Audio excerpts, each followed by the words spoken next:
Mic check. Flight Sports TV, man. That's my dude. I rolls with him. You heard what the man said. It's Flight Sports TV.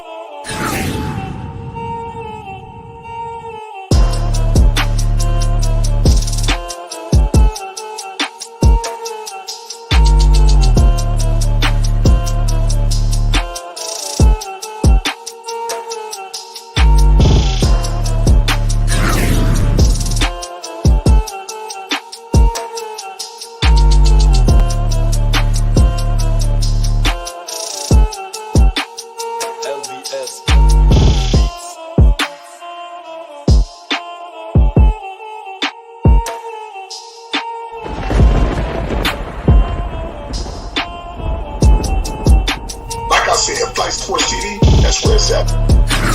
Flight Sports TV.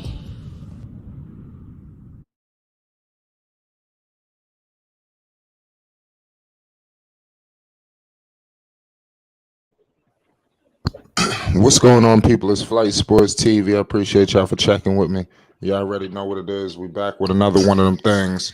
We got a lot of things going on right now. Listen, it is the NBA Finals. I don't think it gets any more real than that, ladies and gentlemen.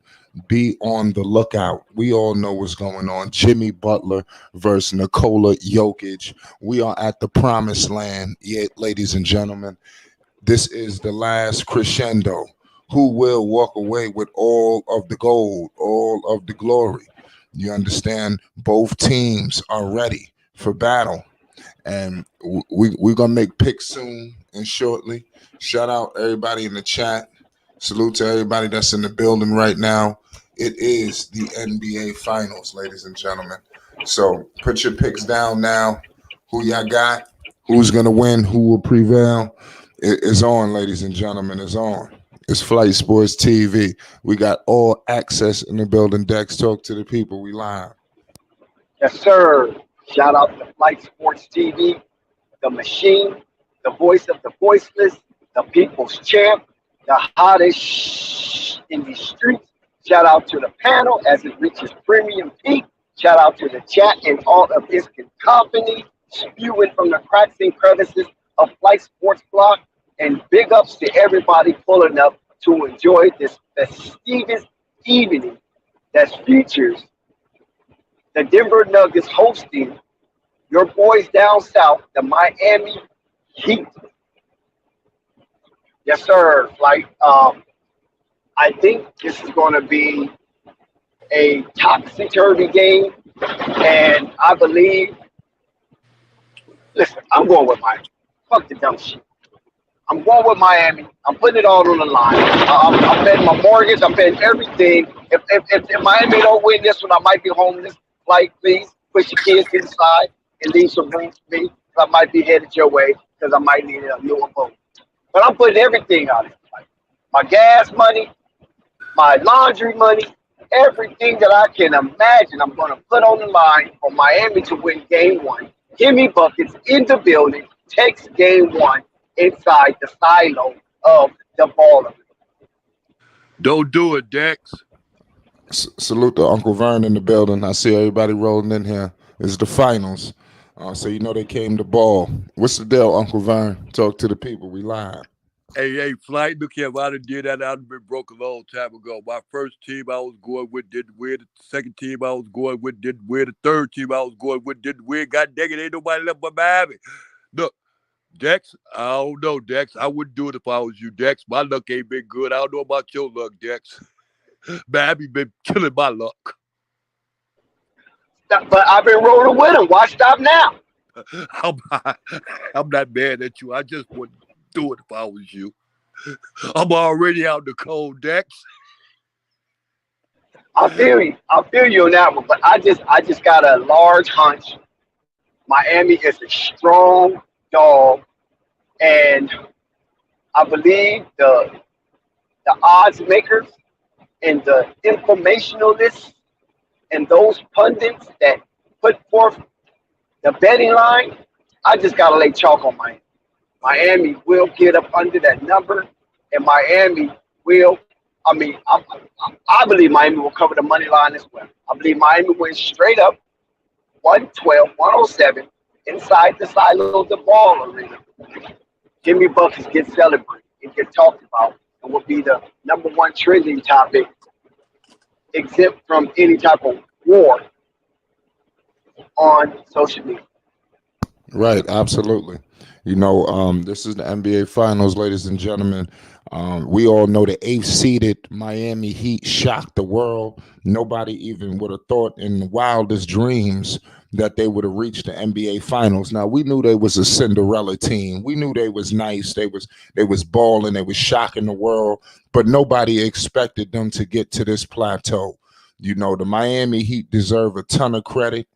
Eric Spoelstra and company, they really is doing a hell of a job, man. We got to give them credit, man. That's all I could give these guys is credit, and they have a shot. People are writing them off, but I mean that's been the whole entire Miami Heat's, whole situation all season long. Everybody has written them off. So do you think that they writing them in today in the NBA Finals, facing off against Jokic and company? You talking about Jamal Murray and these dudes. These dudes is on fire, ladies and gentlemen. I don't know if you've been monitoring Denver. I know that they've been off for some time, but the Denver Nuggets are nothing to mess with. They are proven to be a force to be reckoned with. But you have Miami. Do not sleep on their supporting cast. They are in the finals for a reason. You got Caleb Martin. This man, 26 points, 11 of 16 from the field, 4 of 6 from 3 in the Game 7 win over the Celtics. You got possibly Tyler Hero on the way back, the reigning sixth man of the year. You got Duncan Robinson and these dudes. You got Kyle Lowry. You got Kevin Love coming off the bench. You got listen, this team is loaded. The Miami Heat, I don't know why people are sleeping, but they have a team, and they are led by a great leader in Jimmy Butler, who is literally becoming a Hall of Famer right before our very eyes. I don't know if we need to open our eyes some more, if we did not necessarily see in 2020 vision, but the Miami Heat, led by Jimmy Butler, have got all the way to the finals. Now you're going to tell me that they don't got a shot of winning this thing? I think whoever's giving out the information is totally wrong. The Miami Heat are live for game 1 is realer than you think.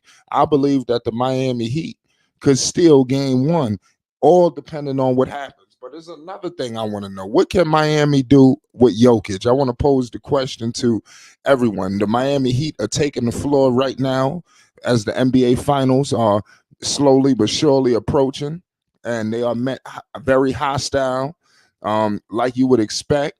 The red hot Miami Heat. Give credit to Jimmy, man, just proving that the Miami Heat are a first class organization, ladies and gentlemen, because he continues to echo the belief in the organization.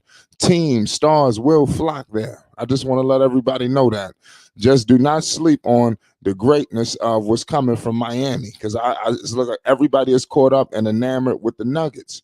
And I feel like we just totally falling back on Miami. And I'm telling you, they will sneak up on you.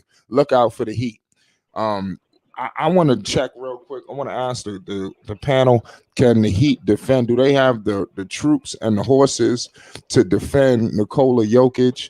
What do they do with him? I'm going to know right away, can they deal with Jokic? Because that's going to determine the series. If obviously they can't stop him. But if they could find some way to slow him down, so he's not putting the foot on the gas so much, then I think the Heat can get a chance. But if the Heat just out here running the field day, I'm telling you, it's gonna be. I don't know. They got to figure something out. Dex, Uncle Vern, what's going on with Jokic? Does Miami have the pieces to contain him? Yeah, I think they do. Me myself, I think they do. Yeah. Wow, what under you talking about with Bam Adebayo? You think he can hold it down? Well, not only just with Bam, with with the other centers too. Well, Jokic is big and everything, and he's real, active around on the court and everything. But I think Miami could do something with them. I think defensively they can hang with them. That's what I think. I might be wrong, but that's what I think though. Miami been doing good so this far. I don't see why Denver gonna give them any problems. That's just my opinion, Well, we're gonna find out. Dex, what you think about this matchup with Jokic? Well, Jokic is going to do his thing regardless of who they put on him. But I believe Miami have a collective of Cavalier defenders, and it's going to make it a little more difficult on the remnants that surround Jokic. So it's going to be the remnants versus the unsung. Miami got the unsung heroes. Denver got the remnants, and it's going to be a battle of attrition between those two vectors of each team inside the silo of the ball arena. You can have that because who was able to guard Will Chamberlain? He only won two championships. So it's possible that you can let one player have his domination. Right, I agree. I agree with that. Deck seemed like he has some technical difficulties. Nikola Jokic individually, he's going to dominate. I think Jimmy Butler would dominate as well. So we're going to find these are two all-star superstar players for a reason. They're not all-stars for nothing. So I think it's going to come down to the supporting cast. Can Miami steal a game in Denver? Miami plays very hard and tough. So even though you look at all the electric offense coming out of Denver, just understand that Miami, they one of their strongest suits is how hard they play. And Denver hasn't seen a team this hungry and motivated.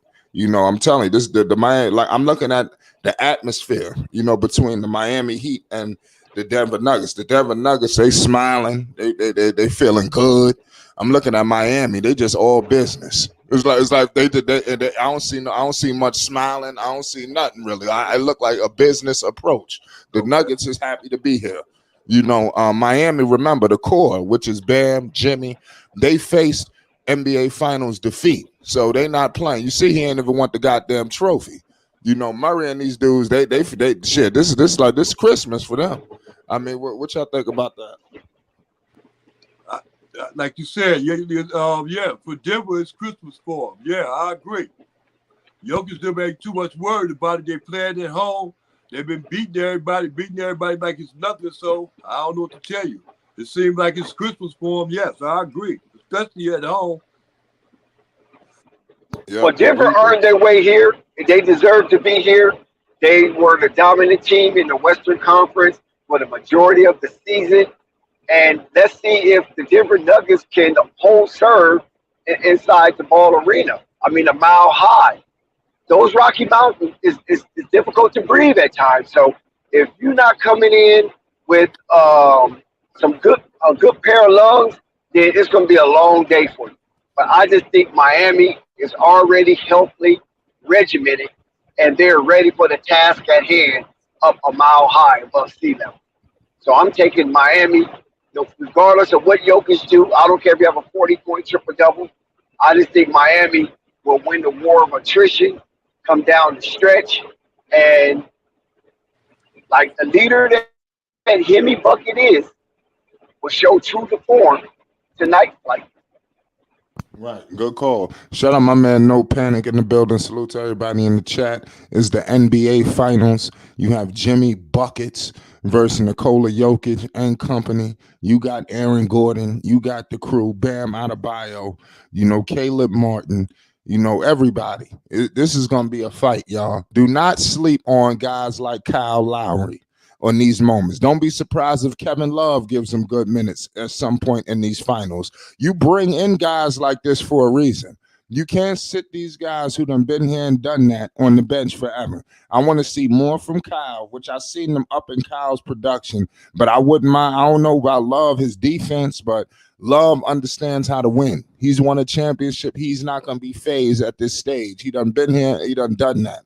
And I'm telling you, I don't think when they came to Miami, they thought they was coming to the finals. I'm telling you, deep down, they have completely overachieved, and look where it's gotten them. Shout out my man No Panic in the building. Let me know your picks when in this finals. Shout out Jessica in the chat. What's the deal, No Panic? What's your thoughts? We got the finals coming fastly and surely. Talk to us. I mean, shit, I'm leaning towards the Heats, but I mean, shit. Just to have a pick before the series even start, I go with the Heats. Yeah, I agree with that. I mean, like I said, Miami, they play very hard. Like I was just telling everybody, when you look at the Heat, they just, like I said, they just go out there and play their hearts out. So can they do it one more time? Is the question for this one last series, which is going to be hard as hell. They ain't stable. They done beat down some teams, but this team is locked and loaded. They're full strength. They're well coached. I think they both walking into two tornadoes. You got Miami just looking like they driven, and then you got this high powered offense led by what is it, a back to back MVP? I mean, he should have won the third one. Talk to me. Yeah, I mean, shit, like you said earlier, Miami, they come for business. Denver, they kind of, like there's Christmas for them. They just come to enjoy the party. So I mean, if they can get out of that mood of just happy being here, because I mean, if you make it to the finals before, you already done had your inauguration, like the feeling of being there. And when you come back again, it's like, I know why you're doing this time. So I mean, shit, we'll see if Bam play like how his contract goes, they definitely got a W. He just Bam got to do more offensively. Like his defense ain't gonna slack off. I don't think he gonna have issues with Joker like people like to say because he's smaller than Joker. But I mean, shit, if Bam come to play offensively, if they can get the same production out of Caleb, maybe not the 28 points, but if they can at least get like 15 out of him, and then Gabe Vincent get him another 10, 15 points, they got to at least 35, 40% shooting from the field. I mean, from the three. I mean, they always gonna be in every game because they can lock down defensively. Now with Denver, it's like, who you gonna put on Murray? Because if Murray get hot, I mean, I don't see nothing he being able to do. Because Murray is the factor. Like he is the one. He lifts them to a championship team. Because Jokic can get to a conference finals without a healthy Jamal Murray and all that. We kind of, well, I say we kind of see that, but we know he can get his team to a certain level on his own. Now you add in Jamal Murray being finally healthy, like, I mean, it could be a good series. I can tell you that much. I don't think it's gonna be a sweep. Right. No, I don't. I mean, I did hear Jay Williams today. He predicted a sweep. And I'm telling you, a lot of people do feel like this is going to be just 1, 2, 3, good riddance. But I don't see it like that. I think Miami, they play too hard to get swept. Yep. I just don't see it.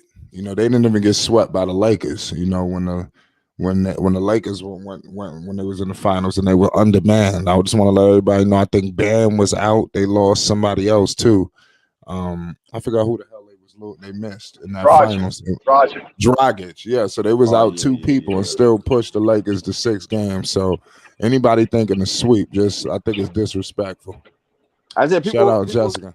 people get caught up on, and which of the you I can't blame you for getting caught up on size as far as like Denver being a big team, but we watched them play a team similar to size last series and had them up 3-0.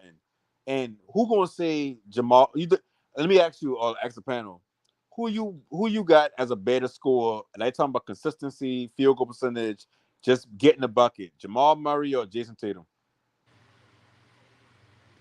Who's a better offensive player than y'all? Tatum. Cool. So if Tatum better than Murray, as far as scoring wise, because you ain't getting defensive from Murray, you only getting offense. They played a better score last round.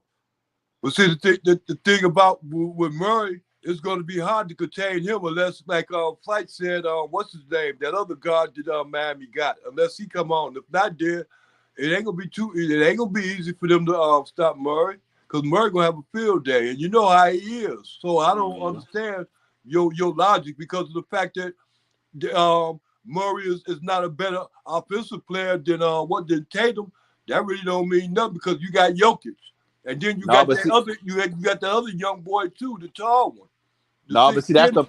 that's the point I getting at. I'm making a point of I saying that this person is better because of this. What I'm saying is the knock on the reason why a lot of people got Denver sweeping or having the big wins against them is because some fact that they got a size advantage over them. So why I trying to illustrate is Miami actually played a team with similar size. The only Okay. thing we can differentiate between the two is who's the better lead scorer, Tatum or Murray. If we believe that Tatum the better scorer, shit, they just been up 3-0 on a team that's similar size with a better score. Yeah. You know what I mean? So like that's but I mean, but you make it seem like Murray is the number one option. It's Jokic. Yeah, no, for but real. when it come to like They ain't seen nobody like him. no, Yeah. what I saying is when you look at a team and you say, okay, who on that team is the player that takes them down the stretch? You don't look at Denver and say Jokic. You look at Denver and say Murray. Murray gets the ball in them clutch moments, just like when you had Shaq and Kobe. Who been their bucket at the end of the game? Kobe. Or if they depending on what they in, because they'll try to put Shaq down there and just get them hacker Shaqs and hopefully he make at least 50% of the free throws. But for the most part, when you got a big man and you got a small player, a wing player, even without the Bucks, Giannis the best player by far. But when it come down to a bucket, you notice they go to Chris Middleton. He always been like that. Jokic averaged 29 points per game in the playoffs, and Murray averaged 27. So, like I said, they have been a dynamic duo. No panic, and people do sleep on Murray. Still, no, I ain't sleeping on Murray. Why he's saying is go look at the Denver big wins or the wins that Denver get that they needed. Every one of those was Jamal Murray at the end of the game. I understand Jokic is the better player overall. I understand he's the engine to the team. He's like Draymond for Golden State, but he actually does offensive shit. You know what I mean? When he comes to Jamal Murray, it's like, okay, 5 minutes left, 5-point ball game. We need buckets. Murray, get busy. They don't go to Jokic and say, Jokic, get busy. If you look at all the teams around the league with a great big man, the ones that's winning, like even with Philly tried to keep going to Embiid in the last minutes, but who always end up taking the ill-advised shots or the shots that should have been going in because he a good 3-point shooter, but it don't. Harden. And then when you do rely on your big man down the stretch, you got to be up. You can't be down trying to come back. I agree with that, with some of your points. We're going to have to figure out, man. It's going to have to get settled on the floor. We could have all the speculation. Jimmy Butler, this season has put the heat on his back once again, and he's back at the promised land. I just feel like I just seen this before, y'all. I seen a guy lose in the finals and come back and just take it all. I remember when Dirk, when he lost, to the Heat. The first time they lost with Shaq and Kobe. I said Shaq, Kobe, Shaq and Wade. They had Peyton on the morning, all of them. They all got that ring, and Dirk was hurt. The Heat was up 2-0, and Dirk, it was a crazy situation. He ended up getting back to the finals. Mind you, the Heat team that he faced in the finals on the get back was better than the first time around, in my opinion. I think that team was loaded with weapons. When you got Wade, LeBron, and Bosh, Shaq was on his tail end of his prime. He still had like one good year. He was effective. I'm not going to sit up here and play around, but I think that team was dangerous that he ended up beating. And Dirk, the Heat. Yes, I'm talking about the second time when Dirk beat the first big three when they got to the finals. That was Dirk's second time. In the finals. Because they lose. Yeah, and he lost. And mind you, what even made it even better was it was the Heat again. So it was almost like I don't give a damn who they could have had Carmelo out there. Right. Dirk was not losing another finals, and I feel and I'm starting to feel like that with Jimmy. There's like I don't give a damn if they got Jokic, if they got this guy Jimmy and the Heat, they are not losing another finals. That's just how I feel. That's just how I feel with what's going on. I'm starting. What do y'all think about what I just said? That's crazy because I said that exact same shit. I said, remember that postseason with Nowitzki win that championship and feel like nobody can stop, no matter who he been going against, no matter if his teammates ain't been helping him enough. It's like that been his chip that year. Like it just been a feeling that been gonna be a chip that year. And I agree. I feel the same way about Jimmy. I feel like Jimmy ain't coming to bullshit. I don't think this ain't a playoffs where he come to be like, well, shit, I made it to the finals again. That's what I don't think Jimmy plays for. Oh, he had 2 championships and he's this type of player. Or he top so and so and so. I think in his mind he trying to accomplish a goal. I don't think he playing around. Like I said, I agree with everything you just said just now. I can't even add nothing. Shit. Yeah, I think that, like I said, that's official, man. Because, like I said, everybody keep talking about these other guys, but I'm telling you, do not rule that. And like I said, at that time, Dirk had Jason Terry with him. He felt that pain because he was on that team too. Yep. I think Terry done tattooed the championship, and they had the big three. Miami Heat. He didn't give a damn who was there. That's what I'm trying to tell you. They could have They had had Jason Bosh, Kidd Wade, too on it. LeBron, and Carmelo at the same time, and Dirk and them would have went in there and took their ass out because he went in there with some real serious business. Like they're not losing. It's not happening. Yeah. And then they end up playing them in the regular season, which meant nothing. I remember they had an opener because that was the lockout year after the Dallas won, and they played I think on Christmas Day. The Heat went in there, I think blew them out by like 40. Like I mean they did. I mean, but that was the regular season. But mind you, the Miami Heat was the better team. But Dirk went in there and said, "Yo, listen, it's not happening." And I think, let me tell you something. Those dudes are gonna KCP.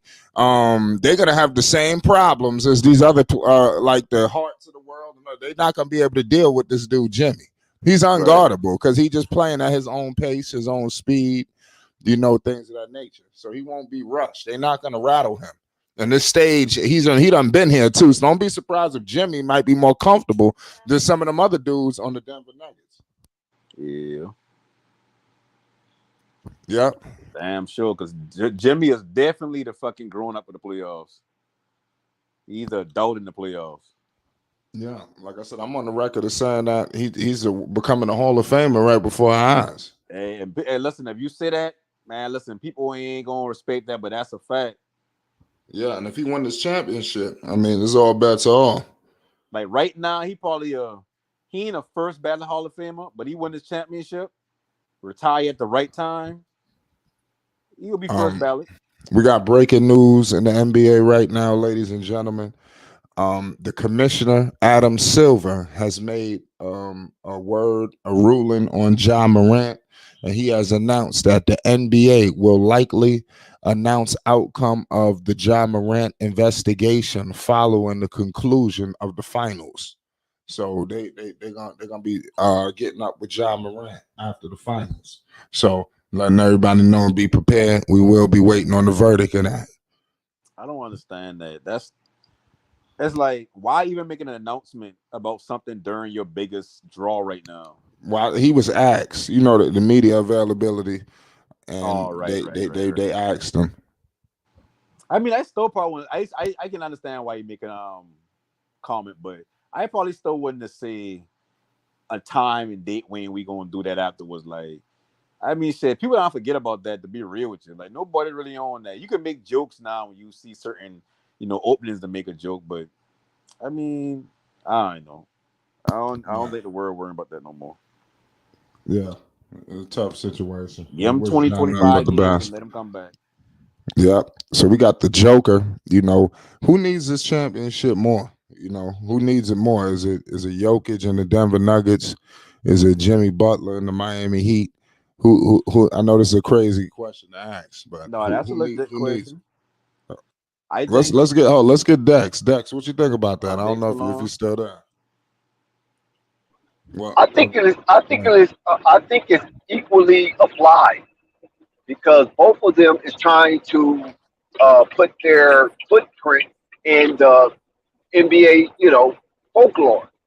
So I think it's equally applied to both Joker and Jimmy buckets as far as who needs it more based on their legacy and their trip to the Hall of Fame. But Jokic have numbers. Jimmy Bucket's numbers are on the fringe. So you might can say Jimmy. Yeah. Good call on that. What you think about that? No panic. You was about to. Who do you think needs this chip more? Jimmy Butler. Wow. Jimmy Butler older. Jimmy Butler ain't got a team that can compete for years like they doing. Yeah, the Nuggets will be back at some point. Yeah, it definitely gonna be back. I'm with you with that. I feel like Miami do need to cash in because the East will be. They do have a more harder path, even though the West is much more deadlier. But it seemed like the Nuggets is always at the top of the food chain in the regular season. It's like they got that mastered. They're gonna have a good record. They're gonna be at the top of the West no matter what. Even though the West is dangerous, they seem to be manhandling the West. So I mean, it's tough. So I do think they have a better shot of returning. because, like I said, Miami done pissed off a lot of teams, so they're gonna be gunning for their ass next year. So they better cash in now. In my opinion, if you Miami, because they are still an overachieving team to me. Like similar to the Lakers, but obviously this is a little bit deeper. You think And Lakers been overachieving? I think so. I think the Lakers had no business in the conference finals. Not to say that they weren't worthy, but I mean, look at the season that they had. They turned it on in the postseason, but they overachieved in my opinion. They started to play to potential, if you want to say that, late, if that's a better phrase. Yeah, because I don't even really think the Heat's overachieving that much. To be honest, I don't mean to cut you off. We got Gabe Vincent, Caleb Martin, Hemi Buckets, Bam Adebayo, Max Strus. You got KCP, Jamal Murray, Nikola Jokic, Aaron Gordon, and Michael Porter Jr. What do you think about these starting 5 players taking the floor right now? You said Jimmy, I have no problem with it. It just sounds weird to hear Caleb Martin starting. Oh yeah, right. Yeah, that's crazy. Who the other players? You said Caleb, you got Max Jimmy, Strus. Strus, all right. Yeah, Strus, he done worked his way into starting the 5. So yeah, he almost won them boy Game 7 last year in the Eastern Conference Final by itself. Jimmy that take that ill-advised pull-up 3. Yeah. We got a jump ball going right now. Obviously, we know who the usual suspects is. It's a hell of a game going on right now, and the finals have overzealous have tipped off, and the Denver Nuggets have control of the basketball, ladies and gentlemen. Aaron Gordon has it. Jokic has the ball. Jamal guarded by Gabe. You got Bam all over. Oh man, Jamal Murray all the way to the cup already. Murray is on the board, ladies and gentlemen. Jamal Murray. We got Caleb Martin playing point forward out here. You got the screen coming with Bam. Caleb is looking for. We got Bam mismatch. Gabe Vincent. Gabe Vincent on the baseline, mid-range. He missed it. The Denver Nuggets rebound the basketball. They better slow down. Denver, they're ready to run their ass out the gym with this altitude. Miami better slow this pace down. I'm just watching what's happening. Jamal. He missed the 3. They dodged the bullet right there. They left Jamal Murray wide open at the top of the key. They got to be better than that. We got Strus in the mid-range, free throw line jumper, brick, rebounded by Hemi Buckets. Jimmy, mid-range, cash over Jokic. We got a tie game, 2-2. Jimmy will not be denied. He ain't going out like this. Gabe Vincent is out there. Aaron Gordon coming up half court. You got Jokic right now picked up by Bam. Screen coming with Jamal. Jamal Murray in the mid-range to Jokic. Jokic surveying the landscape to Aaron Gordon. Aaron Gordon, he missed the 3 ball. Wow. We got Caleb Martin crossing half court, shaking and baking. Tied up, ladies and gentlemen. Tied up. We got Jimmy Buckets. Jimmy. Good pass to Bam. Bam, he missed it. Bam got to hit this. Somebody got to help Jimmy Butler, man. For real. Because the Nuggets, once the Nuggets offense get going, it could get wild. Jimmy over Gordon. Gordon scored it. But Jimmy made it tough. So we got 2-4. You don't want Jimmy getting in no foul trouble early. He's holding the ball right now. 2-point game. Nuggets up. KCP on Jimmy. You know they're going to send different looks. Jimmy Butler in the mid-range. He needs help. He gives it to Strus. He wants the ball right back. He got the ISO on Aaron Gordon. Jimmy for 3. All money. Cash money. 5-4. I'm telling you, Jimmy Butler playing like a man possessed. A man possessed, ladies and gentlemen. 1-point game right now for the Miami Heat. 9:30 to go in the first quarter. Jokic dumps it off to Aaron Gordon with a big man banger. Big time dunk from Aaron Gordon. We got a crazy game going on right now. In the NBA Finals, we are tipped off. It's game 1. It's going down. Vincent shaking and baking. They kick it out to Bam Adebayo. Bam Adebayo, he scores a big bucket. It's 7-6. The Miami Heat is up. Unbelievable game going so far. 9 minutes to go in the first quarter. Murray kicks it out. Screen and roll with Jokic. Murray back to Jokic, and he missed it. Damn. Let's go, Jokic. Jokic doing his thing. 7-6. Miami. Good game going so far right now. The Denver Nuggets holding it down. He fouled Jokic, but I see what's going on. Bam is being very physical, already. So I like what I'm seeing. They got to slow this pace down. The Nuggets, they got this altitude. They moving a little too fast out there. I just see them running and gunning. Don't make no sense. It's a crazy game going so far. It's tied up, 7-7. 7-8 now, Denver. It's 8:50 to go in the first quarter. Bam Adebayo kicks it out to Caleb Martin. Caleb Martin all the way to the cup. Oh, man. It's 7-8. Nuggets. Nuggets are up, ladies and gentlemen, by 1. 8:45 to go in the first quarter. It don't get no better than this right now. The finals, I'm telling you, for all the marbles, Jimmy Butler is out there on the baseline with Aaron Gordon. We got Strus. Strus kicks it out to Martin. Martin shaking and baking, screen with Bam. Caleb Martin, he missed it. Rebounded by Aaron Gordon. Aaron Gordon kicks it out to Michael Porter Jr. Michael Porter Jr. shaking and baking, step back 3-ball. He missed it. Rebounded by Gordon. Jokic has the ball. Jokic kicks it out to Porter. Porter missed it. Rebounded by Strus. Jimmy Butler with the ball. Coming up half court. He's calling for a screen. You got Caleb Martin coming. Jimmy Butler doing this thing right now, shaking and baking on KCP. You got the ISO. This barbecue chicken. Jimmy kicked it out. The ball is moving. Strus for 3.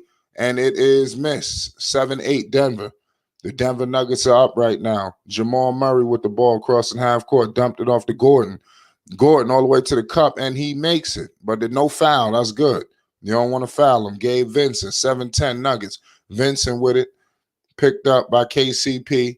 Gabe Vincent step back mid-range. Money, 9-10. The Miami Heat ain't playing right now, man. If you thought Miami was going to lay down, you tripping. This dude, like I said, they got my man Mike Malone standing up. Spoelstra chilling. He's sitting down. He done been here before. KCP, he makes it mid-range. 12-9. Bam Adebayo coming up half court. Shaking and baking. Kicks it out to Jimmy. Jimmy Butler moving and grooving. Screen coming with Bam. Jimmy, oh man, damn, that wasn't no foul. Let's go. Oh shit, he couldn't score that over Jokic. Jokic was all over him. It's 9-12 Nuggets. Good pass. Murray picked up by Vincent. We got Aaron Gordon. Aaron Gordon all the way to the cup, and he scores it. Big time play right there. 9-14 Nuggets. Great game going so far. 6:30 to go, and we got a timeout. The Denver Nuggets are putting pressure on the Miami Heat early. Eric Spoelstra calls a quick timeout. I like what I'm seeing from the Miami Heat. They're playing, they're fighting tough. So give them major props, man. They're not laying down, and that's all we want to see from an Eric Spoelstra-led Miami Heat team. You got Gran Turismo. They're coming out with a movie called Gran Turismo. Shout out that movie right there, man. We all know that was a classic game. Don't tell me they having Super Bowl-style commercials on the finals. Don't tell me this. They dropping all new commercials. What's going on? Salute to Maurice T. Salute to everybody. Salute to my man Zen Master. Salute to everybody that's in the chat right now. We got a commercial break. We're coming back from commercial break. We got an unbelievable game going so far right now. It don't get no better than this. Who will survive this crazy encounter between these two juggernauts? Yes, I said juggernauts. The Miami Heat, they have went into that status. Somebody says, shout out my man Slim Can Hoop. He says, insert Kevin Love to guard Aaron Gordon. Yes. Salute to everybody in the chat right now. My man Gordon is doing this thing so far. You know, he's put up some points.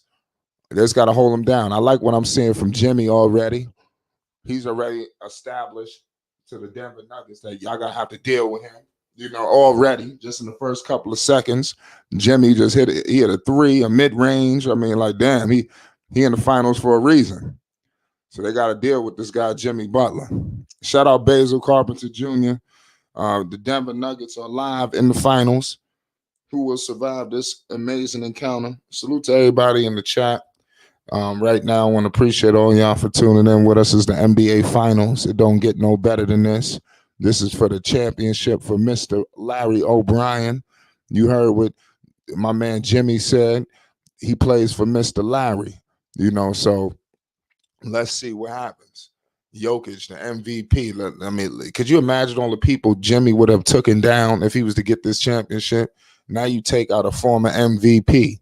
Some say he should have won it this year, but they had to give it to my man out there in Philly just cause out of sympathy. But they really should have gave it to him again. But they just can't keep giving the MVP. Oh, it's the LeBron syndrome. We're gonna be giving it to him every single year, and that they can't have that. Shout out my man Chi-Town King in the building. We got the NBA Finals. We live. What's the deal? Yeah, I'm gonna go Denver, and it's hard to say this, but I think 5. I'll say Denver in 5 because they're a good team. They're a hard team to beat at home.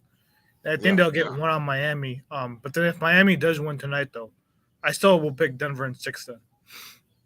Yeah, I know that Miami is definitely thinking that they got to get one of these games. If they got any chance in this series, they got to win 1 or 2.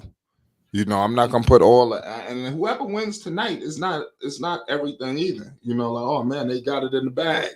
If Miami wins tonight, is Denver finished? If Denver wins tonight, if Denver beat them tonight, they're gonna be writing Miami off for real. But I mean, let's see. They're going to have to win at least one of these games to give them a shot. They can't go back to Miami down 0-2 because then you put yourself in a tough situation. I think that Miami can play with this team. They just got to figure their style out. They play very fast. It's different pace. It's not like how it is in the East. And I think they got to just adjust to it. It seems like the Eastern Conference teams got to adjust more to the West than vice versa. They play very fast. Look at the speed that they're moving with. A turnover. Oh no, wait a minute. Is that? Oh, I'm about to say. I know that's not Hero. I'm tweaking.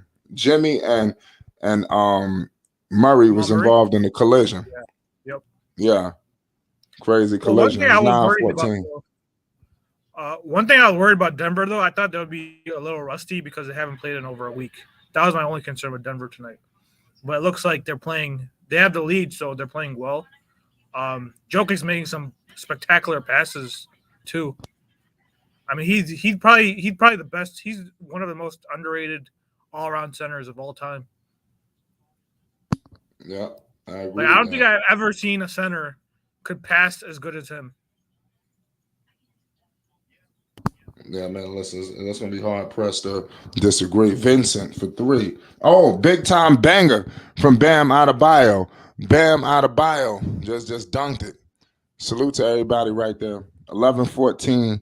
Denver, 6 minutes to go in the first. We got Murray with the rock, Vincent all over him. I love the way my man is playing Jokic. He playing him very physical, but Murray is just hitting him. It's 11-16. They just got to slow the pace down. They trying to, but they like I said, the Nuggets, they speeding their ass up. As soon as the Nuggets get the rebound, it's moving, it's just running and gunning. Miami trying to play slow, methodical. Caleb Martin all the way to the cup, blocked. Oh, KCP, they running all the way to the cup. Yeah, that's how they playing them. So that you see the speed that the Nuggets is playing with, right? Yeah. I will say this though. I think the way to beat this Denver team is contain these other guys and just do everything. Vincent just hit a 3. Yep. Gave Vincent. Miami, they ain't done. It's 14-16. This is gonna be the hardest team for both of them to play against.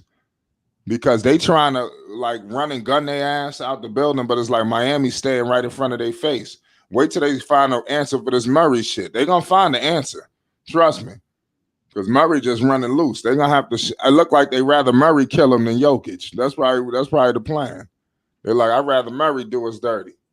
Now, you can't have everybody. You can't have both of them because then it's going to turn to a blowout. Aaron Gordon's playing well. He has 10 points already. Yep, shout out Devastating. Flight. What's up? What's good? You got tip off already? Yeah, it's 14-20. Gordon just scored. 4:30 to go in the first quarter. It's a 6-point game. Aaron Gordon with 10 points. He had 10 points already. 5 of 7 from the field. Jimmy Butler to Strus, back to Jimmy. Jimmy top of the key, guarded by NPJ. Screen and roll with Bam to Caleb. Caleb on the baseline to Vincent to Strus. Strus for 3 and missed it. I wanted to see Vincent hit that again. Vincent is hot. Vincent got to start launching that thing. Pause. Let's go. Gordon all the way to the cup. Let's go. Gordon. Aaron Gordon's eating. Yeah, he already eating. has 12 points now. Yeah, Spoelstra. He don't look. Yeah, he looking confused. Yeah, 14-22 right now. The Bam Adebayo, free throw line jumper.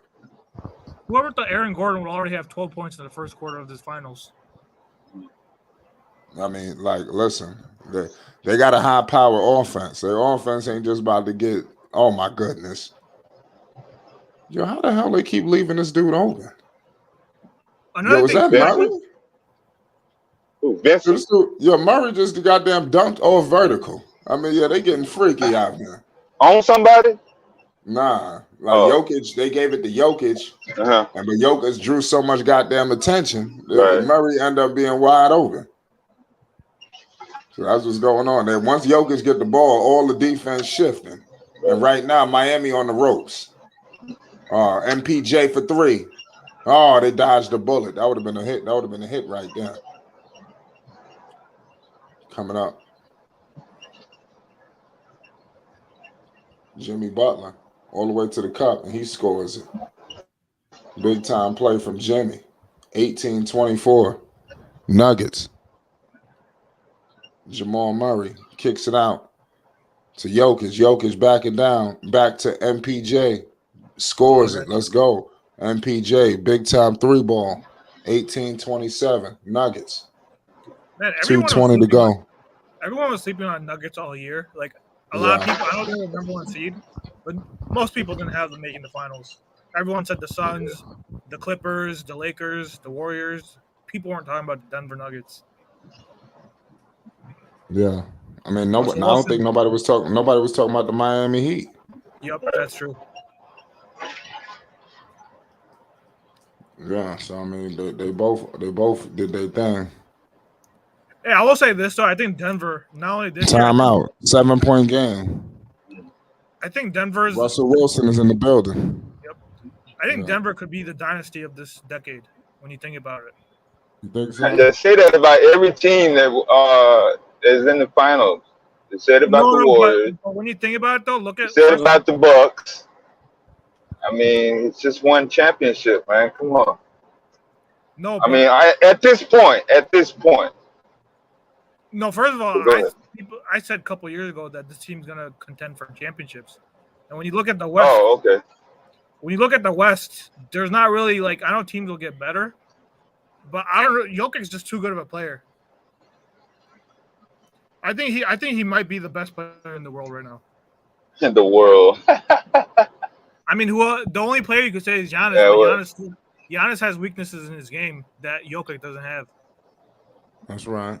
Giannis struggles to score on the half court. He's more of a transitional player. He struggles to score on the half court offense, and he's a poor free throw shooter. When you look at Jokic, he doesn't really have any weaknesses besides defense and athleticism. That's about it. Wow. Make sure you hit the subscribe button, ladies and gentlemen. You already know what it is. We got NBA Finals coverage for the people, ladies and gentlemen. I want to appreciate everybody for tuning in with us. We got a lot of things going on here at Flight Sports. Another thing, too, people don't realize Denver actually has huge cap space this summer, too. They have $50 million in cap space. I know we're moving a little forward, but in the summer, too, they have $50 million in cap space. They're going to get better, even after the season. Yeah, I thought the Gordon pickup was the boost that actually sets him up for what we're looking at tonight. Like, as soon as I heard it, I was like, oh, yeah, they're going to be right there. I still think he's underrated. But, yeah, That 53-point Joker performance, playoff performance, I think it was in the last series. He kind of got disrespected. He wasn't really recognized by mainstream media as being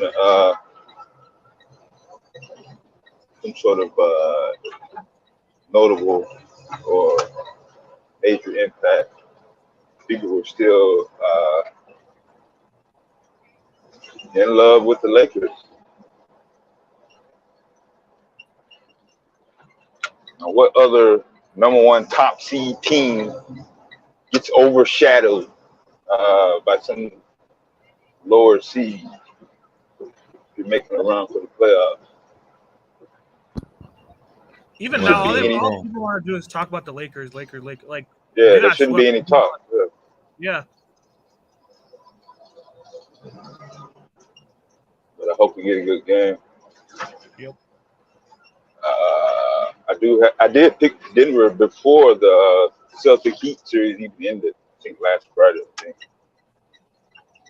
I don't have the Heat still in this game, but I don't want to see a sweep.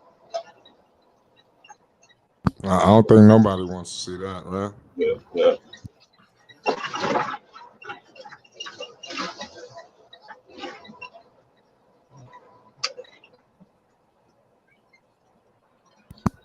Shout out everybody in the chat right now.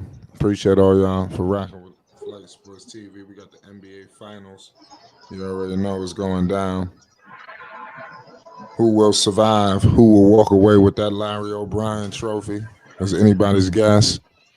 Who you got devastating?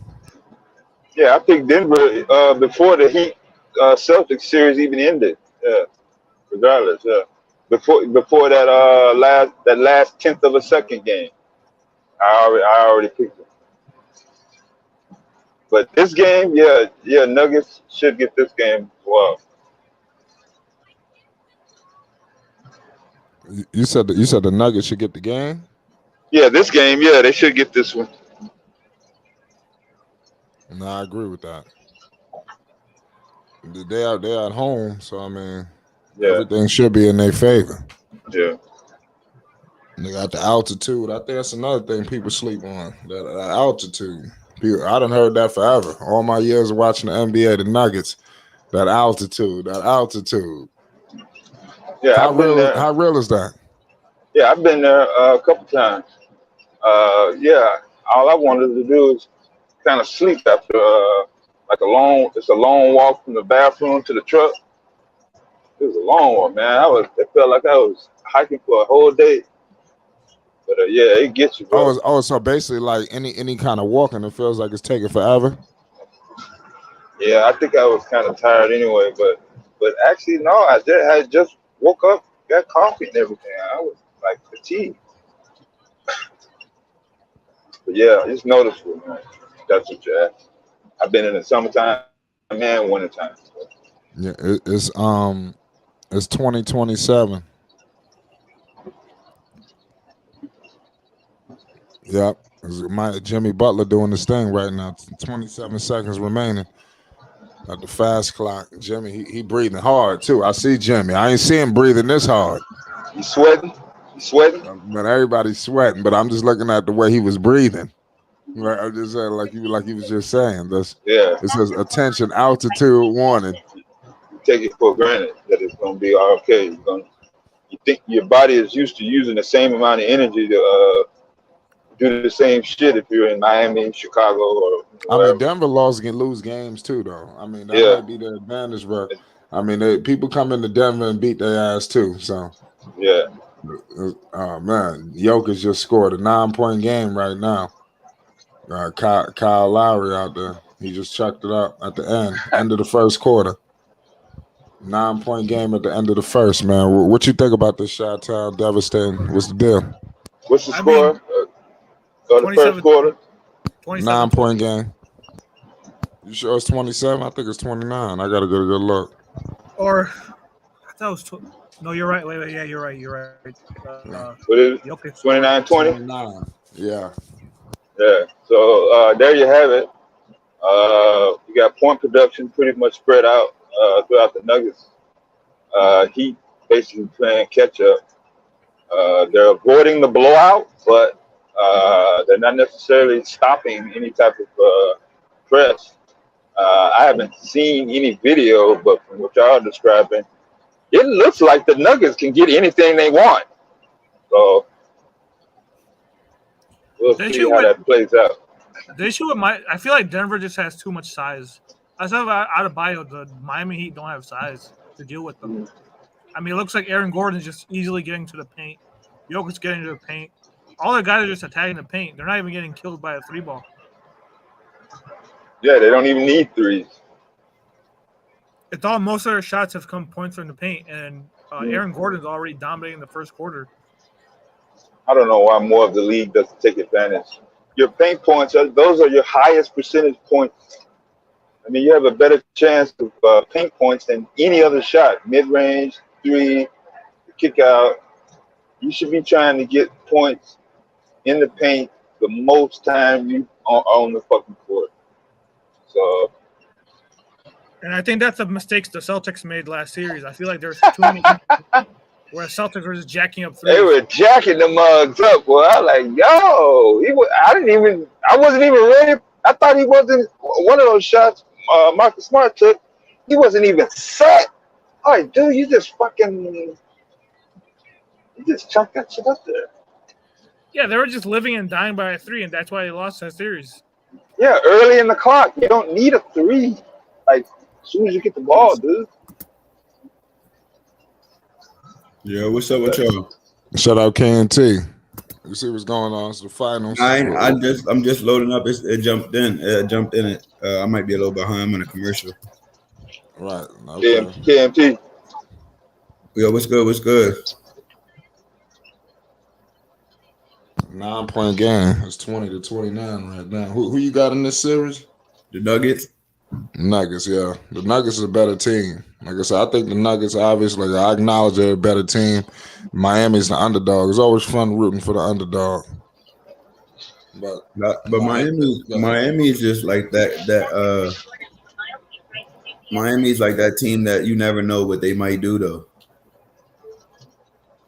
Yeah. You know, they down right now. They got to figure the Nuggets out, which could be hard. They play very fast. That's what I noticed right away, the speed when they're coming from the Nuggets.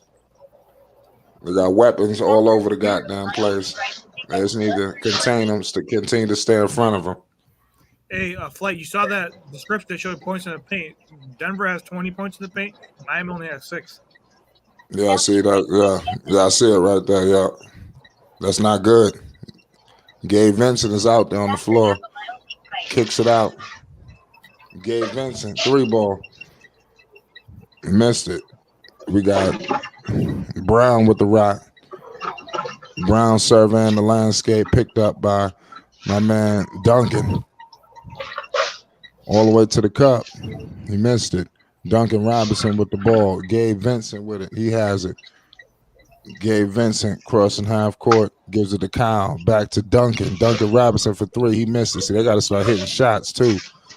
They're having a lot of issues going on all at once. And turnovers. Now they turning it over. Oh, that's out of bounds. This is Miami ball. All they got to do is win one of these games. Yes. I mean, that's all they got to do. Get one. Whether it's this one or the next one. That's The what I next said. one, that's Whoever what I said wins, I ain't tripping. This one's a fill-out Who's game. number 24? 20 for who? Oh, I know you're For talking about Miami. I forgot his name. Yeah. I know he just started getting minutes. Yeah. Kyle from deep. Oh, that was an old school Kyle Lowry. He launched that thing for like 40. What did he do? Bang it? Nah, he threw up a deep 3. He missed it though. But that's how Kyle used to shoot up there in Toronto. Shoot that thing from deep. I will say this. I That's think Hudson. Miami, not in the fourth quarter, but in these early quarters, though, have Kevin Love in the game because at least Kevin Love provides you with spacing. Man, I agree with that. What was those paint points numbers you were rolling before? I think it was like 20. It was like 20. Denver has 20 points in the paint. Miami only has 6. 3 buckets. Yeah, it's not good. Miami just hit the first free throw, so they cut it to 8. Yeah, this guy. I don't know this guy that well. Number 24, I forgot Hudson or so whatever the hell. Highsmith or something like that. Yeah, something like that. Yeah. Go get championship. We'll remember. We got Murray with it. Murray Brown got the ball. Brown back to Brown to Murray. They looking like they too unselfish here in Denver. They moving in playoffs. Murray for 3. Oh my goodness, they did not need that. We got a 10-point game, ladies and gentlemen. They're trying to sweep these boys. 10-point game. Murray hit it. Yeah. Bam Adebayo, he missed it. And the Nuggets probably like, damn, this is a joke. You got to think something. The Western Conference teams probably feel like the East is just a walk around. You know, that's what I'm trying to tell you. That's how they feel. You know? Okay, me as a fan, I do not want to see Bam Adebayo shoot the ball. Shooting? Where did he shoot that last one from? Yeah, he's shooting crazy. The way he went, he's just shooting ugly. His shot's ugly. Was it in the paint? He's shooting these free throw line mid-range jumpers. Mid-range? Yeah, we got Green just tried to do something for Denver. He missed it. Kyle Lowry penetrating. He gives it to Hudson or whatever his name is, Highsmith, and he scores it 24-32. Somebody help me out with his name. We got Brown with it. Yeah, Highsmith. Okay. We got Murray. I don't know him that well either. Yeah, I know. A lot of people don't. You know, bear with us. MPJ. I don't think he played in that Boston series that much either. He got some minutes. My man MPJ just hit a big bomb, a 3. We got 11-point game. See, that's the day the Nuggets. I'm starting to feel it's not even so much Jokic, it's everybody else is killing them. The supporting cast. Jokic. That's what I'm saying with the team. I think Jordan used to play decoy in the 90s. Some game. Yeah, that was a big time bomb by MPJ. I think that's how Steve Kerr got famous. What? Jordan played decoy. Yep. Duncan Robinson, he scores it. Big time play from Duncan. 27-35. Miami. Hey, let's be honest. What weakness does this Denver team have? I can't point out a weakness on this team. Rim protection. I guess, yeah. Rim protection and defense. They can do everything but play defense. 10-point game. They rolling on Miami right now. So Aaron Gordon. Bam and Duncan Robinson just did some dumb stuff, man. That was stupid. So Aaron Gordon not a shot blocker? I wouldn't call him a shot blocker. No.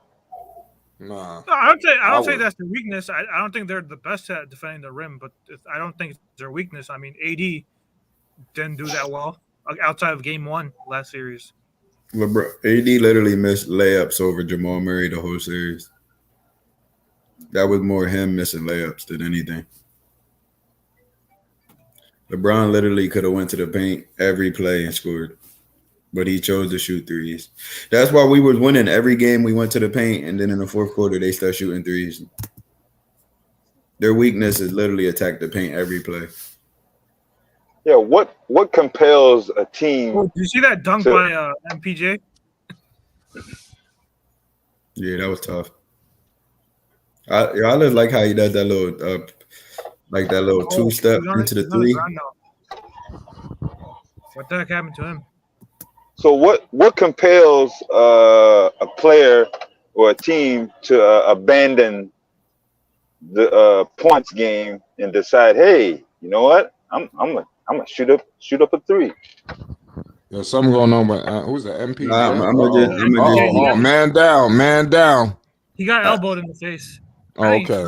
He just so got what the elbowed. hell? Oh, you sure? But I ain't gonna lie, With this the series, elbow. this game is so trash. I ain't gonna care.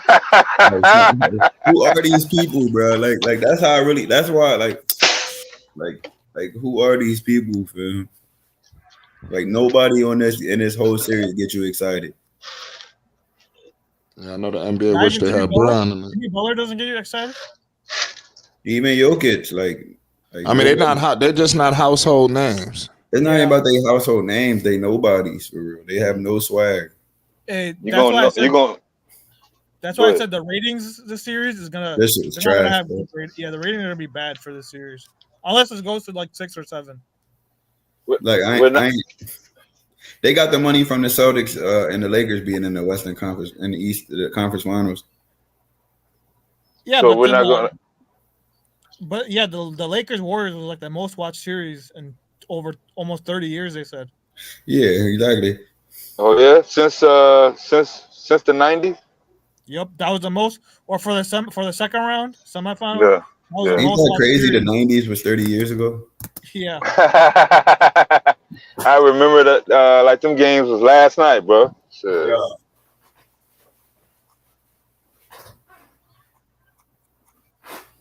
Yeah, but we gonna be honest though. Who cares about this series, bro? Like I called the Nuggets before the Celtics series was even over. Like game 5 and shit. I already called the Nuggets, no. regardless of If who they came played out a of the Celtic, East. if they played a Celtic, the Celtics would have given them a harder time than Miami. I don't know. I mean I would like to Well, go ahead and give him the benefit of the doubt. Sure. And look what happened. where the yeah, but for one, superstars at? Where the superstars at? Like that's what I be trying to tell. That's what I be talking about with flight. With you can be a great player, not be a superstar. You can be like it just like people would care if a superstar was on TV right now. I think that we're no. I think Joker's a superstar. He's Even just if not they're playing bad, even if they're not having their best game. LeBron could have 0 points and it'd be the most watched player. That's a superstar, bro. People Nah, don't The word you you're do looking got a for. point. these Yeah, The word you you're do got a looking for. point. none of these dudes are nobody cares about. They have no impact. And the only player in all the Nuggets that got their own shoe deals, RJ Hampton. They hit the G League. No. The word you're looking for is marketable. They're not marketable. They're not. They don't like. That's what a superstar is. On the court and off the court. Like when people come in the league and he has impact, it affects the culture. That's a superstar. Like this series, bro. I'm trying to watch it, but it's just like right. Fundamentals are cool, I guess. Do you think Giannis is on that level or no? Yeah, because I ain't gonna lie, he has affected the ladies. It ain't even the guys. 60% of the women in the AU tournaments must I be going to got Giannis Nikes on.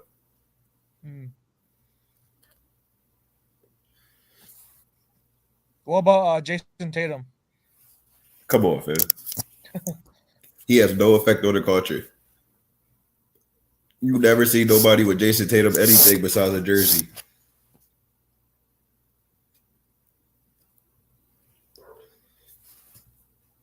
Oh, there goes Kyle Lowry.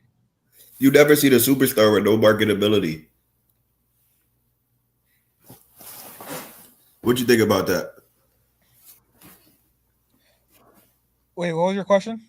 You ever see a superstar with no marketability?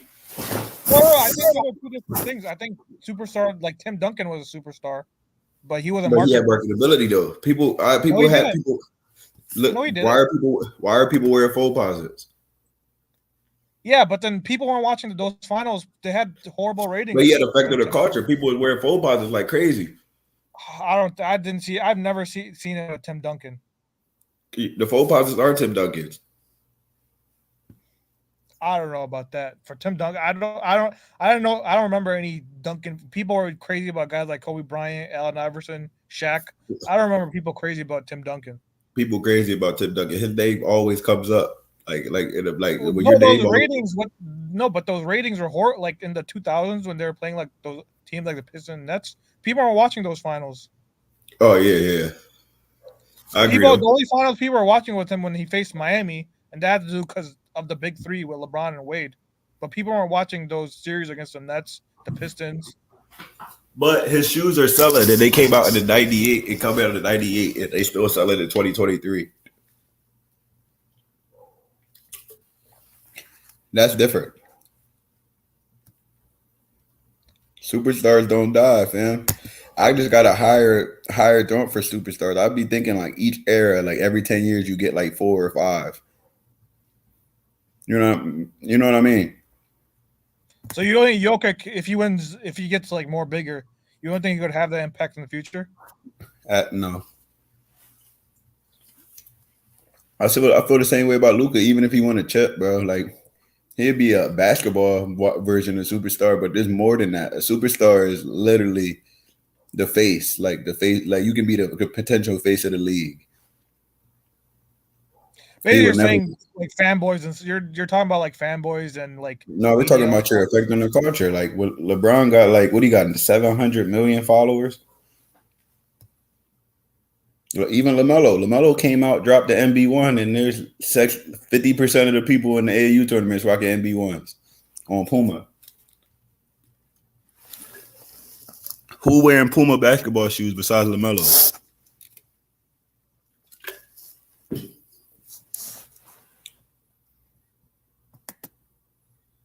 You heard me? Yeah. I mean, the Pumas is selling now. No, we talking about basketball. Oh, you talking about the people on the floor wearing them? The people, exactly. Effect on the culture. That's a superstar. Like, superstars make you want to go to the game. Nobody in this game, except for Jimmy Butler, make you want to go to a game. It's just weird. Like in the social media era, a superstar that don't get no credibility, don't get no media attention. Like LeBron said he'd retire, and they cared about that more than the Nuggets going to the finals. Yeah, that's true. Hey, but LeBron always had that pull. Remember when the Lakers won the championship in 2010? Everyone was talking about the decision. No one cared about the Lakers that year. Yes, they did because they had Kobe. I think it's more about. No, but that whole year, do you remember that year? Everyone was just talking about. Everybody worrying about LeBron going, of course. Like, and that's why I like what they did with free agency. That makes the offseason actually interesting now. Remember the offseason was like trash, like in between football, baseball. Remember that little couple month dead period between like June and September? Yeah. Now there's July, it starts free agency. And then you're gonna start seeing mad people like immediately, big names. But you think Jokic can get there, like being a national draw? That's what a superstar is in every market. Yeah, like you got great rappers, right? Like you got great rappers. Go ahead. You think Dirk was like that or no? Not really.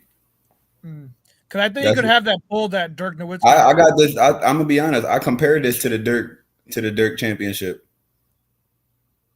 Like this is exactly what I seen. Like Jokic is pretty much Dirk Nowitzki. Yeah, I mentioned that Dirk championship. And look who they playing. Yeah, but that Miami people were like, everyone talked about that Miami. That Miami team. You can't compare that to this. That Miami team had like the media all around them. Was Jason Kidd on the Mavs at that time? Yeah, he was. That Kidd, Jason Terry, Sean Marion. You know what I'm saying?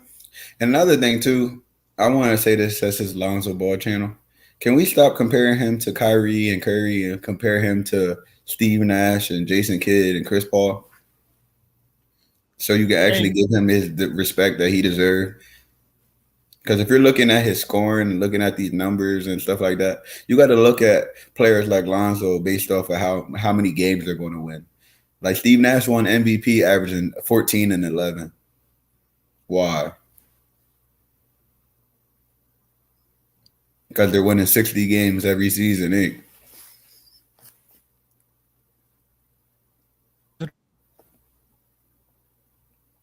Yeah, that's crazy.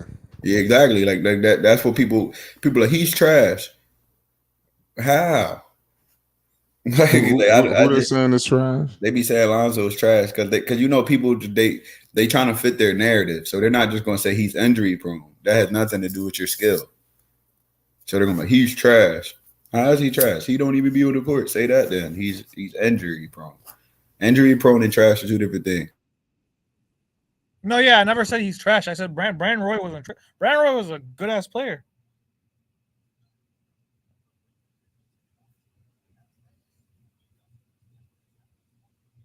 Yeah, you're right about that. Shout out MFW. Somebody said Heat in 6. Salute to all my Heat fans who ain't gave up just yet. You know, everybody just slow down. Drake bets 1.25 million on Nuggets. Heat fans are pumped. Rapper drops 1 million on Denver to win it all. Another 250,000 to do it in 5 games. That's crazy. So people putting their money on the Nuggets. So it's wild. This is NBA Finals, man. You already know what it is. Jimmy freaking Butler is out here doing big things. You see what's happening. 37-50. It don't get no better than this. It don't get no better than this. How you liking the way Miami is rolling, Chi-Town? Well, let me know when you back. But I like what I'm seeing from Miami, despite the lead. You know, they just got to keep fighting, keep scratching, keep clawing. They can get back in it. You know, so it's not over. It's a long game, man. For all we know, basketball is a game of runs. You know, that's something we got to understand. There's going to be a lot of runs. And it is what it is, man. I think that we're going to find out what happens. But Jimmy, man, this wasn't – this guy, they got to start stepping it up. But it's one game. So no matter what happens, even if the Nuggets win, I wouldn't trip out, you know. So I'm still with the assumption that we could get a good game. And I think that's what the Miami Heat's game plan is, to make it close late. That's the plan. If they can get it close late, cut into this lead, going into the fourth quarter, and it could be anybody's ball game. And that's going to be the plan. You know, so just keep sticking to the forefront and the game plan. They're going to be straight. They highlight Nuggets when he was they highlight Jokic when he was drafted to the Nuggets.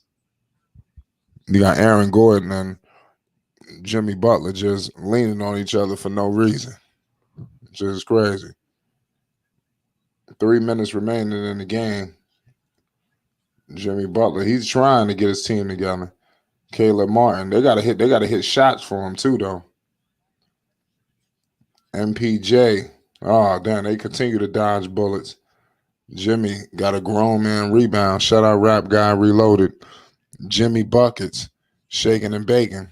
Jimmy mid-range, he missed it. Rebounded by the Nuggets. MPJ to Murray. Murray has been deadly with the rock.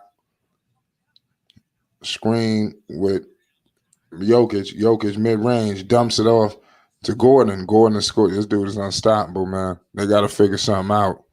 Miami needs some size too. That's why I think you're seeing a lot of Zeller. Don't be surprised if I don't know if they put him and Bam at the same time. But they got to get Vincent with a 3. Let's go. 40-52. Miami gonna fight, man. You know, they just got to figure out Denver. I think that's the problem they having. Can they figure out this team?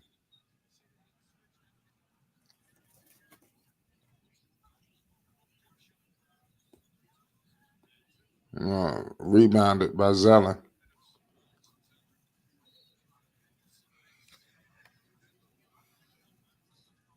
That's crazy. What do you think about this game, Chi-Town? Well, the crazy part is Jokic only had 8 points, yet they're already ahead of double digits.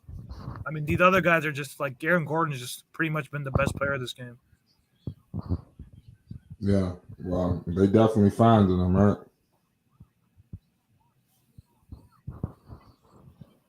They sure finding him. And Miami has to stop just shooting threes, just attack the basket or something. Like, they're just jacking up threes at this point. Like, look at Max Strus already. Max Strus is just jacking up threes. He's 0 for 6 from 3 right now.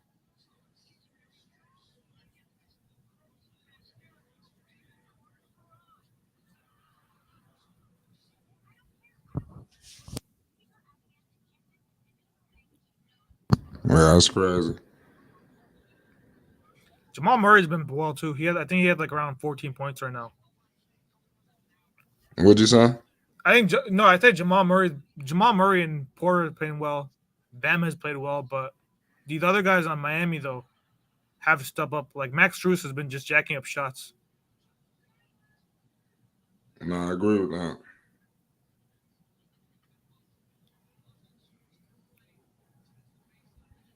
No, this don't make no sense. Hey, I would not be surprised though if Jamal Murray wins the Finals MVP. I wouldn't be surprised. Jamal?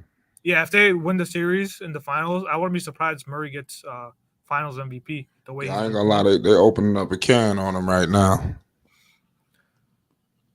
What they gonna do, man? You saw that 3 he just made, right? Yes.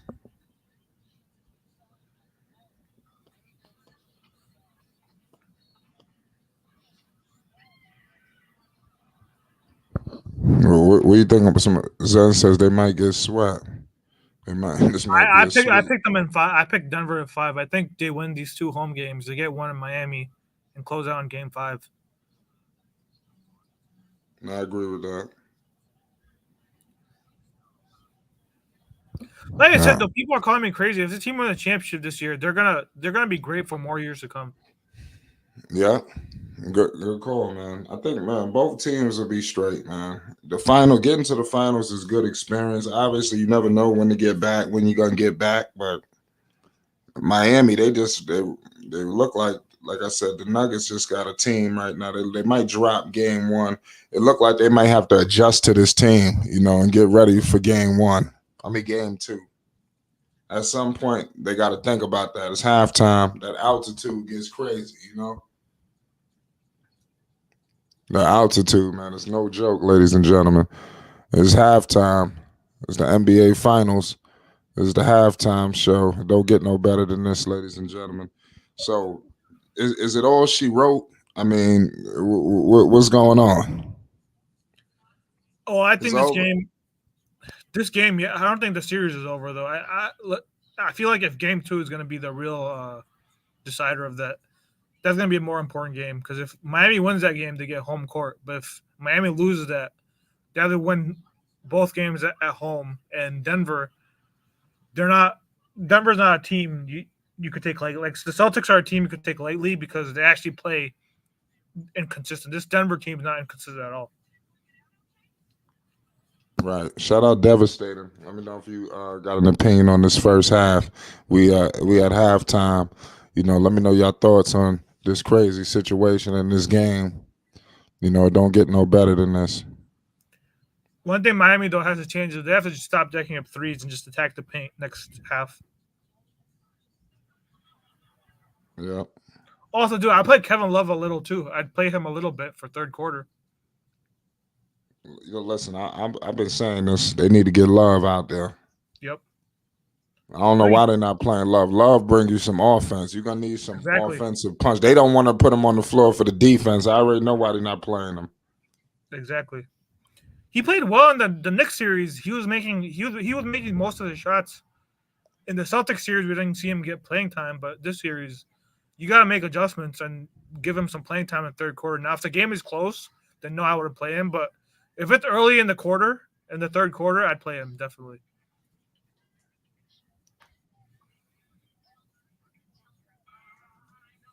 Yeah. It was wild, man. This don't make no sense. Funny thing is, Denver doesn't even have outside of KCP. They don't really have final experience, and Jeff Green, obviously. Jeff Green and KCP, those are the only guys on that team that have real final experience. Right, I agree with that. It's the finals is, like I said, it's something else. Yep. NBA too cheap to pop for finals logo. Yeah, they need to do that. I don't know what's going on.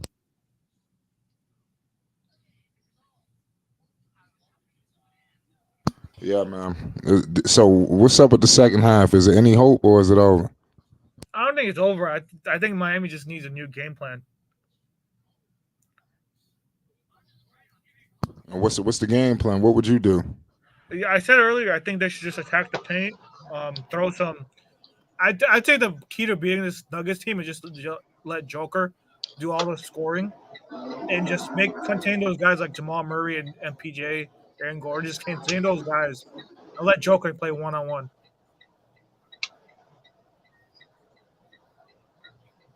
You saying Miami to do Yeah, this? yeah. Let us know your thoughts on the first half.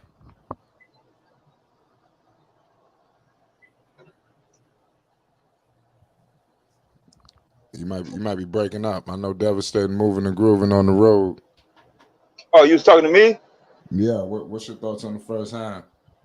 Oh, yeah, I haven't had a chance to see any video. I'm about to go catch a Wi-Fi spot now in the next 10 minutes. But sound like the Nuggets are pretty much having their way. So Is there any way that the Miami Heat could salvage this game? salvage. Never say never. Put it like that. Right. I mean, Yeah. a lot of people not losing faith Yeah. in the Heat. Skip Bayless said something funny. He said that the Heat look like they're playing 5 Russell Wilsons. Oh wow. Yeah, he only said that because Russell Wilson's out there. Yeah. Russell Wilson is at the game. What? Visiting Nuggets GM? You know he played for the Broncos. You heard? No, I didn't. Oh well, yeah. Well, a lot of people don't follow football like that over here too much, but he plays for the Broncos, so he would be in Denver. Did you say Westbrook or Wilson? Russell Oh, he Wilson. said five. Yeah, okay, 5. Yeah, Russell Wilson is at the game. Oh, okay. I don't know why I heard Westbrook. That's why he said Russell Wilson name because he's at the game. Yeah. Wilson is. I didn't see if he was with Seattle. Yeah.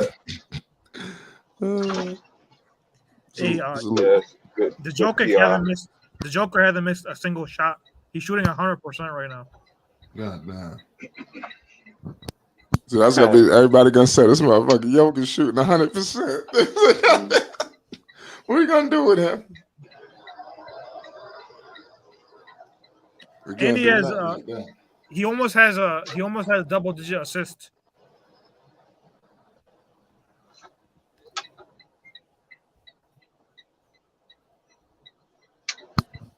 Yeah. He already has 10 assists right now. Yeah, I like what I see. I like what I'm seeing from Jokic. What about 7? Aaron Gordon right now has 12 points. 14 points. Jamal Murray with 18. And Michael Porter Jr. with 10. So they have 4 guys with double digits in scoring.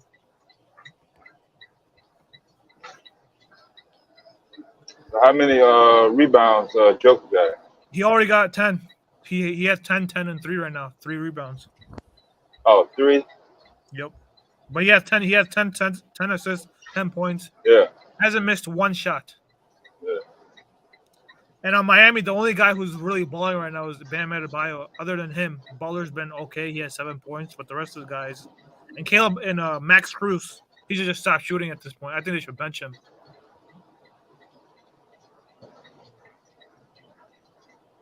Max Cruz has been all brick last half. Yeah.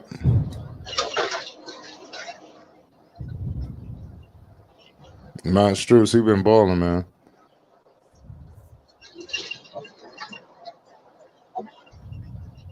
That's why I could let you know for sure. Strus been balling.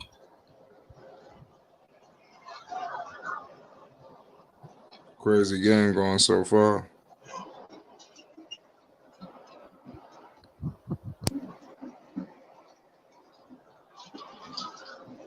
And shout out to everybody rocking with Flight Sports TV. Appreciate y'all for tuning in with us. We're in the middle of halftime. It's the finals.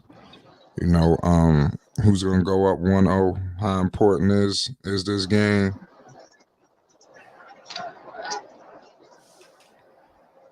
It's going to be a good question.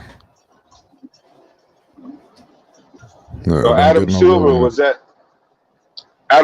was at Game 7 Monday. Is he here at this one?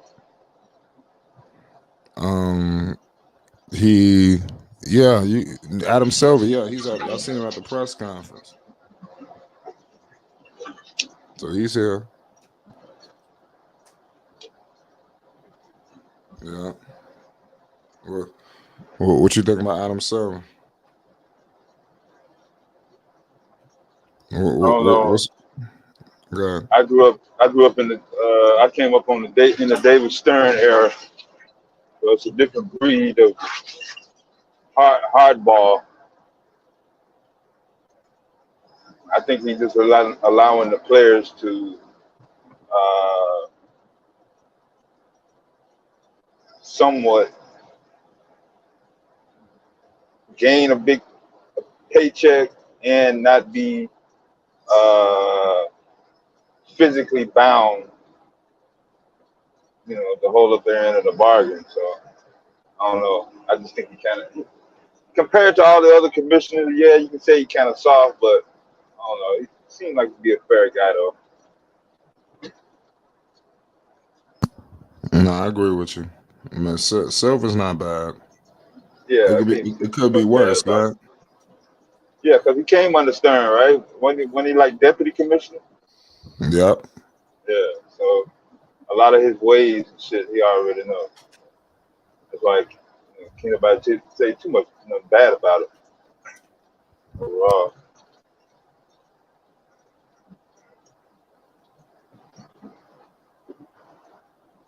And I thought David Stern was gonna never get that damn job up, but he died.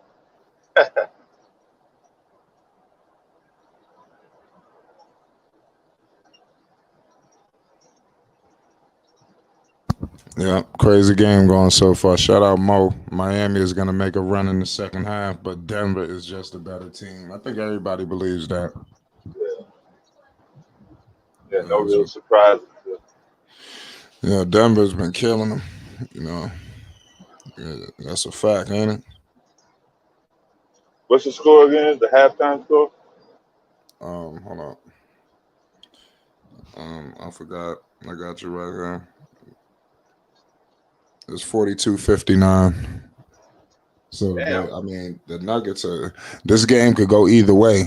The Nuggets could either allow them back in here or, like I said, let's see, this thing could blow. There could be a blowout, man. We won't know. I want to believe that we're going to get a game. I don't think they came to the finals to get blown out. That's what I want to believe. They know they're in a fight, though. They just, like I said, this team just giving it to them right now. They just gotta keep going with the motion.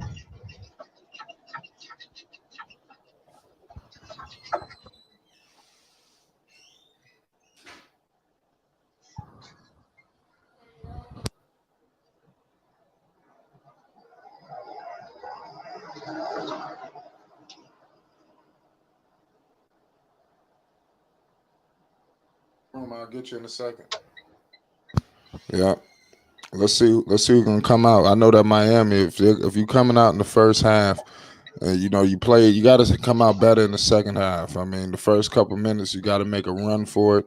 I want to see them, just make a run for this game, man, and fight for their playoff or finals lives, man. It's the last plateau. Go out swinging, go out with a fight. I mean, something's telling me this thing could just open up like a can of worms.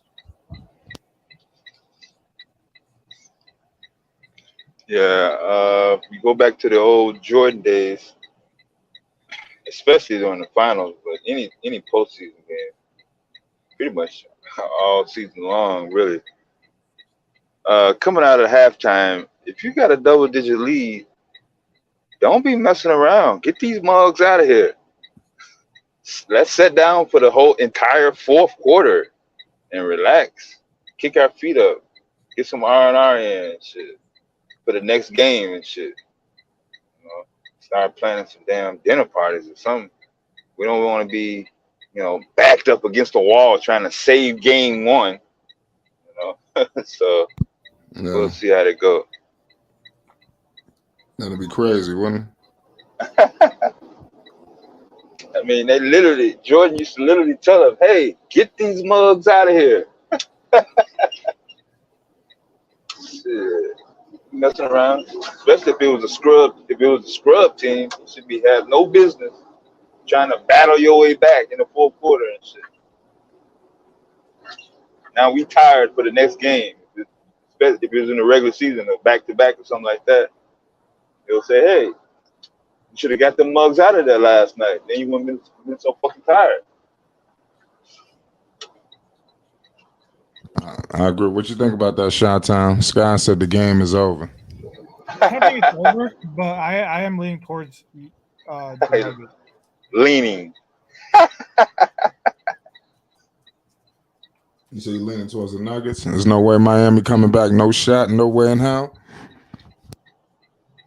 No, I don't say they have no chance. Every team has a chance, but I don't think they're gonna do it though. It's not 0 right now. Have to have 17-point deficit. 1-3 away from a 20-point deficit.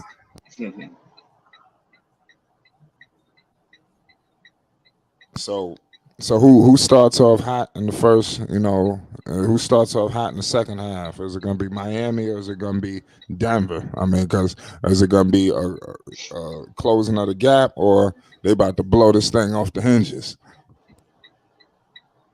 They got blowout written all over. Look at Joker. He's sitting on 10 points. You know that ain't gonna stay that. Jokic ain't even really been pressing. That's what I'm saying. So he still got room to go if someone else decides, hey, I'm gonna let off the gas a little bit. I don't see him letting off the gas. They're gonna send a message game one, hey, we're the top seed, we're the favorite. Are we bringing the Billboard Showtime Superstar marquee? No, but we are going to bring this trophy back to the mountains. I think they're going. Do you have any Denver fans on these panels or no? Well, when he broke the 53-point franchise record last my man, month, Basil. it turned into a heated debate. Yeah. We were trying to find out. I'll be honest, I don't know any Denver fans. Yeah, they're kind of low, man. They represent the minority. Fans. Yeah, they're. I know Denver Bronco fans, but I don't know any Nuggets fan. Yeah, they're the minority, bro. Especially if you don't have a championship coming out of there. Outside of Alex English, old school, you're really going to be struggling trying to hold up franchise support. So I think that's why people are excited out there.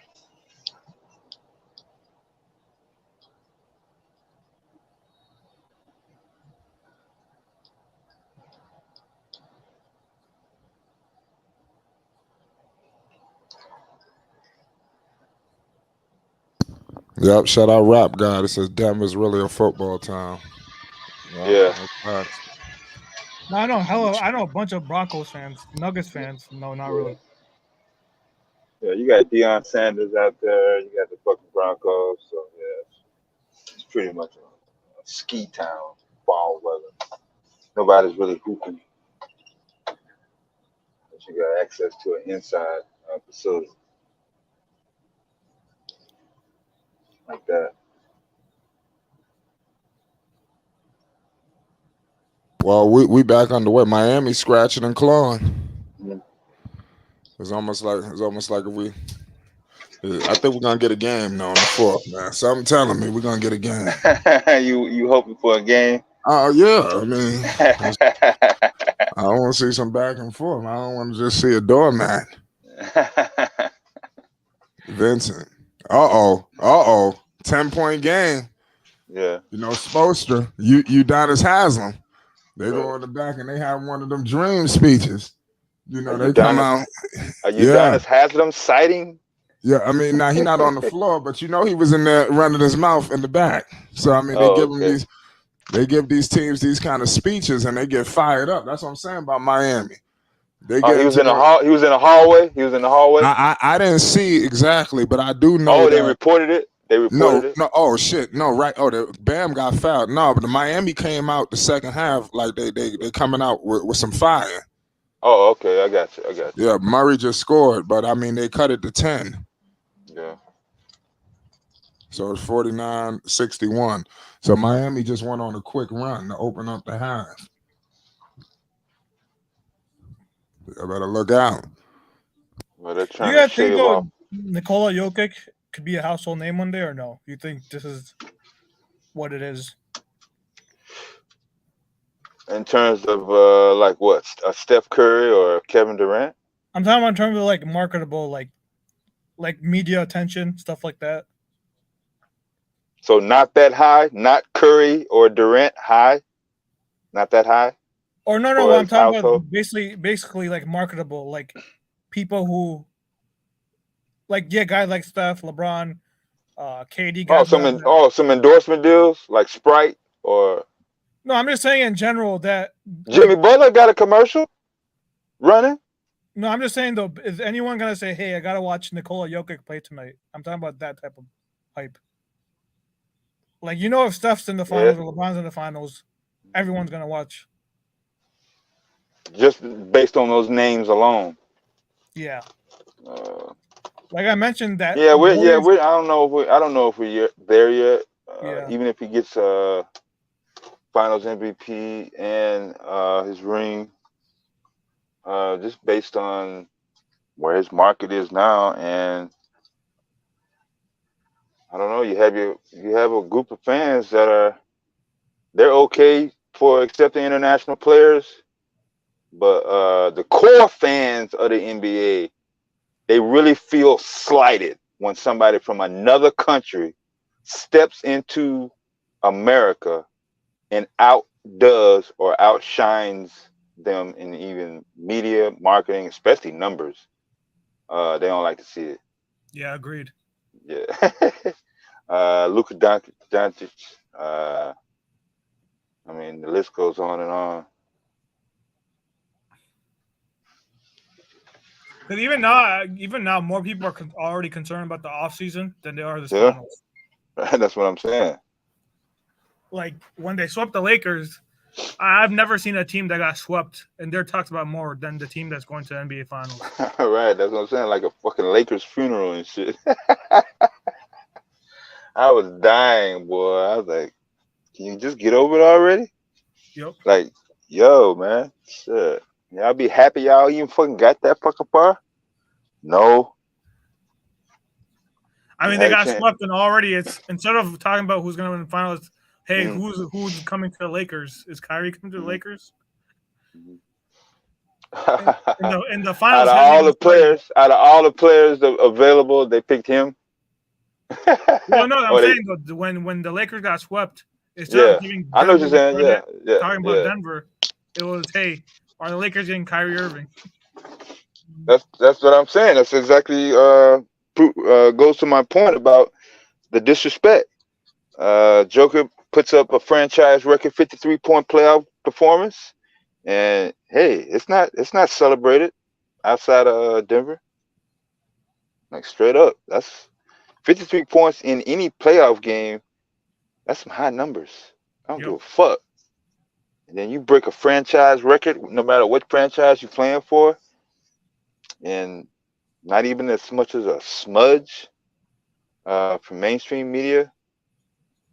I don't know about the local networks across the country, but yeah, I felt that he got slighted, snubbed, and I don't know if disrespect would be strong enough, but yeah, they got to sweep him.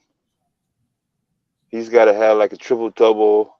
There's got to be some no doubt overwhelming for him to get any more than what he's already attained now. But if he lets the other players play, his stats is probably going to be somewhat, I would say safe and stable. It's not going to diminish. But let's see what happens.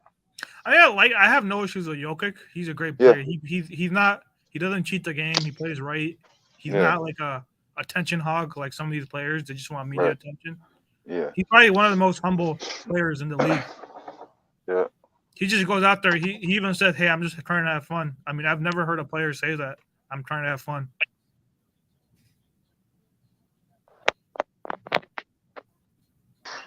Yeah, that gets you a long way.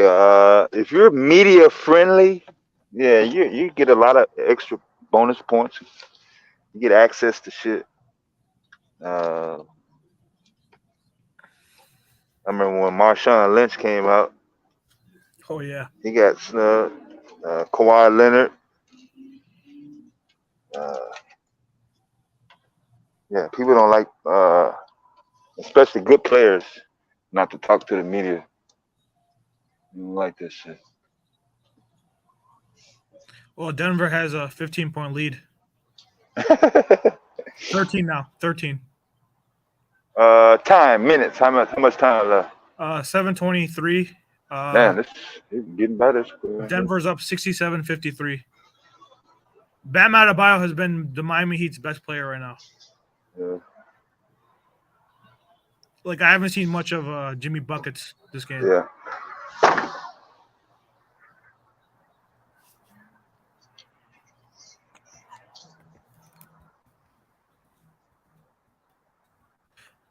And I don't think Bam, but defensively, though, I don't think he could guard Nikola, though. Nikola's just eating on him, feasting on him. Defensively, though, Bam hasn't really been able to stop the Joker. Yeah, one-on-one. Yeah, I don't know if that matchup does not favor Bam at all. That's why I don't understand all them goddamn jump shots. What the fuck are you taking all them damn jump shots for? So you should be down in that paint, at least trying to get to the line. If anything else, your worst case scenario is, damn, you got to make these foul shots. But nope, you don't like shooting foul shots because you can't shoot them. I don't know why they're not playing Kevin. They're putting Max Strus in, who can't even hit a bucket. Why isn't Kevin Love in the game? Kevin Love has actually been in the NBA Finals, so he knows. This guy Strus he's jacking up shots. He hasn't made a basket. He's 0 for 9 right now.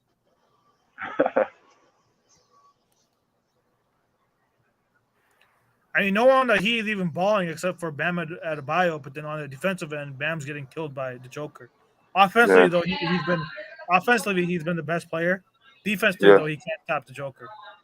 Yeah. And the Joker again cannot miss a single. Joker hasn't missed a single shot. Sorry, he missed one shot, but he has 17 points already. One missed shot.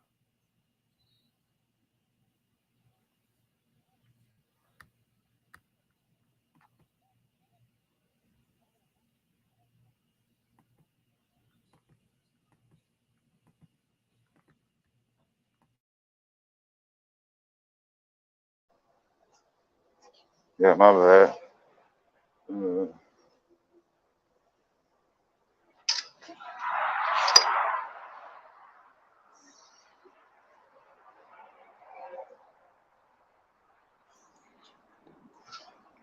He's still shooting.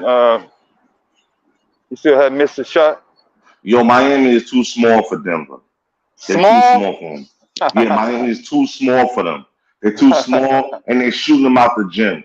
This is how the series is gonna go. Yo, hey, I'll give them a gentleman's sweep. How about that? One game. Gentlemen?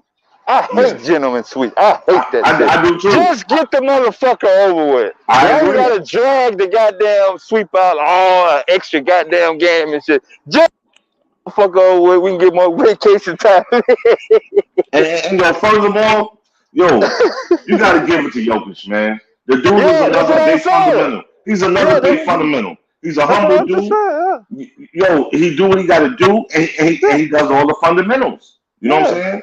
And yo, when he is on, the team is running like a well-oiled machine. You know what I'm saying? Yeah. That lets You you know what I'm know when a player has control of a team, or the team actually responds and is, pretty much, hey, we actually we moved to the beat of Joker. Fuck it. Shit. And then what's the boy's name? The boy that came from Orlando. Man, he really resurrected his Good. career, man. Yeah, Yeah. Aaron Gordon, yeah. He really Yeah. resurrected his career. Michael Porter, Yeah. too, coming off injuries when he first came into the league. We see Yeah. that he's really the truth. He really is as advertised. And Jamal Murray, man, he ain't no fluke after that bubble, man. He's no fluke, man. You know what I'm saying? I think, Miami is still tired, man, from that 7-game series with Boston. That's going to have a lot to do with it, too. Denver had a lot of rest, and for a team like Denver, who is so devastating, that's even worse for them to have all that rest, man. Mm. Well, people were saying that was going to work against them. They were going to get lazy and stiff. We always say fat, that. We always say that eating- when the other team has a break. eating sandwiches and drinking beer and shit, watching Heat. Okay, like Zion. Why am I seeing Zion in the commercial? Why is a bust in the commercial? Why is a bust in the commercial during the NBA Finals? Are we serious right now? This is what the game has come to. A bust can get a commercial during the NBA Finals. Wow. Yeah, Zion is a bust. I said it. Finals. Wait, I said a it. commercial for what? For a soda. It was him, Angel Reese, and Jamal Murray. Yeah. Yeah, Why is he getting a commercial? He signed that when he was at Duke, though. He don't need to be drinking those sodas. He don't need to be advertising drinking sodas. Man, they gonna give him that goddamn check. He gonna drink all the fucking Sprite he can. Shit. As long as that check keep coming in, and you gonna put that motherfucker down. Well, I remember they used to do a McDonald's commercial for Kobe. I know Kobe don't eat no McDonald's. Right. Kobe Bryant does not eat Big Mac. And his daughters didn't either. He didn't take his daughters to McDonald's and shit. Yeah, and he used to be in all those McDonald's commercials. Yeah, but Kobe wasn't 600 pounds. Kobe didn't miss his first 3 seasons. Kobe didn't do that. You know what I'm saying? Kobe lived up to all expectations. Zion is not currently. He's currently a bust. That's where he's sitting at. His team can't get anywhere without him, and it's a damn shame, man. He can't even help them. Hey, the commercial he should be doing is Weight Watchers. Or Peloton. You know what I'm saying? Do one of them commercials, the Peloton commercial, when he on a bike and he's sweating and all of that. You know what I'm saying? Oh, rough, bro. Yeah, man. This how I go over here on Play Sports. So when I'm in the building, man, I don't give dudes no break, man. You know what I'm saying? Yeah, Jimmy. Why you got such an old man's name, Jimmy? He like 30-some years old with the name Jimmy. Like that was my pop's name, Jimmy. That probably was his pop's name. Sure. That's why I ain't bullshit. He probably had it probably was James. Shit. Some good times and shit. Man, Jimmy was homeless, man. Jimmy don't know his dad, man. That's why he played so hard, man. You know what I'm saying? Jimmy come from nothing, man. Jimmy out there, you know what I'm saying? But yo, you gotta give Jimmy his credit though, man. Yo, second finals appearance, you know what I'm saying, with Miami, man. He went to Philly, he tried to instill that winning attitude, they fought against it. He was in Minnesota. They fought against it. Chicago fought against it. And with the help of Evan Spoelstra and Pat Riley, they you know what I'm saying, they mirrored what he was saying. And that allowed it to transfer to the team on the floor, man. So Jimmy got to get his credit. He is a floor general, man. You know what I'm saying? The team responds to that. You know what I'm saying? 7 undrafted players, man, playing in the finals. That's unprecedented. You know? That's good GM work, man. You can't leave Duncan over. Well, you can leave him open. He missed it anyway. You said Duncan. I don't know if he's ever gained a role of being a threat, but yeah. He hasn't. He's a liability on defense. Yeah. He's a big liability on defense. Yo, at this point, I don't know why Miami's not playing Kevin Love. Hit him up on Twitter and ask him to put him in real quick. Shit. That's true. That's a good question. They need all the shit they can get now. Shit. They need big bodies because Denver those are big men. Those are big men out there, man. Porter Jr. is big. Well, he about 6'11"? You know what I'm saying? You got Aaron Gordon, 6'10"? You know what I'm saying? Then you got Jokic. Caleb Martin finally hits a bucket. Hey, man, Miami's still tight for Game 7, man. They have played Boston 7 games to get to the finals, so shit. Their lead is still weak. What happened to all this? Game 7 is going to keep them in shape, and they'll be ready to blow them out, and Denver is going to freeze up. No, Yeah, people are saying Denver was going to be rusty this game. Yeah. Again.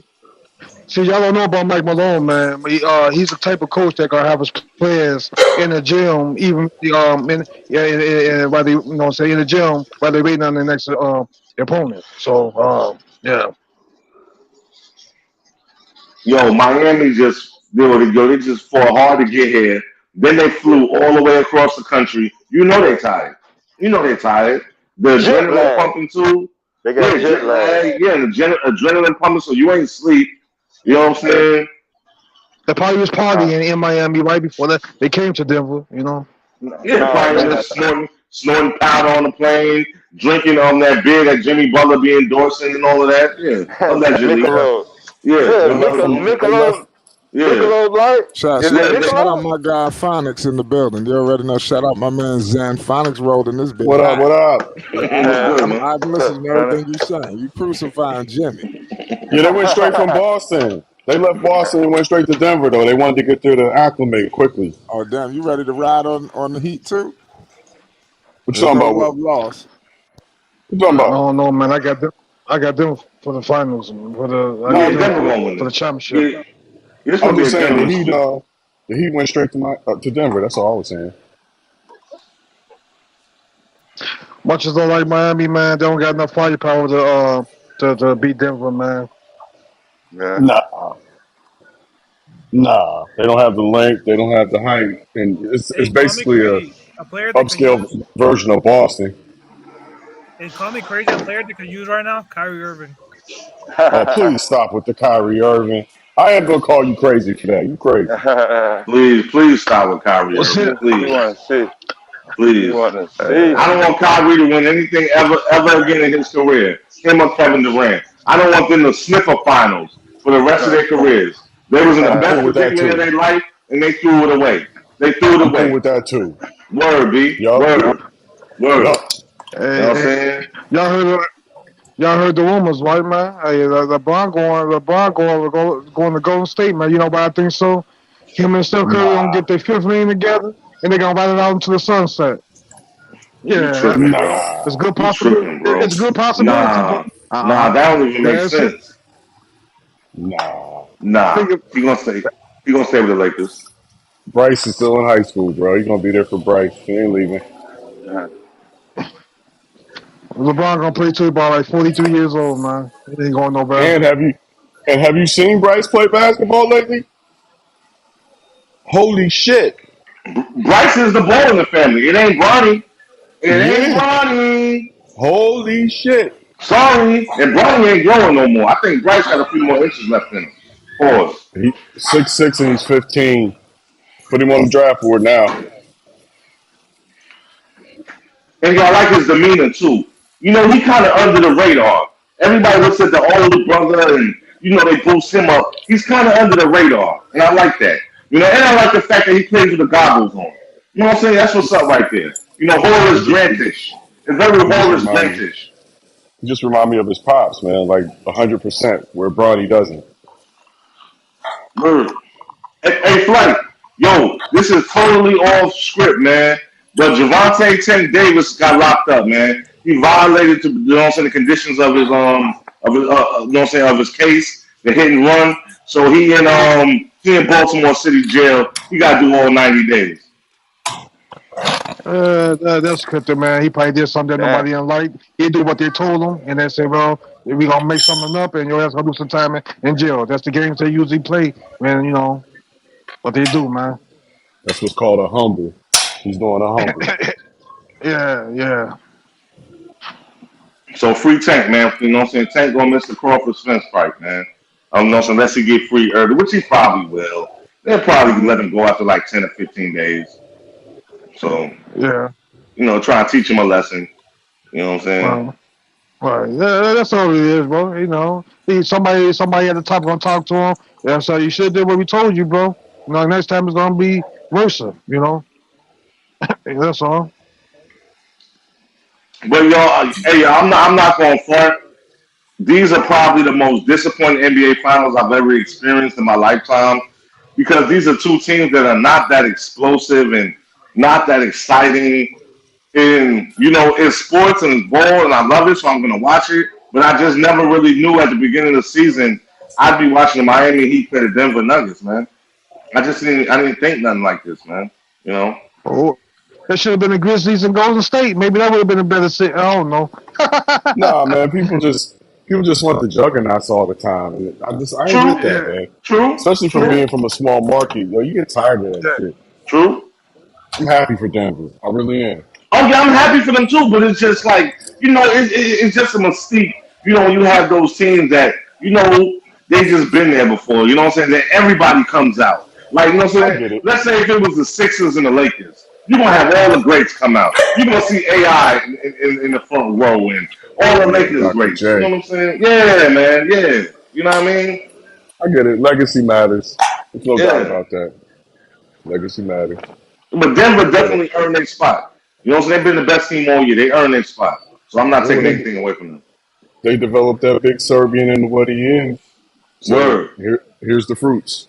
Word. Absolutely. Absolutely. And honestly, if they can keep this team together, they might be unstoppable, man. You know what I'm saying? Because I think the Warriors are done. Yeah, I think the Warriors are done. They're done. For a couple of years, they might be. The Warriors got a lot of money though, so they'll retool quickly. Don't believe the hype on that. I mean, they can, but you have to ask yourself this: is their style of play still indicative on how you win in the NBA? You know what I'm saying? Because as we've seen in this last series, you throwing up all them trades, but you're missing money you're making.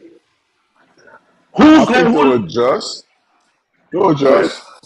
Because they probably realize more than anybody in the NBA that the 3-point era is the Steph Curry era. If you ain't got 40% plus 3-point shooters, you can't play like that. But then, and look at the MVPs. Hey, what's up, fellas? Your MVP is on the finals, man. MVP got eliminated. What's good, bro? The MVPs are all bigs. Chilling. What's up with my man? Where's my man? No Panic at?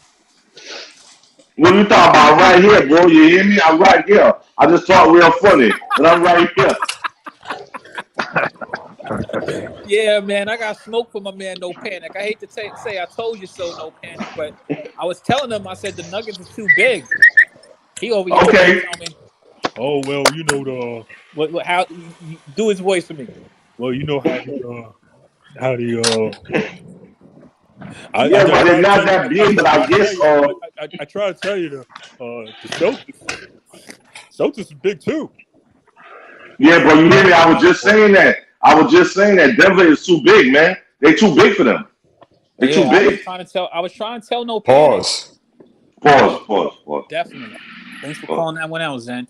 And if you look at it from multiple angles, like there's a reason why I got the Denver Nuggets gentlemen sweeping these guys.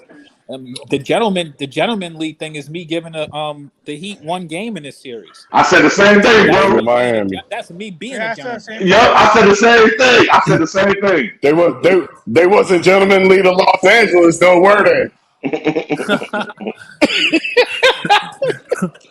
don't expect that kind of chivalry this time either. Oh yeah, I feel you. And I don't think tell your business. The thing about the Heat is the Heat have one thing. The only thing they have in their advantage is the gutsiness. But realistically, man, they got a lot of dudes performing over their head. Mm-hmm. When people are talking about Caleb Martin's an all-star, I heard people saying that at the end of the game. He gonna get paid though. He gonna get the bag though. He gonna get the bag. Him getting the bag is one thing. You trying to say that dude's an all-star is just somebody bugging out. Nah, he's not an all-star at all. Not even close. And it's a 24-point game, y'all. Yeah, they have the ups and downs. The Heat are full of players like that. But you just gotta remember, there's multiple things. That's somebody outside in the hood, man. Yeah, that ain't me. You know, you got the police, the medical motherfucker. God, man. Somebody called Hey, somebody called the police on That these was damn you, Denver Zay? Nuggets. There's an nah, ass but I whooping had going on task in the hood force. right now. That wasn't me, but I had task force across the street again earlier today, man. Oh, For the damn. second time in like 6 months, Yeah, the whole ambulances crew went was over past. there. That's the police coming because somebody Yeah, called the yeah. police on the Denver Nuggets for whipping this ass. Yeah, call the Somebody getting their Marines. ass beat in the back alley right now. Somebody Okay, called the DeAndre cops. Jordan gonna get him a ring. You know what I'm saying, for being big for nothing. That's what's up, DeAndre Jordan. He gonna be the only one out that little crew to get him a ring. Who left Brooklyn? Yeah. He about to get him a ring and You know retire. why? You know why he deserves that ring? He deserves that ring because he's Joker's crash test dummy in practice. That's why he deserves that ring. Mm-hmm. That's why Mm-hmm. Jokic plays the way he does in games because he's been playing against DeAndre in practice. He gonna be calling up Chris Paul and all of them, laughing his ass off. Yeah, I got me Yep. something. I got me some hardware. See y'all, see. You know what I'm saying? Bling, bling, bling. Mm-hmm. Yeah, he deserves it, man. Hey, Bruce Brown too, and Caldwell Pope. You know what I'm Hell saying? yeah, Caldwell Pope, Mm-hmm. absolutely. KCP, the LA Castaway. Come on, Oh, there's a this will be lot one of going the first. on. This will be the first LA Castaway to win a title, won't it? But Mm-hmm. see, No. Yeah, it will. You're right. Yeah, it will. there's something else with this. Like I was trying to tell my cousin today. I said KCP, your Cinderella, KCP got a the title. Cinderella KCP got a story. title on 2020 with the Lakers. Then yeah, he got KCP. He said Yeah, cast off though. He said cast But off then he got off the cast team. away after Yeah, he that. said He got cast off cast. off the team. he said. Like you know how they get rid of all the talent for LeBron. Yeah, Pay attention, man. Pay attention. It's yeah. coming back to haunt him. Denver ain't gonna get rid of him, and the Lakers got rid of everybody. So they have a lot of. But you know the funny thing is they brought back D'Angelo Russell. How'd that work out for them? Well, hold on. Oh, bro. Hold on. The Lakers didn't get rid of nobody. LeBron got rid of them. That's who Would got rid of you them, not the Lakers. would you have rather had KCP D'Lo or was gone D'Angelo before Russell? LeBron got there, though. Hold on, D'Lo was gone before Bron got there. He sure was. That was Swaggy No, B's I'm man. not talking about D-Lo. I'm talking about KCP. All right. I'm just making sure that we're all on the same page. Yeah, LeBron did get rid of a bunch of people, but the Lakers, they got rid of a bunch Imagine of people that they brought back. if they kept KCP and Caruso. Come on. Mm-hmm. That's all they had to do. Yeah. And get Rui Hachimura, and that's the game. Yeah. I was telling my cousin today, I said, Yeah. that Cinderella, I said, I know y'all like the Cinderella story, you know what I mean? And I have a sore spot for the Heat, but that glass slipper getting cracked, I knew it was happening.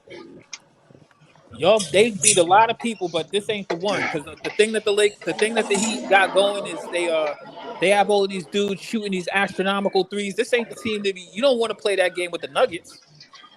So let me ask y'all something, man. You know what I'm saying? In the not so near future, how do we view Jimmy, you know what I'm saying, Jimmy Butler's legacy, man? You know what I'm saying? With the proverbial 2 final losses, man. Like, you know what I'm saying? What is this Superstar. gonna do for his legacy? I mean, I don't Superstar. think it really. I think this playoff run helps his legacy more than it hurts it. It's just it would have been nice if he would have got a ring. You know what I mean? I mean, I think he's definitely a Hall of Famer. Probably maybe top 50. Slow down. You're being disrespectful. Yeah, that's what. That's slow what down. we getting. That's a problem with the NBA. Everybody gets in the Hall of Fame. Yeah, but it's not that they get him in the Hall of Fame, then they throw him in the top 50 like automatically, right? They throw him in. Top 50. There are some role players who He gets in. He gets a yellow jacket with no ring. Hold on, who's my I mean, a man? lot of people got a yellow jacket with no Who is rings. my A lot of man? people got a Yeah, yellow jacket with no the rings. Basketball Hall of Fame doesn't have a high bar, so yeah. Yeah, it doesn't. You're right, Zen. And that's why I'm saying he shouldn't get in. I mean, not get anyway. He's still got a few more years to play. He's famous enough. I think he's famous enough. But he's only 33, man. He's only 33, man. So he over 24. Is he over Steve Nash? Hell no. Hell no. Two-time MVP. What? What's wrong with you, man? That's come on. I don't even gotta think about that. Nah, see, this be young people, man. It be young people that didn't see them play, and they just be throwing names out there. Come on, Steve man. Nash is he's one of the most overrated players of all time. Overrated? What? Nah. That's nasty. That's nasty. Steve Nash was that dude. Steve Nash was that guy, man. So Come Nah. on, man. Don't Nasty. disrespect defense like that, man. Ask I Sean see. Come Marion. on. But Zen, and I'm not throwing no shade, but just like brothers just said about Steve Nash, they might say that one day about Dame. You know, Dame's legacy is going to be complex, but at the end of the day, he's going to be like 600 million during my playing career. Yeah, right. That's the bottom line. At the end of the day, is what you walk away with, not just chips, but money. And obviously, he's not in it for championships. He said, I'm getting paid, man. That's what they really care about. I got bread. Yeah, but you know what? I'm a little. Lillard. I don't have. I love him too. And I'm so disappointed. I don't have him highly rated in the hall. Like he ain't even in the hall yet. Nah, he's not. But I'm just so disappointed that he's not on a contender. Because to see him in prime time, man, like that is everything. Like Dame is that dude, man. He's amazing. He's amazing, and he will be Hall of Fame. He's all 75. He's gonna make the Hall. Man, he's that dude, man. Dame Dollar's that dude, man. You know what I'm saying? Pause, man. But he that dude, man. He all-time leading scorer in Trailblazers history. This is the 5th winningest franchise in NBA history. Yeah, he made it. Yeah, Dame. You know what I'm saying? I think he will eventually leave, though.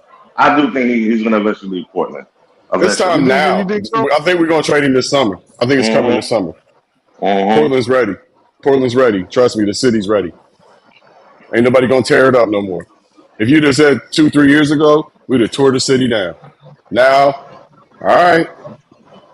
Let's talk about regrets. My man Jimmy Butler's going to regret not touching that Eastern Conference Championship trophy. He didn't touch it. He didn't touch it? He did not touch it. He's going to regret that. He said he was moving too cocky. Paul. Yeah, moved too cocky. Then he No. I think he's been humble. Actually, I think he's been humble, bro. I think he wasn't humble on that at all. He was not humble. Being humble is taking your award like you're supposed to and showing it to the crowd he said, quietly. I only touch championship trophies. Come on, Chance. That's cocky. That's cocky. No, I guess he wanted. No, I don't think you guys understand. I think he wanted to jinx himself. Like, okay, if I trust the Eastern Conference trophy, I might not trust the NBA Finals trophy. That's not what he's foolish enough to believe that. No, Jimmy does everything for his teammates. He has to come off like, nah, we're not finished. It's unfinished business. He's trying to set the example. Like, nah, that's not enough, y'all. We're not gonna rubbish on this. He didn't have to do Pat Bev and jump on the tables or nothing, but damn, accept your award.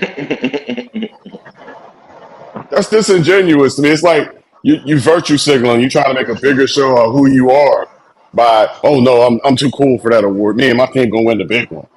Nah, I agree with Quiz.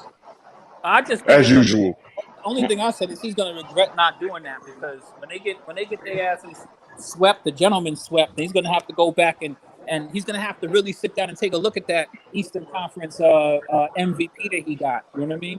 Hold that with pride, bruh. Right, but I mean, if you're James Harrison minded, you look at it as a participation trophy, and maybe he's that way. Fuck that little trophy. I mean, I'm not mad at him for doing that, but you know what? It's just the energy. Like everybody, when you're at this level, people are looking for little things, and the organization been humble. Both organizations been humble, but you were the one talking about, hey, I want to trademark Timmy buckets, and you know what I mean. I only touch championships. Now I only drink the finest Cambodian breast milk. I heard all that. Remember John Morant asked him, who are you worried about? He's like, I'm worried about the Celtics. I'm not worried about anyone in the West. Oh, we ain't worried about the West. We good in the West. Oh, he definitely regretted that. They threw it in his face too at the press conference. Yeah, they did. But think about it. You got to deal with teams like Charlotte going to be good. I mean, not Charlotte, but Sacramento's going to be a team in the future. So watch out for Sacramento. They're going to be a team. Look out for. So Grizzlies better, John Moran better take everything he said back. They got really Dylan Brooks over there. So who they gonna get? Who the Grizzlies gonna pick up now in the offseason? The Grizzlies got a lot of problems, man. and it starts with their star player. That's going to really mess up the chemistry of the team and the coaching and everything. And we're going to see what type of player Ja is. If he can be resilient and come back from this, because I honestly think they're going to suspend it for half the season. I mean, because the public sentiment is too high. They're gonna trade his ass, man. That's what they're gonna do. Nah, they ain't Man, gonna trade him. don't know that. People Nah, done. What kind of punishment is that if he get traded? nah, exactly. They ain't gonna trade him. They gonna wild out test him. Now they gonna wild out test him Actually, after that shit yeah, in Detroit. actually, I got you a 1 year suspension for the entire season. Nah, he's gonna get a half a year. He ain't gonna get a whole year. He might get that. I bet you. Nah, I bet you don't get a whole year. He gonna get a half a year. Nah, people have You know had what I'm that saying? What you want to penalty. put $100 on it? People have He had did the that same penalty. thing twice. He did the same thing twice, but your girl I'll on put 50 50, on so it. I don't know. I might say a I'll double put on his 50. ass though. He had I'll put 50 multiple on it. incidents. He had multiple 50? incidents. Shit. And They the can only suspend way he Bob stopped him Bridges was to be because he gone won. for a whole year. Well, you make John Morant can't go gone for a whole year. Shit. Nah, because because the reason he's not gonna be going for a whole year because they was already talking about the maximum penalties, but they're saying half a year would be sufficient. That's what they're gonna they want to give him. But A that half ain't a the year. max though. But that ain't the max though. There is no max because it's unprecedented. He didn't break a law. He just Well, broke he finna set detrimental one. to the team. He just Well, broke detrimental to the team. The team Adam Silver. and the NBA. Yeah, but that's not breaking a law. Yeah, Adam Silver finna set one. Then if it ain't one now, he about to set it right now. Make sure y'all Everybody- subscribe to Flight after this Sports series. for more news, right, updates, and guys. more. It's NBA Finals. You already know what it is. Yeah. We already know the Adam Silver's superstar panel. Al Silver gonna get his ass a phone call, be like, man, this is what we gonna do with you. Shit. Yeah, he's soft though. Adam Silver's soft. He's gonna get the man in half a year, and that's gonna be the end. Somebody of the gonna be in his ear though. Somebody gonna be in his ear. It probably ain't gonna come from him. But Hey guys, we They got need a to they're seem not like gonna be point satisfied. game. Nah, they're not gonna be 12-point satisfied for no game. half a season, bro. They're gonna send a message. Nah, they need a Goddamn. team like Memphis, man. A small market team like that who can compete at that Small level. market. Grizzlies gonna be ass if he be for half the season, man. Grizzlies gonna be falling all the way off the map. Shit. Yeah, that's what I'm saying. Like they want him around. You know what I'm saying? Like, you know what I'm saying? That's good for the league, man. And yo, big shout out to Jeff Green. I've been ball for 2 years and he just won't give it up. That ball spot in the middle, he don't care nothing about it. Jeff Green don't care nothing about that ball spot in the middle.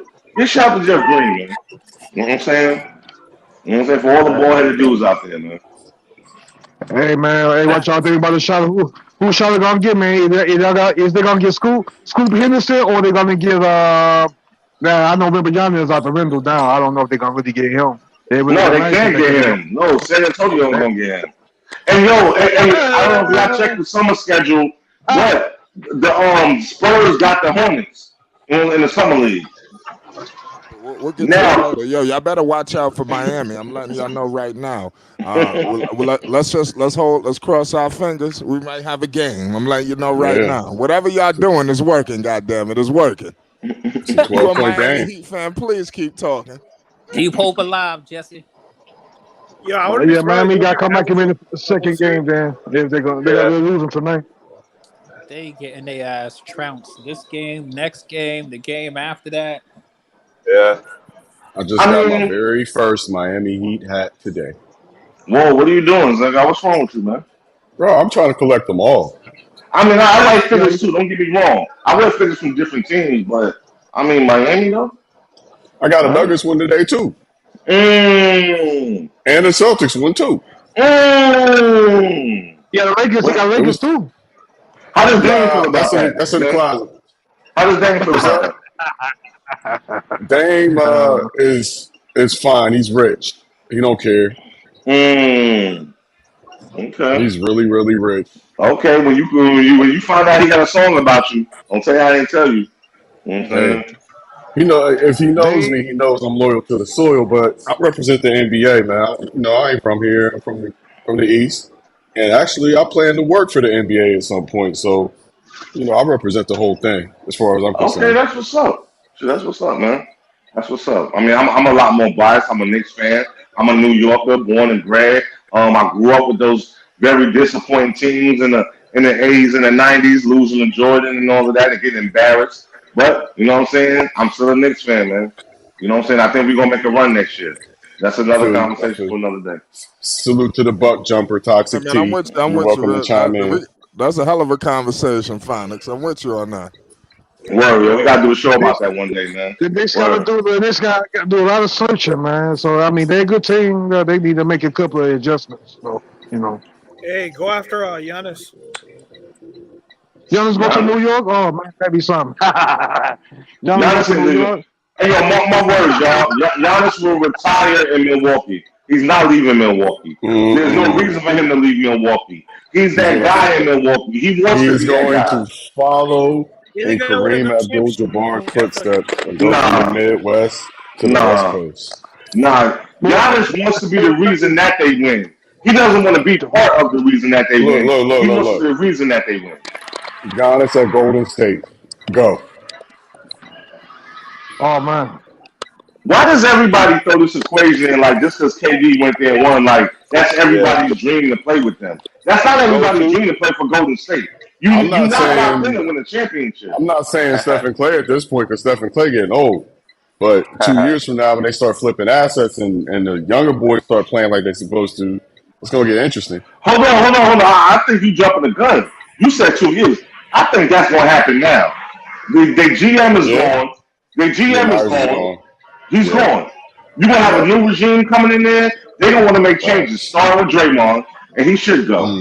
He He should. should go. He's a cancer on the team. He's a cancer on Mm-hmm. that team. He needs to Yeah. go. Well, You know what I'm saying? he punched Jordan Poole. Jordan Poole's the reason. He punched Jordan Poole. That's the reason why they're not in the playoffs. That's the reason why they got eliminated because of that, It man. pretty much is. I, Yeah. I think I so. guarantee you that played the part, man. That, and well, not just that, his antics on the court. He talks too effing much. You know what I'm saying? Like, you're not that guy, Draymond.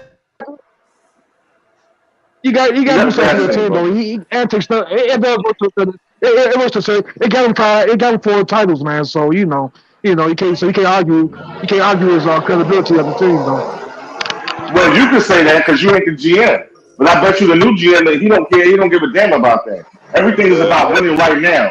If you're messing the chemistry up on this team, you're going to have to go. So you're going to tell me Stephen Clay ain't going to agree with that? Hell yeah, they going to agree with that. You know what I'm saying?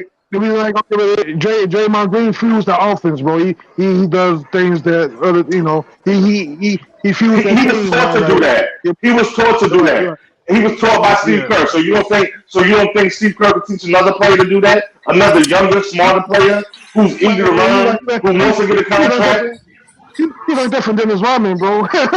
Man, he wasn't playing like that at Michigan State. He was not playing like that at Michigan State. He learned that from Steve Kerr. So what I'm saying is, you know what I'm saying? If Steve Kerr can teach any hungry dude that come in, Draymond is not hungry no more. He think he that dude. Because he helped win them rings. He can run his mouth and all that. Let's see if the next GM feels the same way. I think that they're in rebuilding now. You know what I'm saying? You know what I'm saying? I think they're in rebuilding right now. They don't got too much. They don't got too much rebuilding to do because you still got Andrew Wiggins, you got Jordan Poole, you got Stephen Clay gonna be there. You got some guys off the Kamiga that guys are gonna be. Kamiga gotta go. Kamiga gotta go. Kamiga gotta go. He ain't look good in last summer league. He ain't look good this season. Whatever he's supposed to be, he just ain't gonna make it. Toss him to the G League or get rid of him, man. Like, nah, I'm not sold on Kamiga, man. Nope. I'm not sold on him. And Jordan Poole, after we get rid of Draymond, he better get his mind back right and get back on his game. Because he had a down year this year. You know what I'm saying? We didn't see that many pool parties. Yeah, he got a punch in the face. Oh shit! Yeah, of course he ain't gonna perform good. And that was practice, man. What did Allen Iverson say about practice, man? That was practice, man. They ain't got nothing to do with the game. You know what I'm saying? Yo, Denver is just having their way with Miami. God, they can get any shot off they want. No defense is being played.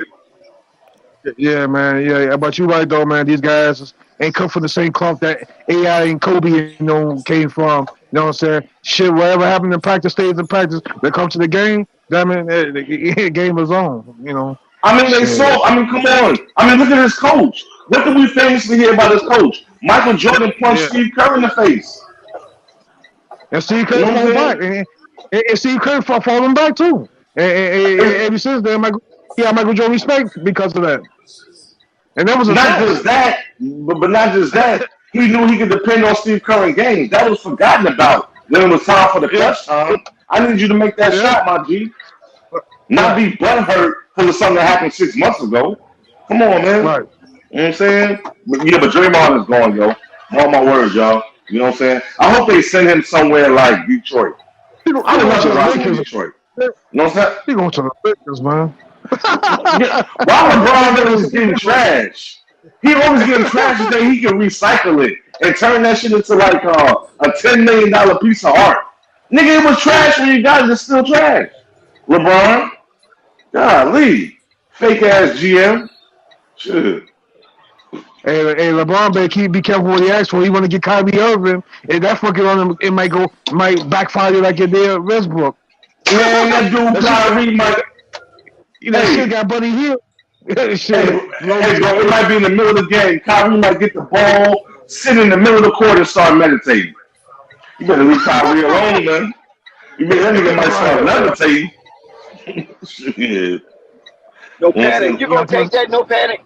You gonna take that shit down? No panic. You gonna put a spell on the what whole up, team? Dex? What up, Dex? What up, Dex? Where you been, man? Oh, Dex. Salute. We got Dex in the building. What up, Dex? Hey, I know no panic ain't gonna take that thing down. No panic. You ain't gonna let him just do Kyrie like that, right? I don't know what you talking about, Dix. I do what I gotta do. I'm down here eating rice, and that's what I got to eat is rice, Dix.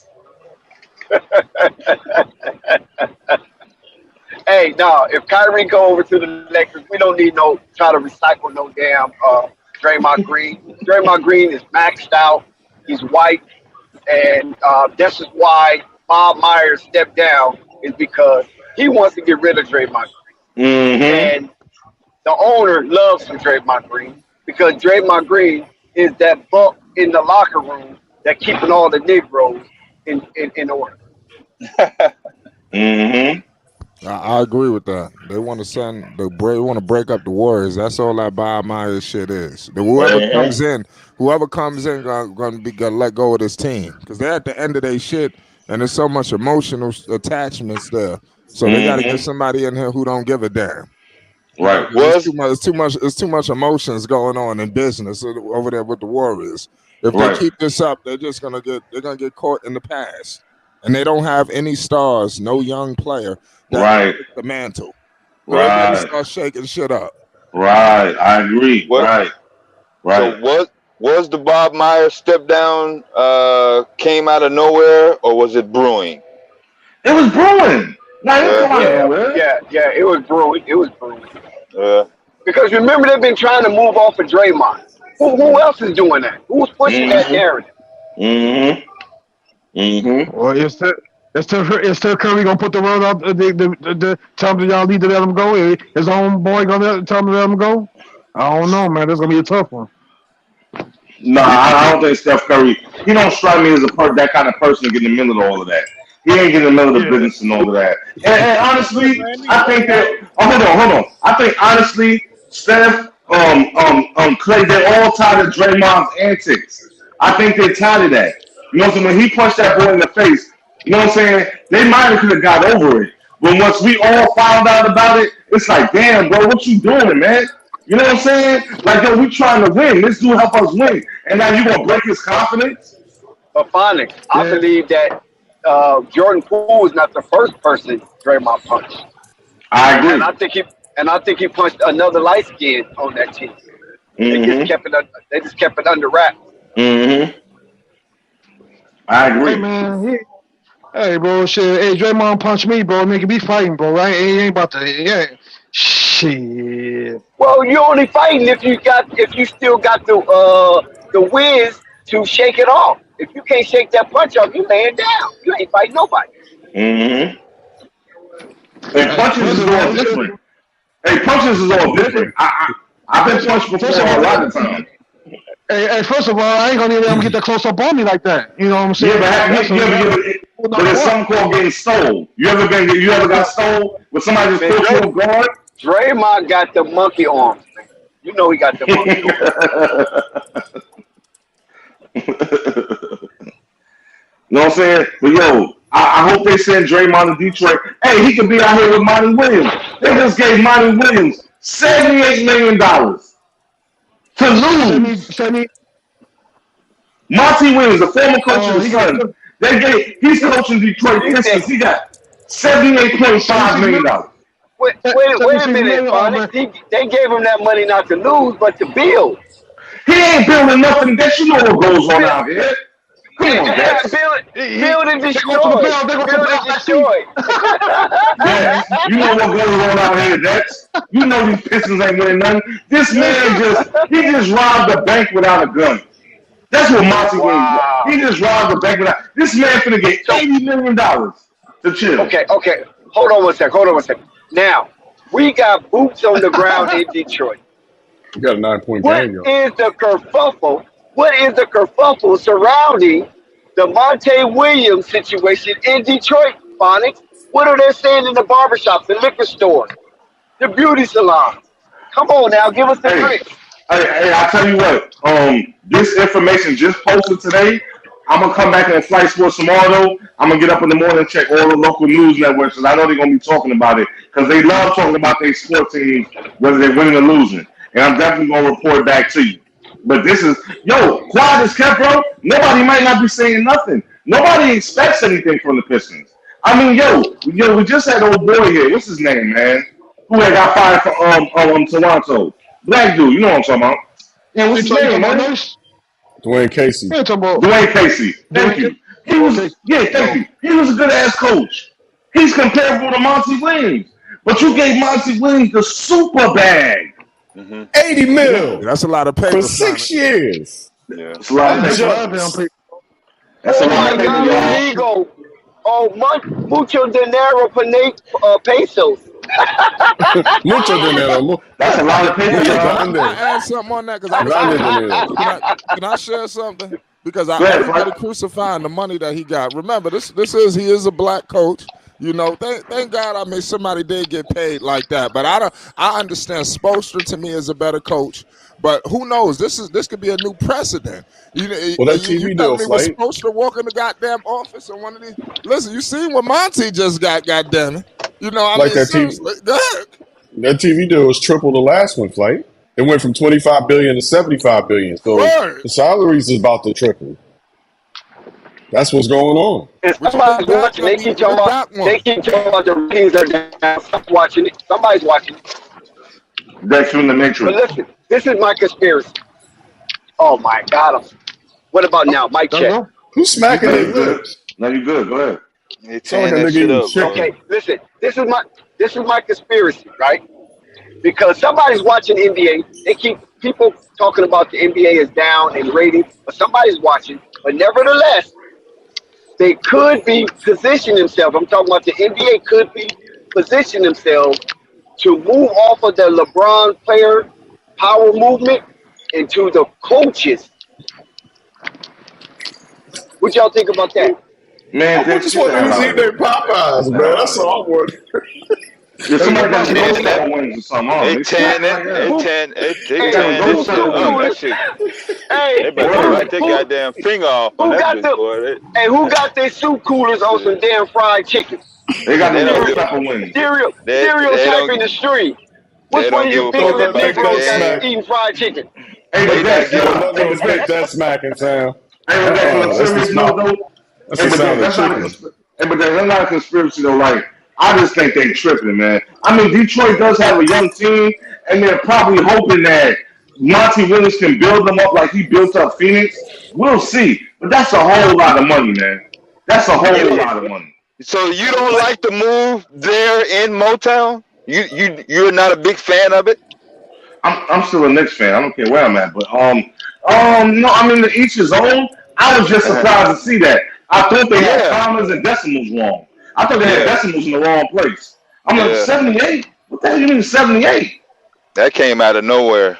That came out of nowhere for me. That's a lot of money, bro. Yo, word. That's a player. That's a player. 72. This morning is 78. I You mean, know what I'm how saying? much The money numbers was it? keep And they said, changing. hold on. They said they got incentives in the deal that could Mm. bring it up to $100 million. That's I was crazy. ready to say Wow. that. He could be the first $100 million coach. That's crazy. That's crazy. That's Monte crazy. Williams. A fired coach can be $100 million coach on the next year. Will the On the league Pistons. will the league invest into the Pistons and sell that package to young and up and coming inspiring coaches? What? Hey, you know All what I know is though? that Monte Williams can have the dream team. He can have the dream team coaching You can't on make his it as a coaching staff. player, but you can make it up on the back end as a superstar, high paid corporate coach. Well, look, This it's is like this. yeah. It's like That's a this. It's like possibility. this, and everybody that's listening. I'm the teams that I'm looking out for the two teams next season, and in the preseason and in the summer games is the Pistons and Houston. You got Ime Udoka, you got Monty Williams. These are two young teams. Pistons, they star player, he got injured last year, so he should be back strong this year, and we're gonna see, man. You know what I'm saying? Watch out for Orlando. I'm looking at them too for next year. Well, then watch out for OKC then. I want to know what they're going to. You bring it Dex, up. you in the matrix, Dex. Being for the Detroit. Oh my God! I said I want to know what they're going to do with the fifth pick. That's a good question. Yeah. Is the league ready for another draft? A high, well, I guess not a high pick draft bust. I'm not impressed with this draft. I'm not impressed with it at all. I'm not impressed with it. Wait a minute.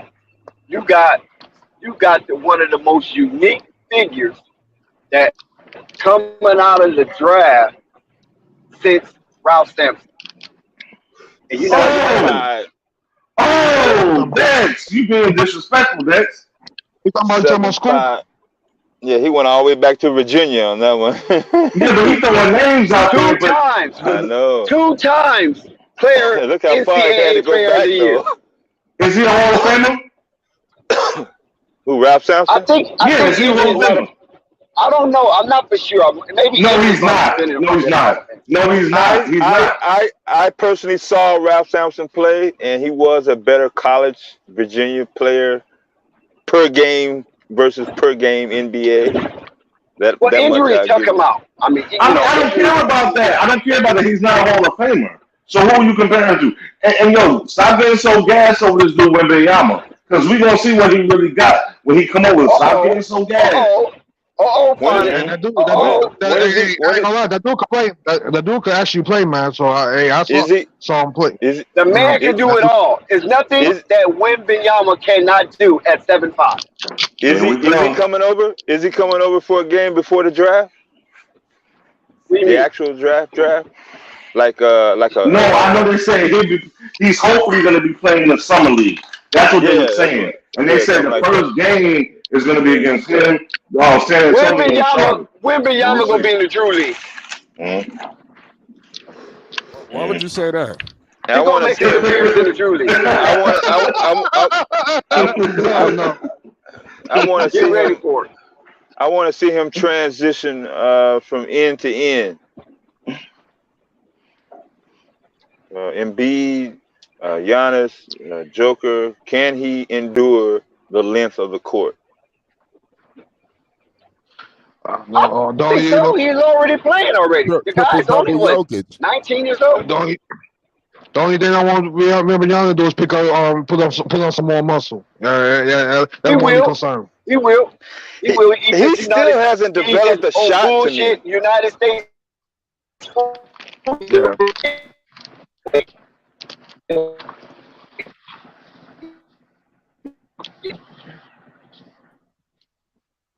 I think he's breaking up a little bit. Yeah, but Giannis, I'm not so sure if he's got a shot. I mean, Victor? Yeah, no, Giannis. even a mid-range, even. Like, okay, Giannis is backing down in the paint. Are you saying to yourself, ain't no way in hell he gonna miss this? Like that. Giannis is a 1.5 level scorer.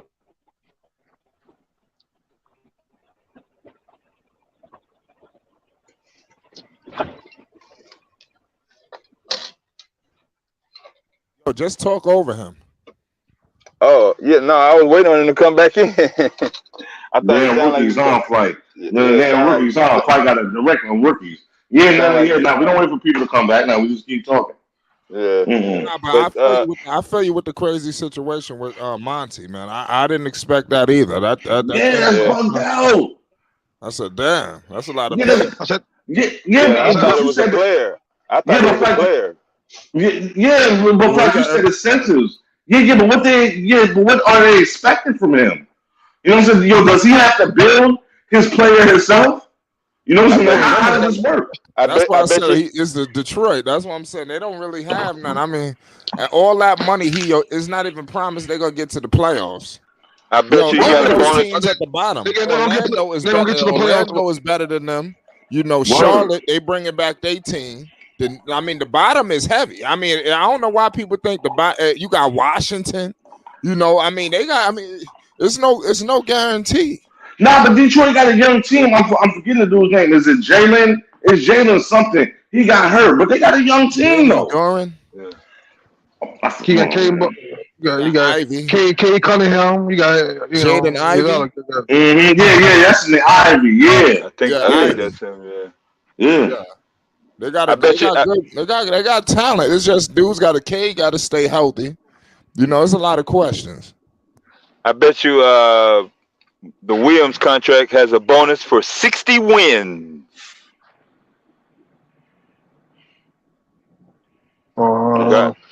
Regardless if you make the playoffs or not. You should make the playoffs with 60 wins though, but hell yeah, what you mean? I mean, 80% of the games. 41 games, 41 wins to get you to the playoffs.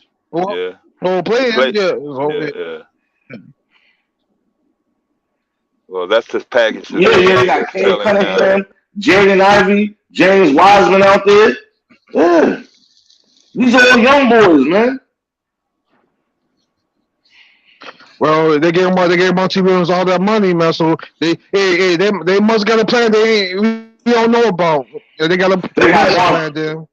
They got Marvin Bagley III, Buddy Boeheim. You got Bojan Bogdanovic, Alec Burks, Hamidou Diallo, R.J. Hampton, Isaiah Rivers from Michigan.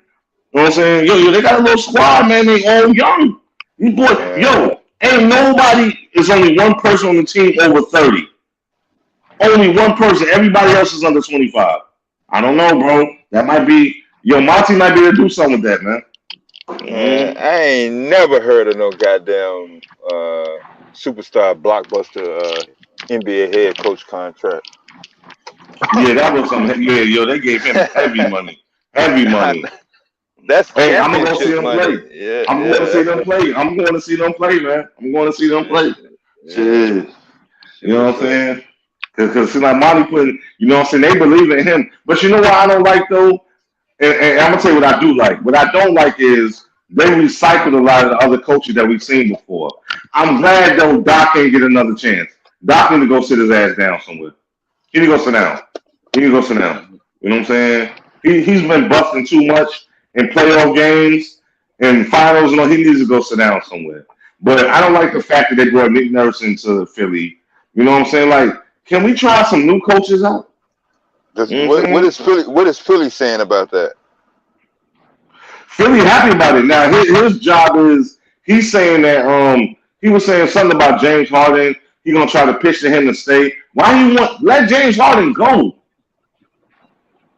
Get a guard in the draft, man.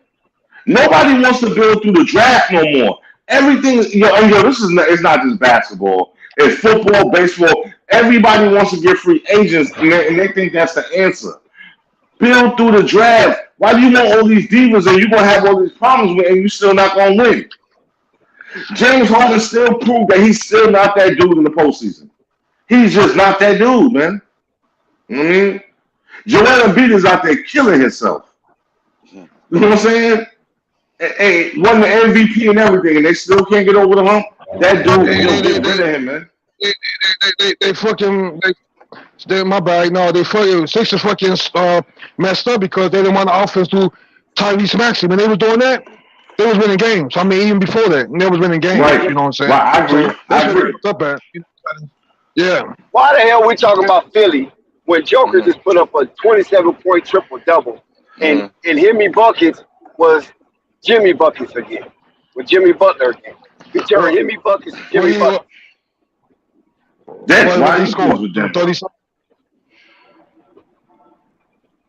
I would think you would be going for Miami. That's the way they dusted your team off. I did go for Miami. Miami got their hand filled. I thought Miami can come in, sneak a game, and be the first game since Denver had a lot of rest. But my prediction, my analysis, my pronunciation was boo-boo. Good, they dusted y'all off, man. Joker proved me wrong. I guess sweeping the Lakers was not a fluke. The Joker is him. That part. In my K&T voice. Even though K&T would never say the Joker is him. But I'm saying in my K&T radio voice, the Joker is him. He reduced Jimmy Butler. He reduced Jimmy Buckets to Jimmy Butler. He reduced Caleb Martin back to the Martin twins. That shit is over with. The Wonder Twins. You remember that commercial? You remember that cartoon, The Wonder Twins? Yeah, I remember the cartoon. That's 80% of people on this call were born after 1990. Come on, Dex. Slow down. No, they do a lot of retro cartoons. They watch a lot of retro cartoons on the cartoon. They don't know about the Magic School Bus and all of that. You know what I'm saying? Oh, they don't? Yeah, they don't know about all of that. Go watch it. Remember that? Go back and watch it. Cartoon Network, baby. The Magic YouTube. Go back and watch that. Magic School The wheels of the bus go round and round. Yeah, he turned them back into the Wonder Twins. Oh my God. Jokic is devastating. Come on now. Listen, I saw Jokic play live. I've told you all the story before. And watching Jokic play, it's almost like he does nothing with his body. He does everything from his elbows to the tip of his finger. And I don't know what it is inside Jokic's wrist. I don't know what it is, Stream, inside of Jokic's wrist that allow him to be a juggler with that basket. It's crazy. That's a good point. I agree with that. That's a good point. That's a good observation, man. You know what I'm saying? Hey, y'all. Adam Silver is going to rule on Morant after the finals. Yeah, we broke that. But yo, I don't like Mazzulla coming back for the Celtics. This dude look lost. That young boy look lost. I don't mean to cut you off. He was in over his head, right? Yeah. Go ahead, Flight. Go ahead, Flight. My bad. No, I'm sorry. I was going to tell you about Mazzulla. I heard that they letting go of all his staff. Did you hear about that? Nah. Oh, okay. I heard that basically his staff is going to Houston with because you know that was his was originally. I said that, Flight. Yeah. You did say that. I said that. Yeah, that was originally his staff. Emails. Yeah. Yo, let me tell you something. Call me. I was talking to these people at work because believe it or not, I get harassed at my job. Due to this flight sports. So I'm starting to have an epiphany. I'm starting to think. Somebody got an echo. Up in Houston. What do you think about that? Maybe I'm talking crazy. I think that he coming for Jaylen Brown. Maybe not. Hey, yo, that would be a great thing, man. That would be a great thing. Yo, good leadership, and I think, they will win over 50 games, man. Oh, yeah. Mazzulla is lost. Mazzulla is lost. Yeah, he's lost. He was in over his head. He definitely was in over his head.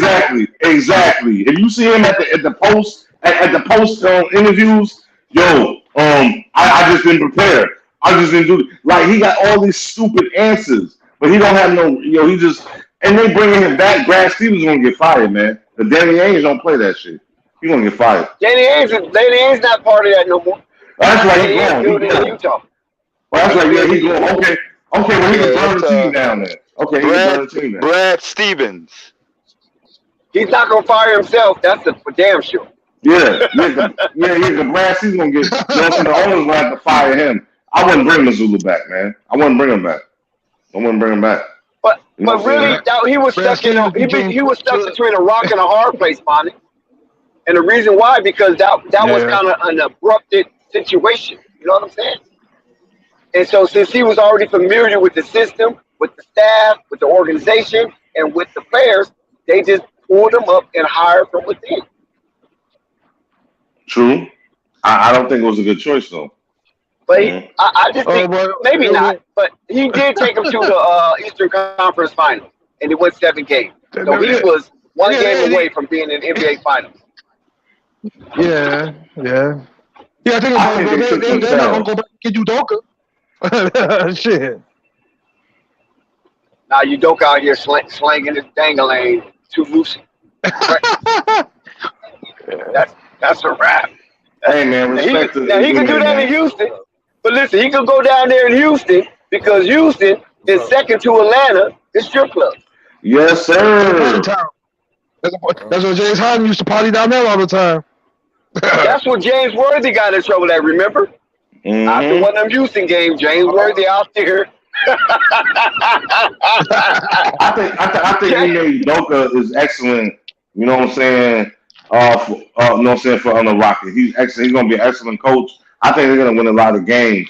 And I think who said it right? I think Jaylen Brown. I think they're gonna break that team up, and I think Jaylen will go there. You know what I'm saying? Because Tatum ain't going nowhere. We already know that. They're not. He's the face of the franchise. Yeah, he's not going nowhere. You know, him and Deuce. You know what I'm saying? His son. They're the face of the franchise. But I think Jaylen Brown. I think that would be a good move. I think they're going to move Marcus Smart too. Unfortunately. Mm-hmm. I hope they don't jump the gun because they was in the conference finals. They need a better coach, obviously. I don't know why they even have Mazzulla there with a vet. Why do you have rookie head coaches with a veteran ready to win team? Right. Coaches matter. Coaches matter. I agree with that. That's the next T-shirt. That's a great point, man. So why are you doing That's the next T-shirt. Yeah, man, that's a great point, man. That's a great point. You got veteran coaches going to coach bums. Like, you got dude going to Detroit. Word. Oh, he ain't in Boston. Word, that's a great point, bro. That's a great point. And they don't even talk about that on TV. That's a great point. And then, listen, Mazzulla come cheap. So they hire Mazzulla. He comes cheap. So that gives them more financial leverage to try to keep the team intact. Right. So I didn't even think about that. You know, it's big business. Right. Right. Because how many? Well, where else he gonna go? You gotta think about that. You know what I'm saying? Yeah, well, you got this dude coaching a team that's ready to go, that's supposed to be in the finals, and they're not in the finals. You know what I'm saying? Like, that's a big disappointment. You know what I'm saying? Second year in a row. You know what I'm saying? That's a big disappointment. You know what I'm saying? So now you got a big decision to make. Yo, do I break up this team? You know what I'm saying? And it's like, I don't think so, because if you're a Boston Celtics, you only was one series short from matching your journey from last season. Just one series short. Now, if you would have lost in the first round or second round or something, I can understand all of the white noise surrounding the Sicilian. Yeah, but that's we talking about the Celtics, not the low achieving Lakers. We're talking about the Celtics. That's what I'm saying. Franchise. Yeah, that was cold. But that's what I'm saying. If he would have lost in the first round, yeah, I hear from it. But when if he lost in the first round, I understand you barking at him like that. Or if he lost in the second round, I understand. That's what happened to Doc Rivers. But he took the Celtics. Old Joey, little Joey, took the Celtics. But think about one this. series short. Yeah, but Dex, think about this. Udoka did. Dex, think about this. And you know, like I know. Do you attribute that to coaching or the players' will? Thank you. You don't contribute that shit to coaching. That was a player's will. You He could have didn't have got nothing to to the do with it. conference finals. Man, he didn't have nothing to do with it. It was a player's will. He didn't have nothing to do with it, man. Then why Nothing. fire him then? Then why fire him then if he had nothing to do with it? Because nigga, you like a deer in headlights after every damn game. I just didn't have them ready. Well, I don't know. Yo, he's young, he's dumb. That's one thing. He's young and he's dumb, and he shouldn't be a coach, man. He shouldn't be a coach. He should be a trainer. He could be a trainer or something. You know what I'm saying? He shouldn't be a coach though. Mm-hmm.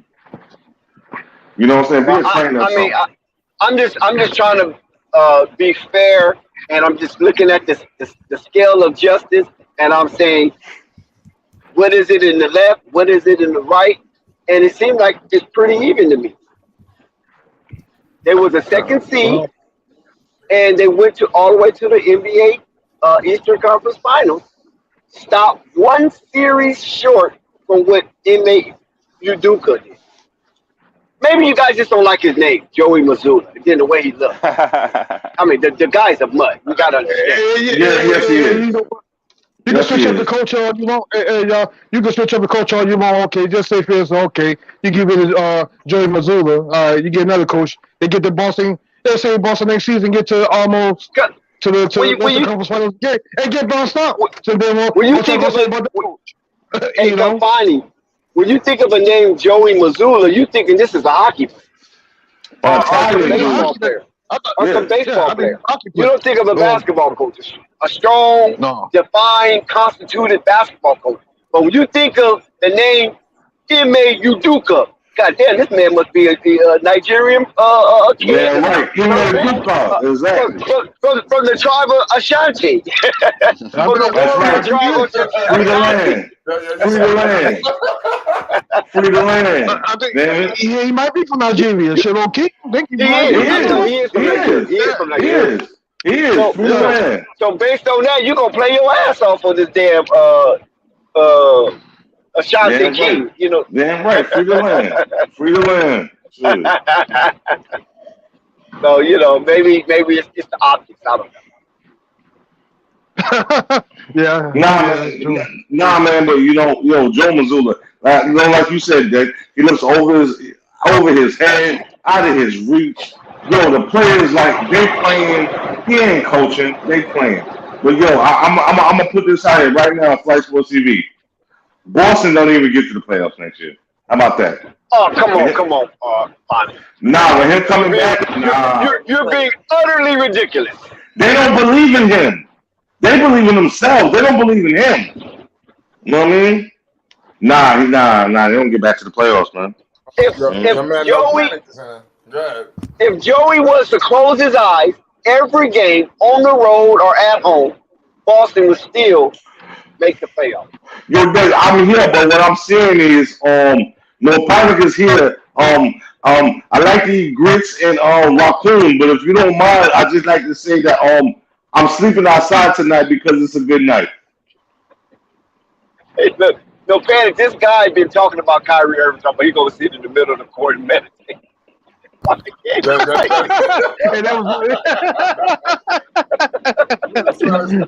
man! And then he had the nerve. To say he's gonna be saying, "Oh." He gonna sit there and let him say That's what we're gonna do during halftime. Right there on the L during halftime. you're gonna get on this trying to raise his chakras, right? No panic. Come on, no panic. I say you better be glad no panic. Hearing that bullshit you said about Kyrie. Hey, we all know what Kyrie brings to the table, man.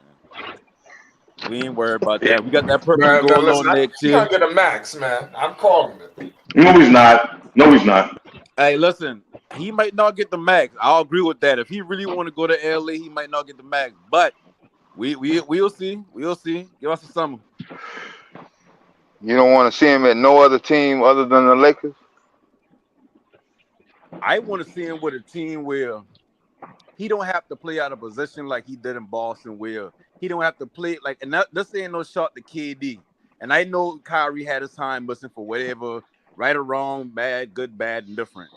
But at the end of the day, like we know Kyrie need a LeBron type of player around him, which Luka could be if Luka can develop a decent outside shot, like shit.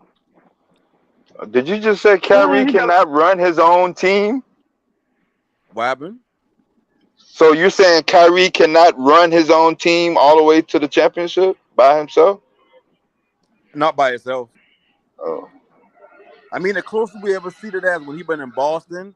They go into the Eastern Conference Finals 2 years, but one of those years, I think he get injured in was it the second round or the first game of the Eastern Conference Finals? I can't remember, but Something like that, yeah. He can score. Like, he one of them players. Like, he's not the person you bring in as like, okay, we're gonna bull around this player. He's the person where when 5 minutes left in the game and you need a bucket, you need to go bucket for bucket with somebody. He the person you go to. Like, that ain't LeBron, but LeBron also brings more to the game to why he considered one of the greats. Like, when you look at these players, like, every player ain't gonna be that one player that just be like, oh yeah, he gonna take us there. Like, it's a group effort, but you need people to play their part. Like, but y'all talking about him as a team player, but his issues outside of the court was what supersedes him as being a productive player. He can't keep his effing mouth shut. He always doing some silly stuff. You know what I'm saying? He can't just play the game. And then we seen he went to Dallas, and that was a disaster. Yo, how many teams is these so-called superstars gonna be on, and you keep calling them superstars? Because it wasn't like that years ago. Why these dudes cannot fit in where they're at and just succeed?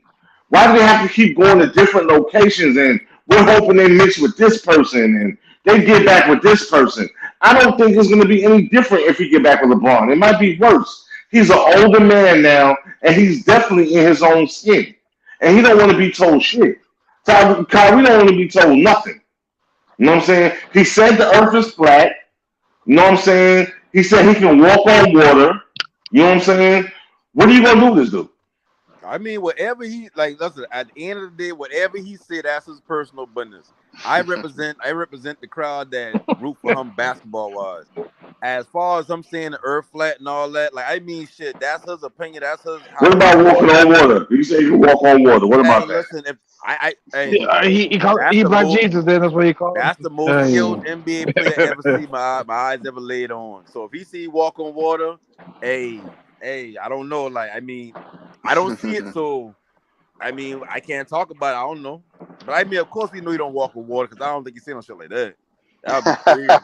I don't know why. I don't know why that's the issue. I don't know why that's the issue because they said Moses Malone split the Red Sea. Yeah. I mean, I don't know how far y'all. I think I heard that. Yeah. You know, like that, all that shit. Some of them just well, Panic, you kind of in the backwoods. You get information later than we get it. You probably get it like a week later. You know what I'm saying? We out here, you know what I'm saying? We in the city, so we get the information earlier than you. And I'm telling you, that's what Kyrie said. He can walk on water. He said he can turn what, water to wine. You know what I'm saying? Bread he can turn into fish. This is what Kyrie said. What say you? No panic. Hot off the press. Kareem just announced his retirement. Kareem is old hating ass nigga. Hey, he said that boy be trying to hate on LeBron. Fresh off the press. This is no panic. Fresh off the press. The 17-year-old sensation LeBron James has been drafted #1 by the Cleveland Cavaliers.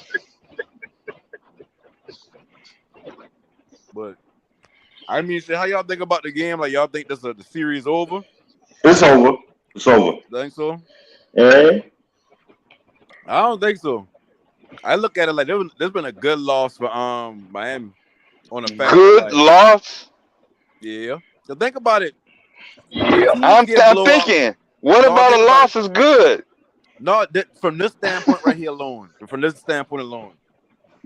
When teams get blowout, the final score don't usually be only 100 points. You know what I mean? Like, it'd be like 120 to like 87 or 120 to like 94. All right. The fact that the Heat still could maintain defensively, at least, to keep them around 100 points.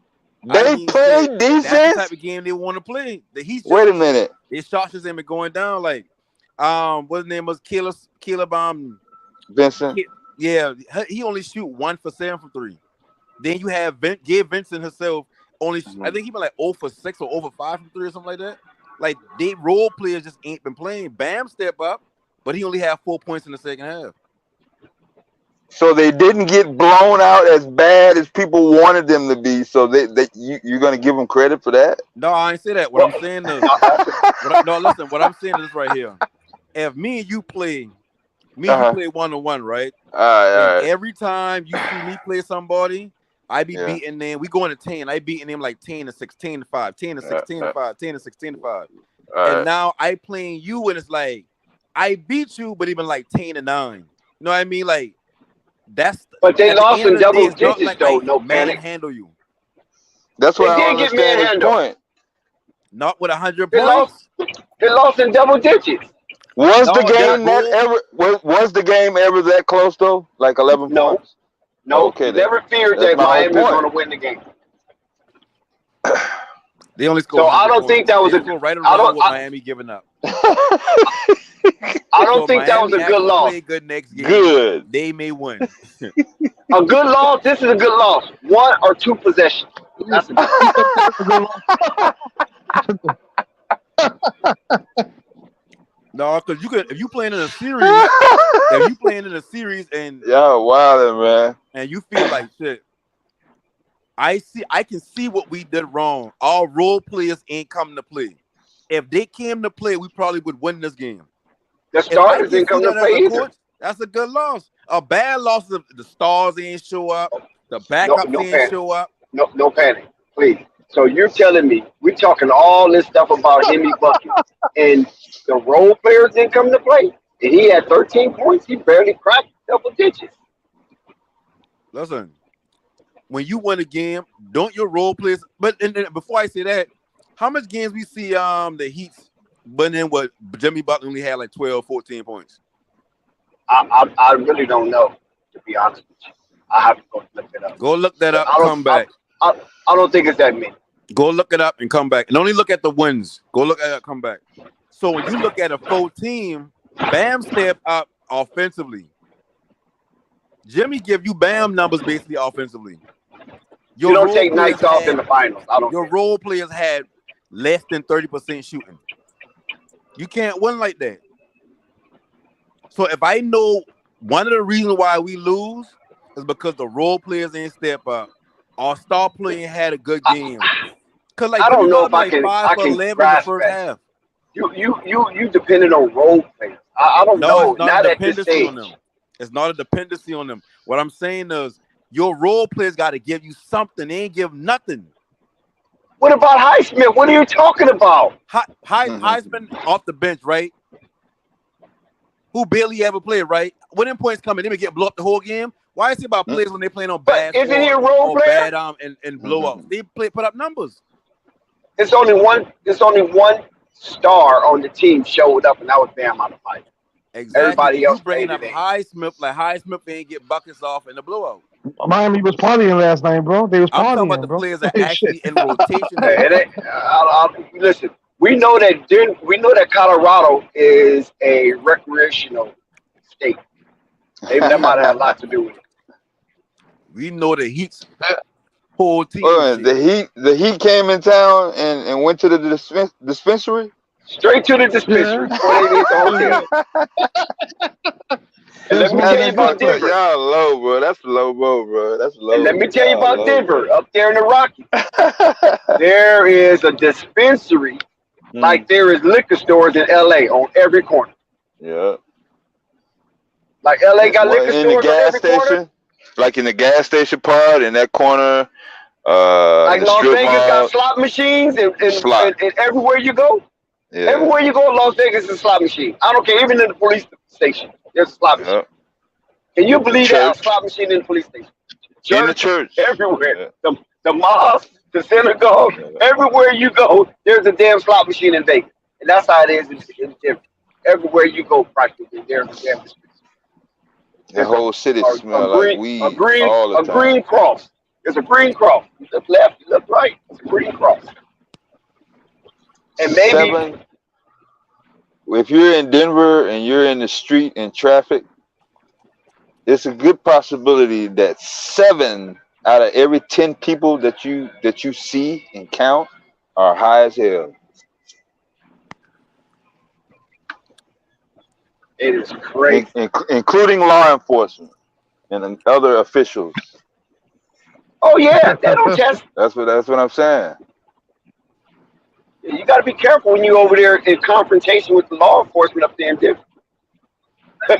You know what I'm saying? Let me see your eyes, officer. You got to give them everybody wearing shades, sobriety test. Yeah, you got to get a damn police sobriety test. But nevertheless, Miami, you know, they got their heads peeled, and I don't think that was a good loss. He said got twisted.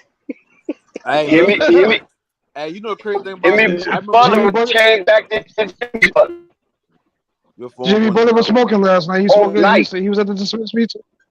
Yeah, he did the dismiss me too. I remember when Denver beat when Denver been up 3-0 against the Lakers. I remember hearing, "Oh yeah, we figured them out," and nobody said nothing about that. Yeah, they did. They roasted K&T. What are you talking about? I roasted K&T. They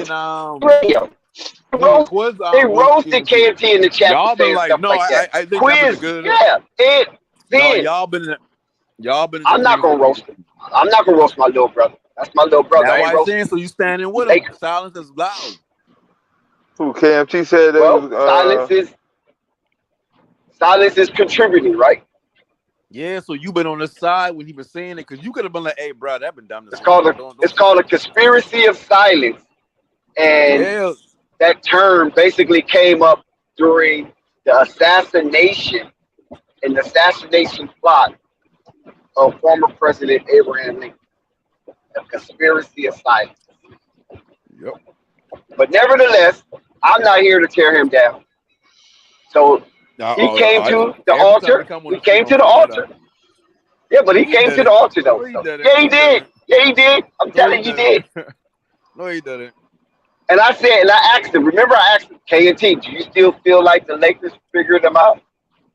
No, remember we asked him, do you think who do you think is the better team? He keeps saying Lakers. Afterwards, all said and done, he came to the panel.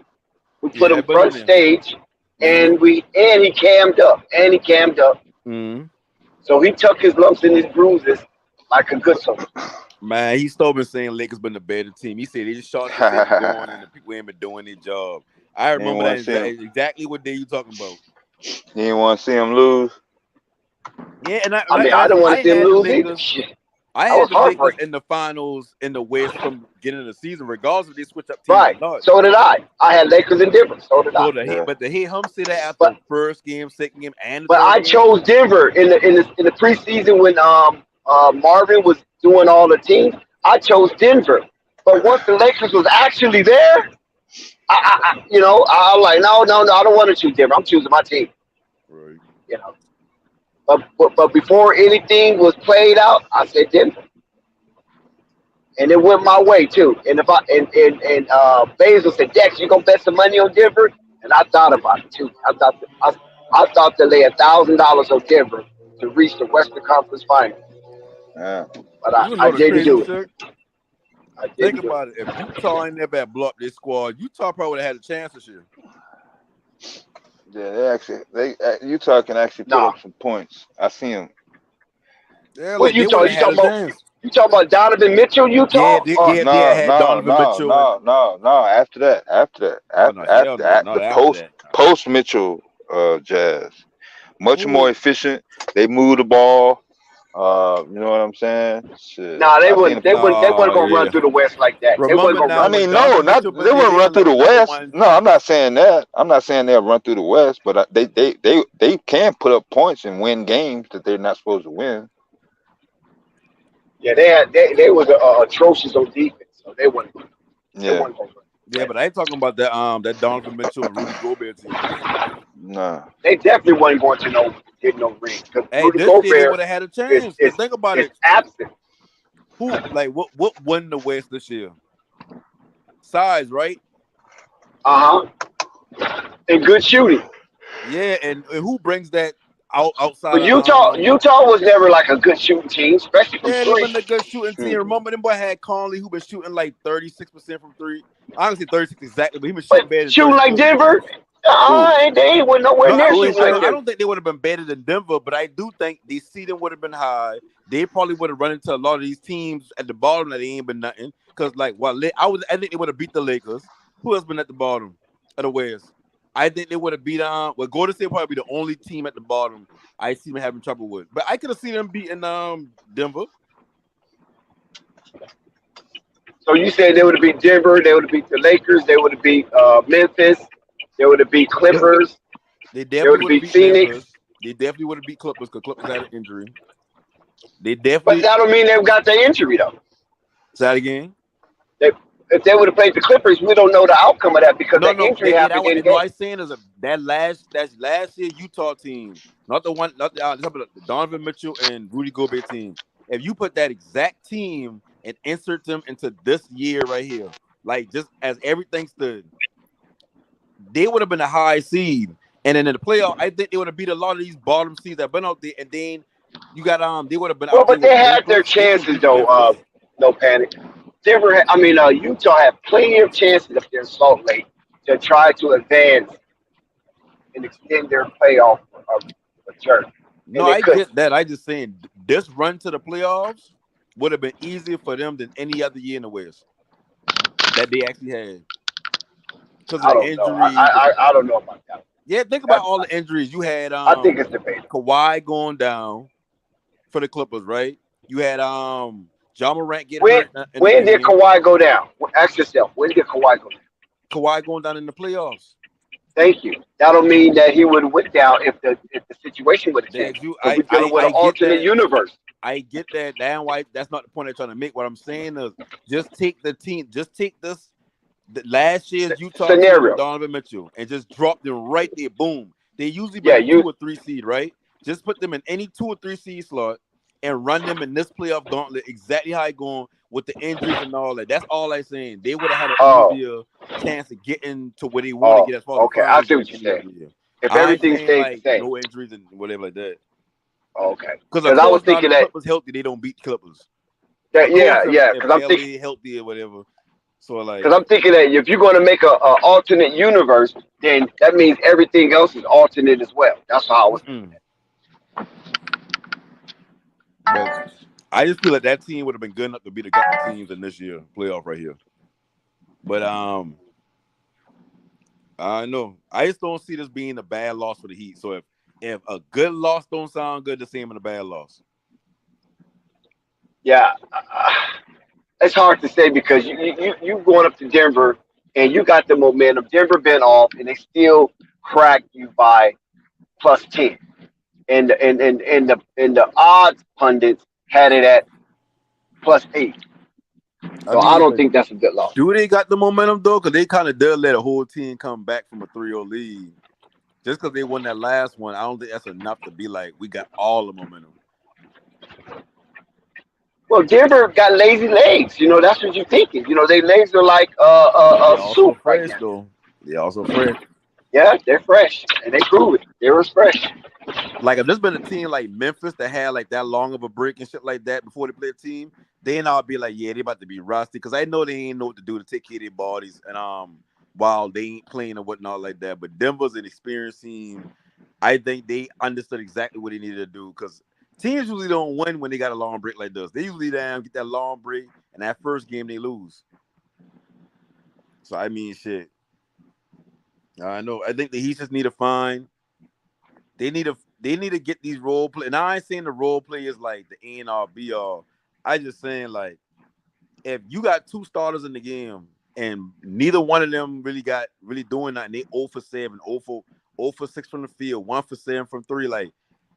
I mean, shit, you can't win like that. And I mean, I know Bam step out, but ain't like Jimmy had a good game. Like, ain't like his game, and you know, and I don't say just points now because I think he had like 8 rebounds. Listen, Jimmy laid a dud. Okay, do not try to justify his existence in this first game of the NBA Finals. He laid a freaking dud. Caleb Martin laid a dud. Heat later done. Denver came out. They took control of the game. Heat had an early lead, but after that, it was a wrap.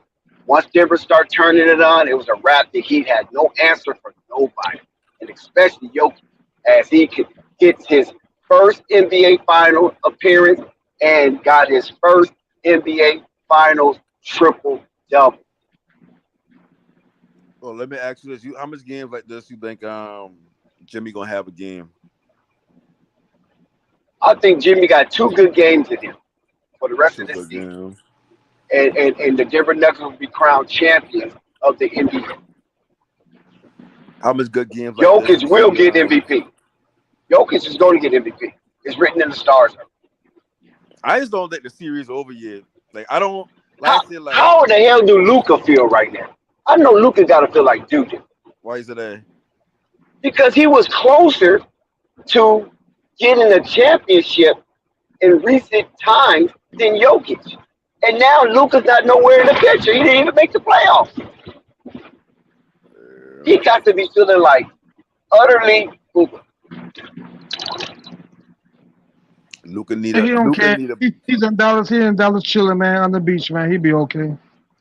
Luka What ain't beach gonna in win Dallas? no championship until Luka know how to If be you an American. if you can show me a beach in Dallas, I'm gonna sell you a bridge in Brooklyn.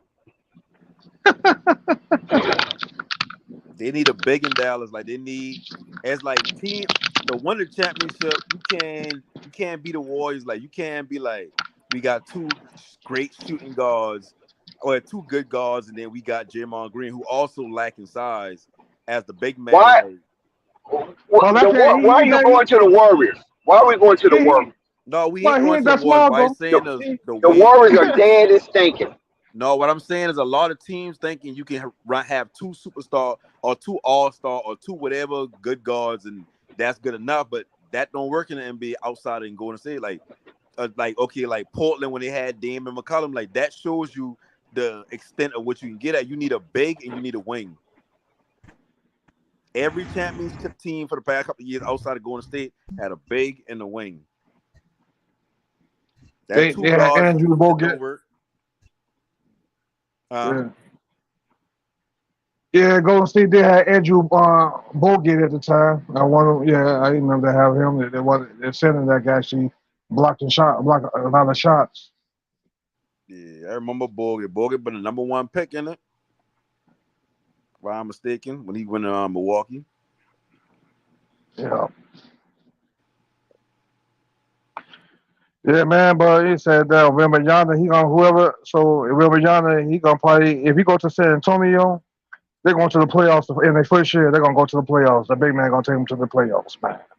With That's possibility. if Keldon Johnson played like how he played last year, dropping 22 a game. Yeah, but man, but Charlotte need him more than anybody though. I thought Wembanyama, Charlotte actually really need him though. I mean, if they can get Scoop, man, they get Scoop, but they really need Wembanyama more so than but Charlotte needs him, man. You know, I heard Miles Bridges might be coming back to Charlotte this year, so hopefully that works out accordingly. You know. I say because Charlotte, as much as I feel like they should take Scoot number 2, but they do need to take Scoot number 2 because that's the better talent in my eyes. But it's like they still need a big. I don't care who you can't. That 2 guard system ain't gonna work. Like your 2 best player being your guards is not gonna work. Charlotte been seeing that for years. Their 2 best players always been their guards. Rozier and LaMelo Ball. So you're like, I mean, if they get one by Younger, shit, they had something to build on. Yeah. But now it's like they just gotta collect talent. And Charlotte is gonna be just a big contract year. Well, you know what I'm saying? Because LaMelo, this year going to next year is gonna determine if LaMelo Ball gonna stay with Charlotte. I don't know if he's gonna sign with them again after this all said and done. If they, depending on what kind of money they're gonna offer them and stuff like that. I'm gonna say this: LaMelo Ball. Almost 100% guarantee LaMelo Ball will be in Charlotte for at least the next 3 seasons before he Because I do believe he gonna go somewhere else at some point. Because I don't think he can spend his whole Man, career in Charlotte. But I think once he man, signs I his think contract, there's people gonna talk to them like, listen, try to stick it out in Charlotte, then make your move. Because if you can win in Charlotte, that's a big thing. Because Charlotte ain't no winning organization. But if you can't, hey, listen, I can't do this. Send me somewhere else. Keep your money, get your bird rights to travel with you. Good. So that's why I don't think he gonna like request the trade and nothing like that within the next 3 years. shit. Like I said, it's too bad, man, because he almost ended up in Golden State. I remember that. That almost happened. Hey, listen, I wouldn't mind that. I won't see that. I think he'll They fit almost perfect in with actually, them. yeah, that actually almost happened. The only reason why that happened because Steve Kerr cried to the, you know what I'm saying, to the GM, don't pick him, man. That was a dumb mistake. Even Stephen was mad about that. Like, damn, why did what you do that for? Yeah. And see, look, now James they in a Brown, conundrum now. They don't know whether to pay both Clay and Draymond. Like, they don't know what to do the next move because they don't want to make nobody mad. But it's like, you can't just let Draymond go. But at the same time, like, that's the oddball out. But Clay been playing like shit. So it's like, damn. So if they had a LaMelo Ball in the roster, it would have been a no-brainer. Just, oh, no, we'll just start over. We don't give a fuck now. We got somebody to carry us there. We can ride with him. Kyrie play them together somehow, find a bay, shit, trade them two to they fucking get them. They got to try to get oh another player in man, there. yeah, there been They something, have man. If more they options. had, yeah, more options. Yeah. Cause think about it, they had LaMelo, man. Shit, they probably would still be in the playoffs right now. Oh shit. Cause think about it, if Jordan Poole had played anywhere near with his contract worth, it would have been a no-brainer to, hey, listen, Clay, we love you, we really do, bro. But it'd have been a lot easier to just let him, like, the trade him off, ask him where he want to go at. Hey, listen, we gonna help you land as soft as possible. Where you want to go at? Who you want to play for? What system you want to go to? Like, wherever you want to go, we don't care. We get peanuts back for you. We'll trade you for a bag of peanuts. Send Jordan Poole to the Suns somewhere. But Jordan Poole ain't live up to the hype, so now it's a tough decision. Like, now you might have to trade some of your youngsters to get some depth or to get some type of roster around Clay and Steph. Because I mean, to me, if anybody gonna get let go or traded away first, you're gonna be Draymond. Like, I don't know. I'm not saying like he ain't important. I just saying like he the one who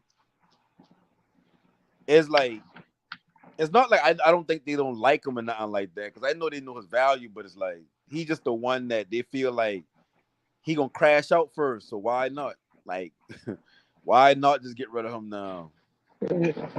Well, he the one thing. I think he's about to be a free agent anyway. Shit. He gonna go play with So. LeBron. He gonna find a way to go play with LeBron. That's he boy. He always talking Well, about shit. but shit, LeBron, you know what I'm saying, LeBron playing for Lakers, that's still is a question mark over there. They're not sure the season of LeBron gonna come back play with the Lakers this season Man, because LeBron coming back. He thinking about retiring. I don't know about that. I think like I LeBron is said, an attention whore. I He heard like that attention. LeBron say himself. LeBron said himself he want to play in Golden State. So I don't know. Him and Steph Curry are good. Been knowing each other for years. They're good friends. So I Yeah, don't know. LeBron be acting like we don't listen to what he be saying. Like, he'll say something and then like a couple of weeks later something happened and then all of a sudden it's, yeah, because I mean, I know I want to play with my son, but I don't know if that's what he wants. Like, bro, you just been saying this shit for 2 years. Now all of a sudden I don't know if that's you just saying that because you want us to be like, damn, LeBron might retire. Like, instead of talking about how he couldn't get his team over the hump, let's talk about his retire. Like, bro, Tom Brady did that shit the other year. Like, we ain't got time for that. Like, we know you ain't retiring, bro. Like, no, you any NBA player in this position, I don't care what he got going on, they're not retiring. They know they can still put up 23 points, 8 rebounds, and 7 assists on command, whether that's helping your team win or not. He ain't retiring. Like I said, we gonna see what LeBron gonna do.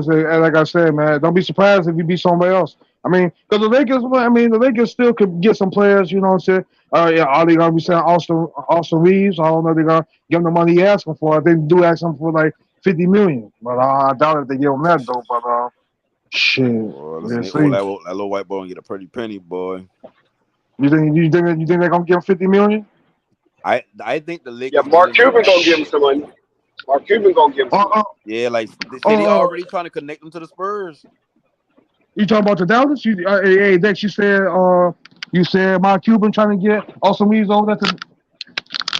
Yeah, he would love Austin Reeves to come over there and play with Luka.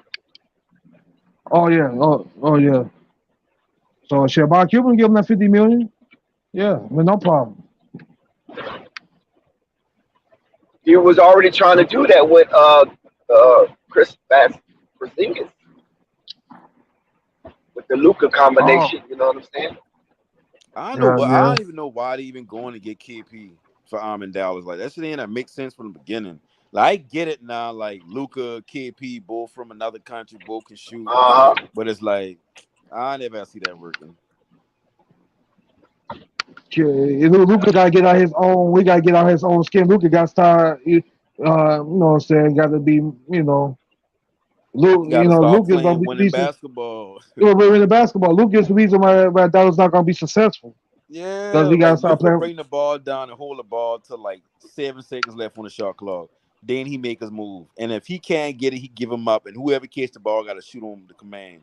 And it's like, bro, that basketball don't win. Like we watched James Harden do that shit damn near for 3 seasons, and every season he end up not in the finals. Like that shit ain't gonna win no basketball. Especially you got, and then when he playing off ball, he don't even move around. He don't cut. He don't do none of that shit. It's like I waiting over here for the ball, but if I catch the ball, I ain't catching and shooting. I won't catch, do my little thing, and then give up. So you got like 10 seconds from the shot clock, which already down 4 or 5 seconds from just bringing the ball up. It's like, man, Luka don't play winning basketball, and nobody in Dallas want to tell him that because they're scared he gonna want to just leave the team or request a trade like these other players when they need to realize like these players that come from other countries, they don't be stressed out about leaving no team. KP is like the one player from another country that I can remember that actually wanted to leave the team they've been on. The rest of them be getting on the team and be good. Jokic, Giannis. You could go down a list of different players from another country that just stay on one team and they don't really get into all that. Got to go chase a championship shit. If Paul Gasol ain't never get traded to the Lakers, Paul Gasol would have fucking retired Grizzly. You know what's crazy though? Just think about KP could have stayed in New York with the time. Thing about KP could have stayed in New York with Bronson. He could have been over there with Bronson right now. That would have been something to see. Boy, I would have hated to see him in Boston. But when he leave New York, remember now they had some more other shit going on, a little beef between the two sides, his side and New York, and that's when they end up trading him. I can't remember what a beef been, but I think that was stupid. I think New York. I think that was stupid. I think that was stupid that they did that because shit, you know. You think KP would have coexist with Randall? Yeah. See, Randall be thinking he a damn point guard sometimes. Well, and see, a lot of people understand, man. Porzingis could give you 25, 30 points a game, easy. I mean, for somebody that's 7'3", they can get his own shot. You know what I'm saying? He can post up. You know what I'm saying? So he been playing good this year with the Wizards. He just ain't been getting no limelight. They ain't been showing. They ain't make the playoffs or whatever. So like, I guess ain't nobody that care. But he been playing good in Washington. Yeah, man. So yeah, KP still good, man. That dude can still play. Yeah. And nowadays you might need that because the NBA look like they're trying to go back to having them tall ass centers like shit. They can have Wembanyama in the league, like Chet supposed to be coming back and shit. I don't know. Might need one of them tall, lanky damn centers that can stay with another center that's 7'3" and shit like that. So I mean, I don't know. But Luka ain't gonna win nothing until he learn how to play winning basketball. He don't want to do that because that don't look the same as the Luka that we know. Like he been playing since 15, so he probably damn and live with that ball in his hands his entire life. So for him to have to give it up and then now we asking you to play off ball and it's like you just standing there like you ain't cutting, you ain't creating space for nobody else when they do got the ball. You just holding up like like because we like to think Luka's this great 3-point shooter. Go look at his 3-point percentage. He's not a great Well, shooter. Lucas is about what? Well, he's about what 35%, 36, probably at best. I mean that's not really If bad, that, but I don't know the I know he stats, can but be I just higher. know when we watching them boy play, I used to watch him have like a bunch of bad shooting nights, and I used to be like, damn, he really can't shoot like that. And I keep watching him, and it's like he's made them little unbelievable threes, and that's all we see and think he can shoot three. But he can't really shoot the three that good. I gotta look up them stats because I mean, shit. I remember looking at that shit like this boy can't really shoot like that. He don't got no mid range. He got the low floor and all that, but it's a lot to Luka game. Like I had to really look at his game and be like, oh, he ain't really because I remember I've been saying like he coming to the league polished, which I still stand by, but he do got some shit he can work on. He can get better at. Even though he a high level scorer like that. And we're not going to even go through that coming to the league polish talk. Say that again? We're not going to even get into that coming to the league polish talk.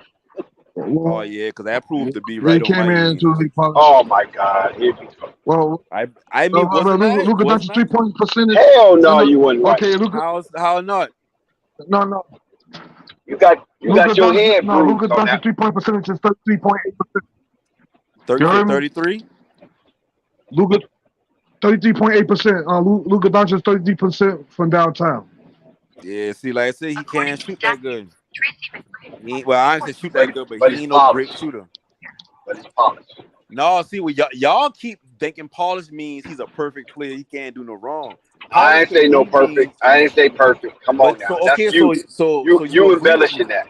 So you agree Heck with me? no, I don't agree with you. No, Very rare. listen, Dex, I ain't say he been perfect. What I said was when he come into the game of basketball, he already been playing basketball since 15. So a lot of nuances of the game. A whole lot of people been playing basketball since 15. Not professionally.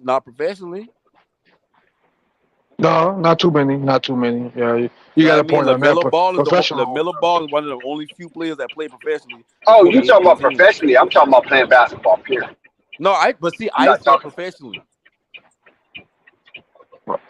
When you watch, I'm gonna give you an example.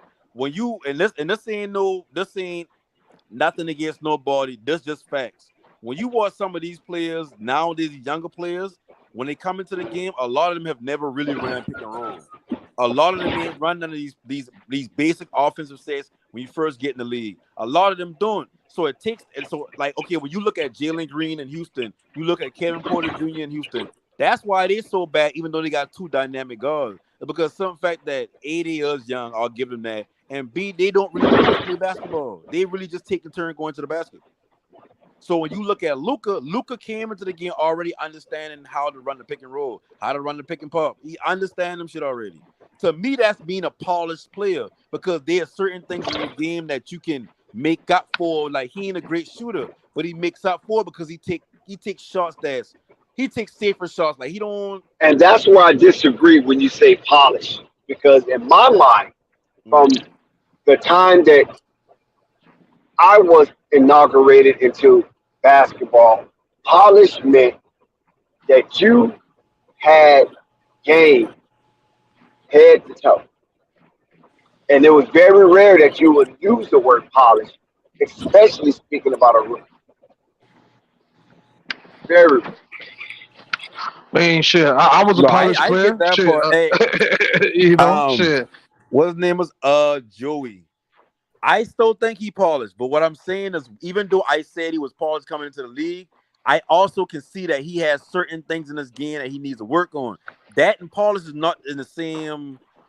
To me, that's not the same. Polish to me, I just explained, is when you come into the game understanding the nuances of it. That's just like if you go to college for business and then you want to get into doing you want to work on the stock market, you want to be a broker, whatever the case may be. It's like if you come up in a family of stock market and stock brokers. Okay. Let's hold on a second. Do you remember Felipe Lopez? Remember him? Right. The New York sensation, Felipe Lopez. I think it was back in. Now they was talking all this. Yeah. So he didn't Oh, go. They Felipe, would say you he go was back. NBA ready. He was NBA ready at 17 and blah blah this and blah blah that. But he went to college, right? Because he wanted to go to college. He promised his parents that he go to college. I think he went to St. John, if I'm not mistaken. I think he went to St. John, and it didn't really work out. But anyway, he got into the league, and he was nothing of the such because of what he was doing in high school didn't translate to college, and what he was doing in college didn't translate to the pro. So let me ask So you a just Right. question. because you look good in those levels on those other programs of basketball doesn't mean it's going to translate to the pro. So that's No, why when you you use the right. word polish, it's difficult for me to just to Well, let me grab ask you hold. this question. From Luka before rookie season, he been playing professionally overseas, and then his rookie season in NBA, he's in NBA. What was the difference between the two as far as like his last season in the pros overseas and his first season in NBA? What's the difference? Yeah. First of Well, all, you got to be go ahead. hungry.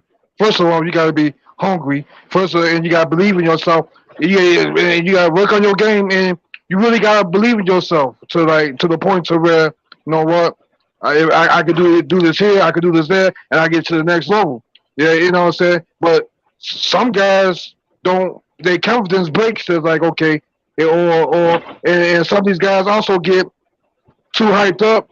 Or I get hyped up to the point to where they so good they're gonna be successful automatically, and it doesn't translate that way. That's basically you know what I'm saying. Break that down a little bit. Go ahead, Dex. Yeah, because I'm tripping off no panic because he says all this polished stuff when it comes to Luca, but then he points Right. out all Luca flaws. No, because you That looking at his skills that's and his skill set. paradoxical to me. No, boy, I said you looking at his skill set and you comparing it to what I'm saying when I see Paulus. When Luka first come into the league, Luka actually averaging more points per game in the NBA than he was in pro leagues across seas. So when you look at that and you talking about So was and Devin look Booker. no Devin Booker no was averaging more in the pros than he was in Kentucky. What did that mean? I mean a lot of players doing that, but the point I trying to make this Yeah, right here. thank you. But when Devin Booker come, what did Devin Booker team do? Like, where did they end up? And where did playoff I'm team? not How saying much was Devin he Booker was the averaging? most polished player coming into the draft. No, I'm not but saying that's that. why he's So I saying. don't defend. I don't defend Devin Booker. I just use a But you just bring him comparison up just that now. Devin You just bring him Booker, up just now. right, as a comparison to that one point that you made about So scoring who more had in a the better rookie pros year? than scoring. Hold on, no, Panic. Can I answer? Why you badgering me like you a U.S. attorney? I'm using that one point that Devin Booker, comparison to Luca, was a better scorer in the pros than he was in college. That's the only thing I'm saying. Luca, who you said was a better scorer in the pros than he was in the league that he came. That's the only comparison I'm making. Like that's not unicornish. You know, that happens a Okay, lot. well, No, hold on. What Luka did in his first season, that's rare. That's a rare performance. That's not something Devin Booker did by the. Devin Booker was just a shooter. Like they just been putting the ball in his hand and letting him go. He ain't been averaging no 30 or no 20 something. So when No, I I'm say not saying I'm no, not no, I going no, no, by hold on. I got you. I the got you. I got specific you, Dex. numbers yet. I'm I just got saying you. a person who was in a lesser league and then Compared got to a to better league and start scoring more. That's the only thing I'm comparing, not yeah. the actual statistic. All right. So the point I've been trying to make when I say look how Luka been before he gets to the league and then when he in the league, I'm trying to show you like he was dominating his other league, came into the NBA, made more points per game, and was dominating in the NBA in his first season. Any well, player hell, that Okay, okay. you can't find But players that did that. I mean, no, yeah, Zion but just Williamson did because he that, but did that, that makes him polished. No, that We, don't make him that just helps the argument oh, that I'm making. wait! They said that'll make him polished. And what makes him polished then? No, hold on. That's what's helping my argument. So when I go back, I'm gonna go back to because I gotta respond to Joy with the same response. When I talk about the pick and roll, it's more levels to running the pick and roll. It's not just the pick and the roller. It's the other actions that's going on around you on the court from your plays. It's how the defense is reacting to it. It's You talking reading about it. pass first play call? Yeah, so what I'm saying is a lot of players don't come into the league with that acumen. If you like Luka played overseas, they teach professional basketball, like how to play basketball. Like these Right, motherfuckers that's don't even true. go to That's true. I they agree. don't I go agree to with that. school and be like, I want to be an engineer and I play basketball too. And if I make it in basketball, cool. They go to school, they go to basketball. Like they don't have middle school. They wake up in the morning, go play basketball. They are just like LeVar Ball been saying about his son. Right. I Why agree. these I players agree. gotta go to school and learn about something they know they ain't gonna be. If they want to be a basketball player, they should be playing basketball instead of going to school. They need basic knowledge, yeah, but you also need to hone your craft as long as you can, because that's what they're I doing agree. overseas. I agree. So what Definitely, I say I about agree. Luka, when I watch Luka come in the league, when I watch not so much Dirt and Whiskey, but I watch Luka come into the league, I didn't see him not being able to run. And I ain't saying Kevin Porter Jr. can't or don't run the pick and roll, but what I'm saying is look at his rookie season. Look at Jalen Green rookie season. The pick and roll is not as simple as y'all be thinking it is. That's why they're losing. That's why you look at these stats. But no panic. You got to put this in context because the thing that they do in the United States is not run pick and roll basketball. I don't care what high school basketball you go to. Even the widest communities, they not just running pick and roll. You think Doug McDermott was running pick and roll in high school? Because if he was, he wouldn't be able to score the way he was scoring. He'd get that ball because he was the best player, the best athlete, and he'd get to his spot and just terrorize whoever was on the opposite end. It wasn't about no methodical pick and roll. Learning basketball. No, he was putting up bad numbers. Same with Matt McClure. He was taking the ball to the rack and dunking on whoever was underneath the rim. They wasn't running no pick and roll. But I'm not saying they can't do it. They just don't teach it. Yeah, that's the point I'm trying to make. When you look at Jokic, you look at Luka, you look at Marcus Gasol. What's one thing in common all them got? They're not the most athletic on the court by far, but they get the shit done, right? That's skills and technique. When you rebound, a lot of us go in the park. We don't be rebounding how you're supposed to rebound. We don't put our back on somebody and move them out the way and jump and get the rebound. What we do is we just stand around and jump for the ball.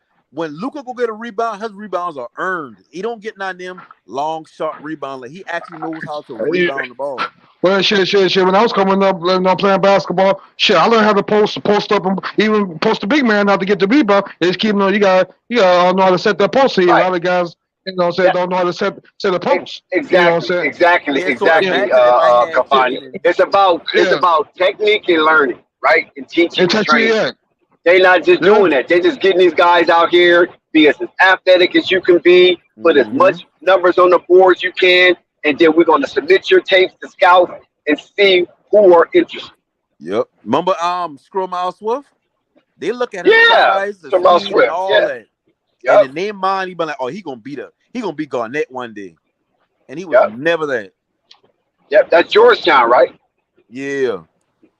But across seas, when they learn how to play the finer points of basketball, they can do whatever they want on the court. When Luka said it's easier to score in the NBA than over the leagues, it's the truth because I mean the floor is narrower, so you got less space, and you can when you can slap the ball off the rim and they wouldn't call goaltending. But let me share this with you When it comes to rebound, right? Back in the day, of course, we would show techniques how to rebound, separate your body, use your body as a shield between the rim and the ball. You know what I'm saying? So that nobody can come around you and things of that nature. But nowadays, when you watch NBA basketball, right? College they still do. But when you get to the NBA, they don't teach you that. You know what they teach you in the NBA? If the shot goes up, right? I'm talking about offensive. If the shot goes up, don't be crashing the boards. Just go back on defense. Because the chances of you getting the offensive rebound is slimmer than the chances of them to find a cherry picker and get a fast break point. That's what they teach in the NBA now. Yeah. Which that should be something that be taught before they get to the NBA. But I see you saying. Yeah. I'm just saying it's just Still crash the boards. Like you talked to No, you got teams. No, you got teams that strategize like that because Right. Denver is one of those teams that strategize like that. Yeah, like even that last play when Marcus Smart when Yep. that been a rebound. That's been No, you designed talking for rebound. about White, Derek White. Yeah, that been a design rebound. Like so when people be saying, "Oh, that's lucky," like no, like if you watch what they did, like they had two players crashing from the side. Well, from that angle, you know the play. So when the ball come up the rim either side, one of them would have had it. Not saying it would have gone in, but I just saying. Yeah, but Dexter's right about that though. Some teams are strategized like they have a cherry picker. But some coaches will tell you though, okay, like if you on if you on offense or okay, crash the ball. But if the other thing, like if you offense is wrong, if the shot miss a shot, these three guys going to crash the ball. Two other guys need to be back at the end because you got some cherry pickers already down there at the end of the court. Yeah, I just look at it like we talk about polish. I'm not confusing it with NBA ready. Like I don't know y'all, but not y'all in the panel, but Thunder and Joey. I don't confuse the two. I know there's players that come like you got wide receivers, right? Remember when what a wide receiver that played for the Cowboys? He with the Browns now. Amari Cooper. When he first come in the NFL, they'll say he was the most polished receiver ever coming into the NFL. Or one of the most polished receivers coming in the NFL. Why did they say that? Not because he's been faster, not because he had the body to play in the NFL, because his route running was already NFL level. There was nothing you can really teach him about routes. But you can I think that's different though, because that's a specialized. It is because we ain't talking about production. We talking about as far as like what you know how to do at the time you coming into professional. Because that's dealing with technique, and then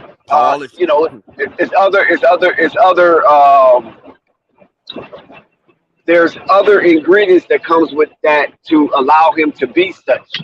You know what I'm saying? Yeah. But when you're talking basketball, that's a whole different ballgame. I don't think so. From the NFL. I like no, this is why this is why I can say that. It's because a lot of times basketball is built off of reaction, where football on offensive side is built off of technique, knowing your angles, knowing how hard or how much pressure to put on your pivot to make your cuts and things of that nature, the way you deceive a defensive back with your hips and your shoulders. So I do a lot of technique. So you can learn that easy, and coming up through the ranks from Pee Wee, Pop Warner football, and high school and college, you can really learn those if you really apply yourself. Now basketball, you could do the same, like like a Kyrie, you could do the same, learning those type of techniques, so you can be polished. But I just think Luka was more big for his position, more wide for his position.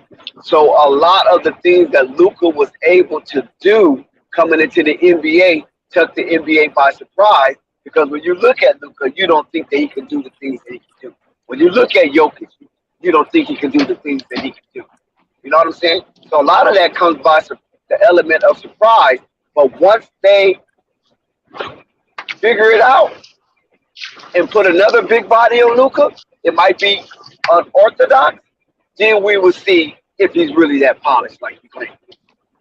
I don't think it's different from football, just on the fact of if you look at basketball, how we look at Jokic, we look at Luka, we understand that they ain't even in the top half of the league when it comes to athleticism, right? When we look at Amari Cooper is not one of the fastest receivers. Like, he's not really all that fast.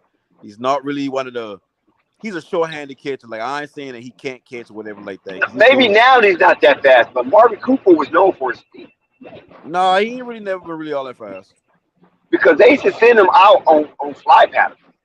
I mean, they probably did, but that he's never been a speed. I mean, you didn't see him in Alabama? You didn't see him put in work in Alabama? No, I that's college though. Like, everybody look fast running past fucking college. Did you see him put in work with the Raiders? I watched his whole career. He's okay, and you don't. No, he got hurt. Remember, he got hurt. Don't forget that. Prior to Amari Cooper being hurt, Amari Cooper was a speed receiver. And that He before had the it. NFL? That's what made during the NFL. That's what made you say that he's polished because he had speed, good hands, and he could run the route tree. No, but see, Amari Cooper is not no possession receiver, man. He is not no possession receiver. I say he polished because when you look at when receivers coming into the league, the two main things you need to be able to do and be successful in your first, like early. Of course, you need to catch the ball because that's pretty much your job. And two, the precise routes. When you run precise routes and you got good anticipation, and then when you got good chemistry with a quarterback, you can run option routes. Meaning, like I can run 7 yards and either I can keep taking us up, I can slant, or I can come back, depending on what a cornerback doing, how his feet set, if he overplaying me or not. And the quarterback, like I said, if you got good chemistry with them, that's how you play. So it is a reactionary thing at some time. Listen, you're walking backwards into a fan. That's exactly what you're doing. You're walking backwards. No, we talking about Amari Cooper speed. That's what we talking about. We're not talking about all that other. I don't say he's not a speed. And I'm telling you, as a Cowboy fan, from when I got a hold of Amari Cooper, I mean, I saw him in college at Alabama. But when he got to the Cowboys, I really paid attention to him. They use him as a speed receiver. They may put him at the X cool, but at the same time, that don't make him a speed receiver. No, he demonstrated it.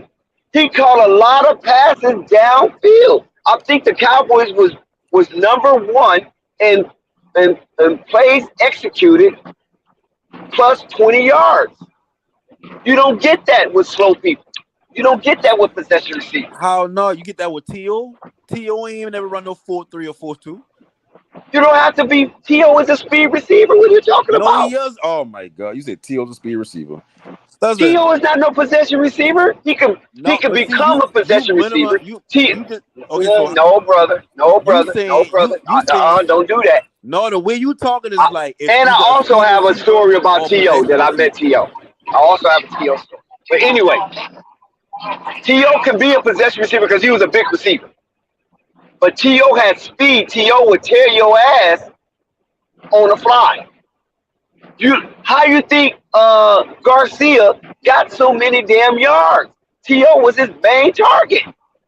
Come on, man. Now, I'm not saying he was a fast receiver. He wasn't as fast as Randy Moss, but T.O. was a speed receiver. He would go on fly, on slant, and take it to the house and hit pay dirt. He can be a possession receiver, 3rd and 3. He can get you that cut, that turn in. He can get you a slant. But T.O. can take it to the house at any given time. He was a big play receiver, man. Why do you think he kept a Sharpie in his socks? Don't do that, no panic. I'm going to leave you alone. Okay, go ahead. What's next?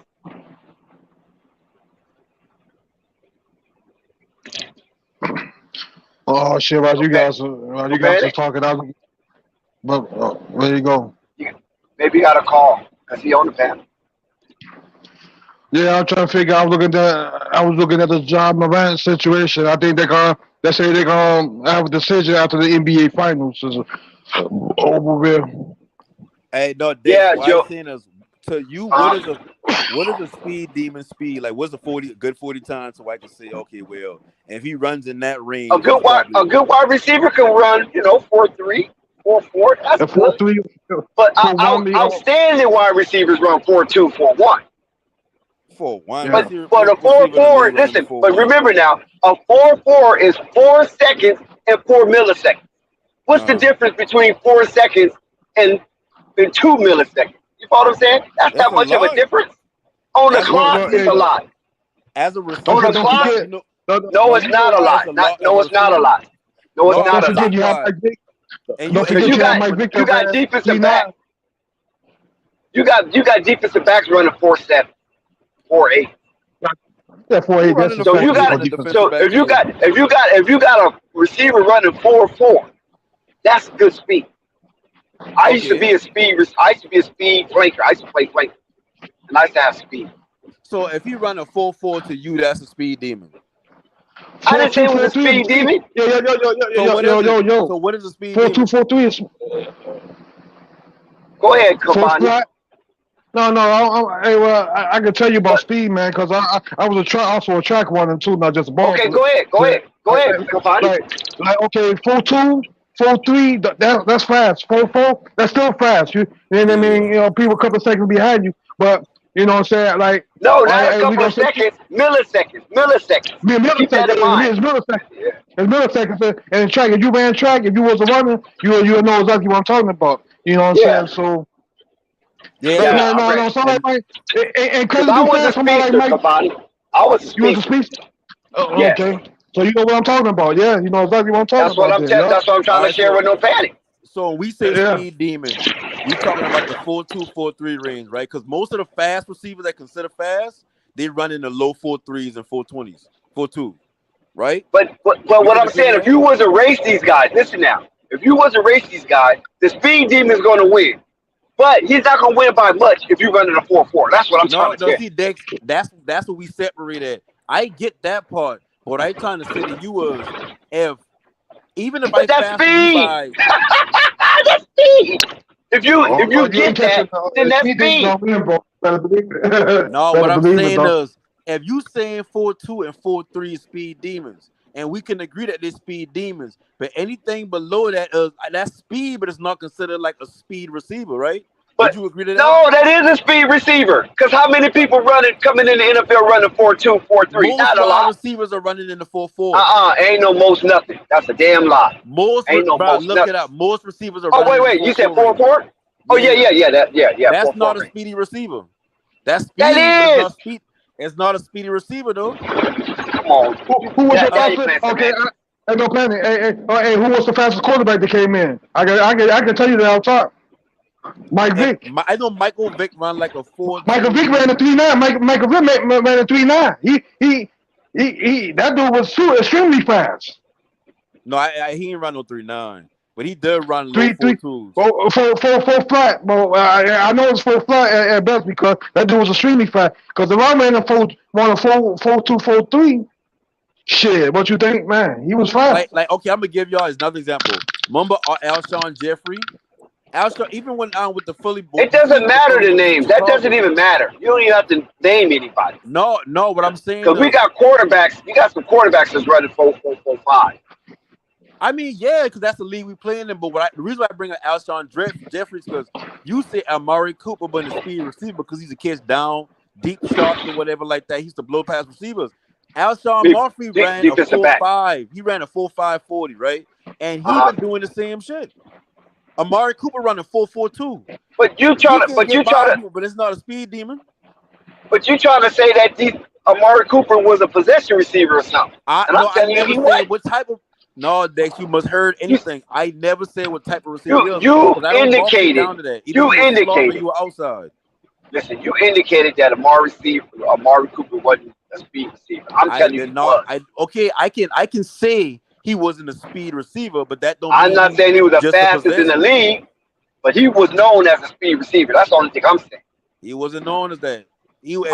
That's where we disagree at, and that's where you're wrong at, because he was coming out of college. He wasn't like saying, either you're a speed receiver or you're a possession receiver. That's it. Don't work like that. That's Madden. It does. That's Madden. No, that ain't Madden. That's scouting. That's scouting. Let me ask you a question. You know what a 4.42 would be on Madden compared to like a 4.35? That's like running at 88 speed, 87 speed. I mean, I don't know about all that type of stuff. But the only thing I know is that I played football. I know track. I ran some track. I'm gonna tell and I was a speedster. Most people on this panel and the chat play sports. When we say, "Oh, I used to do this, I used to do that," cool. Because this is how you judge. This is how you judge speed receivers.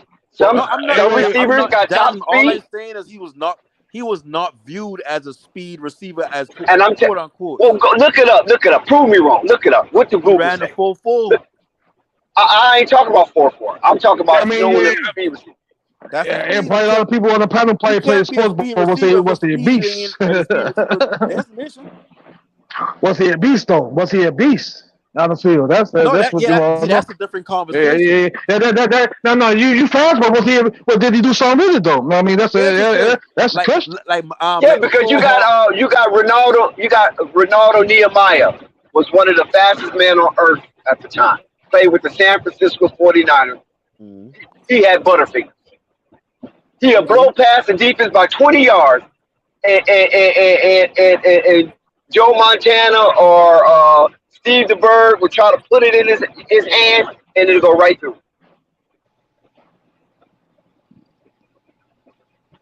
Ronaldo Nehemiah, track star, Olympic gold medal. I think he played at USC. I think Couldn't catch a cold in the he winter. ain't listening and he just listening. Joey, I said 4.4 can still be fast, but it's not a speed demon. You don't put a 4.4 in your lineup. But see, now you're stretching the yarn. You keep saying speed demon. Hold We on. ain't talking speed demon. We talking about speed. Either you're Yeah, fast or you're possession receiver. No, Dex, listen. Hold on.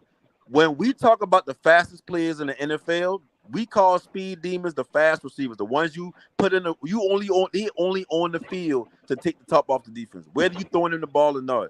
That's when I say, oh, that's a speed receiver. Even like, okay, when you look at Nah, you're wrong. See, you're trying to justify your madness. No, it's not a justification. It's a fact. The premise of the conversation was Deshaun Jackson can be a possession receiver if he put his work to it, but he's a speed. No, he's a speed receiver. Yeah, exactly, but he can play short yardage. But what I'm trying to explain to you, just because you run a 4.2 or 4.3, you're still a speed receiver. And if you run a 4.4, you in that same category. That's what I'm telling you. Now, if you're running a 4.7, 4.8, now you could be looked upon as a possession receiver. Because now that's getting kind of down the line. See, Dex, that's you know what what I'm saying. You talking about receivers, but in Madden terms. Madden lists them. No, I'm not talking about receivers in Madden terms. I'm talking about receivers in scouting terms. Okay, let me finish. When I hear somebody say this player is a speed receiver or this person is a possession receiver, it's probably the people that usually just play Madden all the time. I know you don't play Madden, so this is not me talking about you. I'm not saying you, Dick, because I know you don't play Madden. What about Deion Sanders? I do play Madden. I do. For your information, I do play Madden. My bad. So, all right, I'm back. So why you saying Deion Sanders? Deion Sanders was you look at players like Santana Moss. Santana Moss could have been a deep threat, but he also been a short yardage monster. Yeah. So you can't just say one is speedy and one is possession. So when I say Amari Cooper was the slower receivers are possession, like a Kevin Martin that used to play with Dallas. You know what I'm saying? He was more so of the possession receiver. You can even what's your name can take the top of the defense. Do you consider him a speedy receiver? Who? What's the boy that hit his mama? Damn. Who the fuck did that? He hit his mama? Damn. Yeah, man, what's his name? He played with Oklahoma State. He came out of Oklahoma State. Oh, he smacked his mama. Yeah, he out the league, right? Number 88. Michael Irvin allowed him to wear his number. Did he play for Dallas? Oh, you talking about Dez Bryant? Dez Bryant, yeah. Oh, I thought you talking about I think you talking about that other receiver that ain't in the league after a couple of years. But Dez Bryant, but you got some receiver, and this go back to what we've been talking about when we say about the milliseconds. You right. 4.4 and a 4.39 is only 5 milliseconds, so it's not that much ahead. But when you in the football field, every inch count. Pause. So if a quarterback throw a certain ball to you and he's trying to put it right in your hand in front of another cornerback, whether the cornerback a good cornerback or not, fast cornerback or not, every millisecond you can get yourself ahead of another player, or whether that's a run in a slant, a deep post, a deep out, or whatever, is the better, because it's a tight window quarterback's got to throw in. And the bigger that's a quarterback. But see, now you're switching it, because now that's a quarterback issue. And it's a timing play. No, but it's a timing play. A slant is a timing play. No, and let me tell you something. Let me tell you something about football also. You can never cover a slant. You can only jump it. You can never cover a slant. A slant is always open. This is why defense they play certain zones to prevent the slant. You follow what I'm saying? But you can run a slant every down if you want to. All you gotta do is ask Jerry Rice. Yeah, and that's why a lot of people don't see him as the best receiver ever. But at the same time, it's like when you look at the speed, and that's the point I'm trying to make. This ain't going off or going against what I said. The point I'm trying to make is that's the difference between a defensive back being able to get his hands on the ball, or a receiver having to slow down just a slight millisecond for the ball. And let me put this out there. Just since we're talking about fastest receivers, you know who was your fastest receivers? But they all know they're talking about. They were one of the people on the list is Matthew Moss. He ran a 4.25, and the other dude was Bo Jackson back in the day with the race 4.18. Those are two fastest receivers of all time. And I gotta big see a guys. 4.1 on my with my Hey, look at Ronaldo Nehemiah. Try to see if you can find him. Ronaldo Nehemiah. That was, Split. okay, that's back in 1974, wasn't it? Yeah, probably. Okay. No. He came a little after that, but just look at Ronaldo Nehemiah. Yeah, Ronaldo. Yeah. I know who Joey listening to, but go ahead, Confide. What you say about him? About his speed? Who? Ronaldo Nehemiah. He was a two-sport star. Yeah, he was a two-sport star. He was a elite track star, and he was a football player to play for the San Francisco 49ers.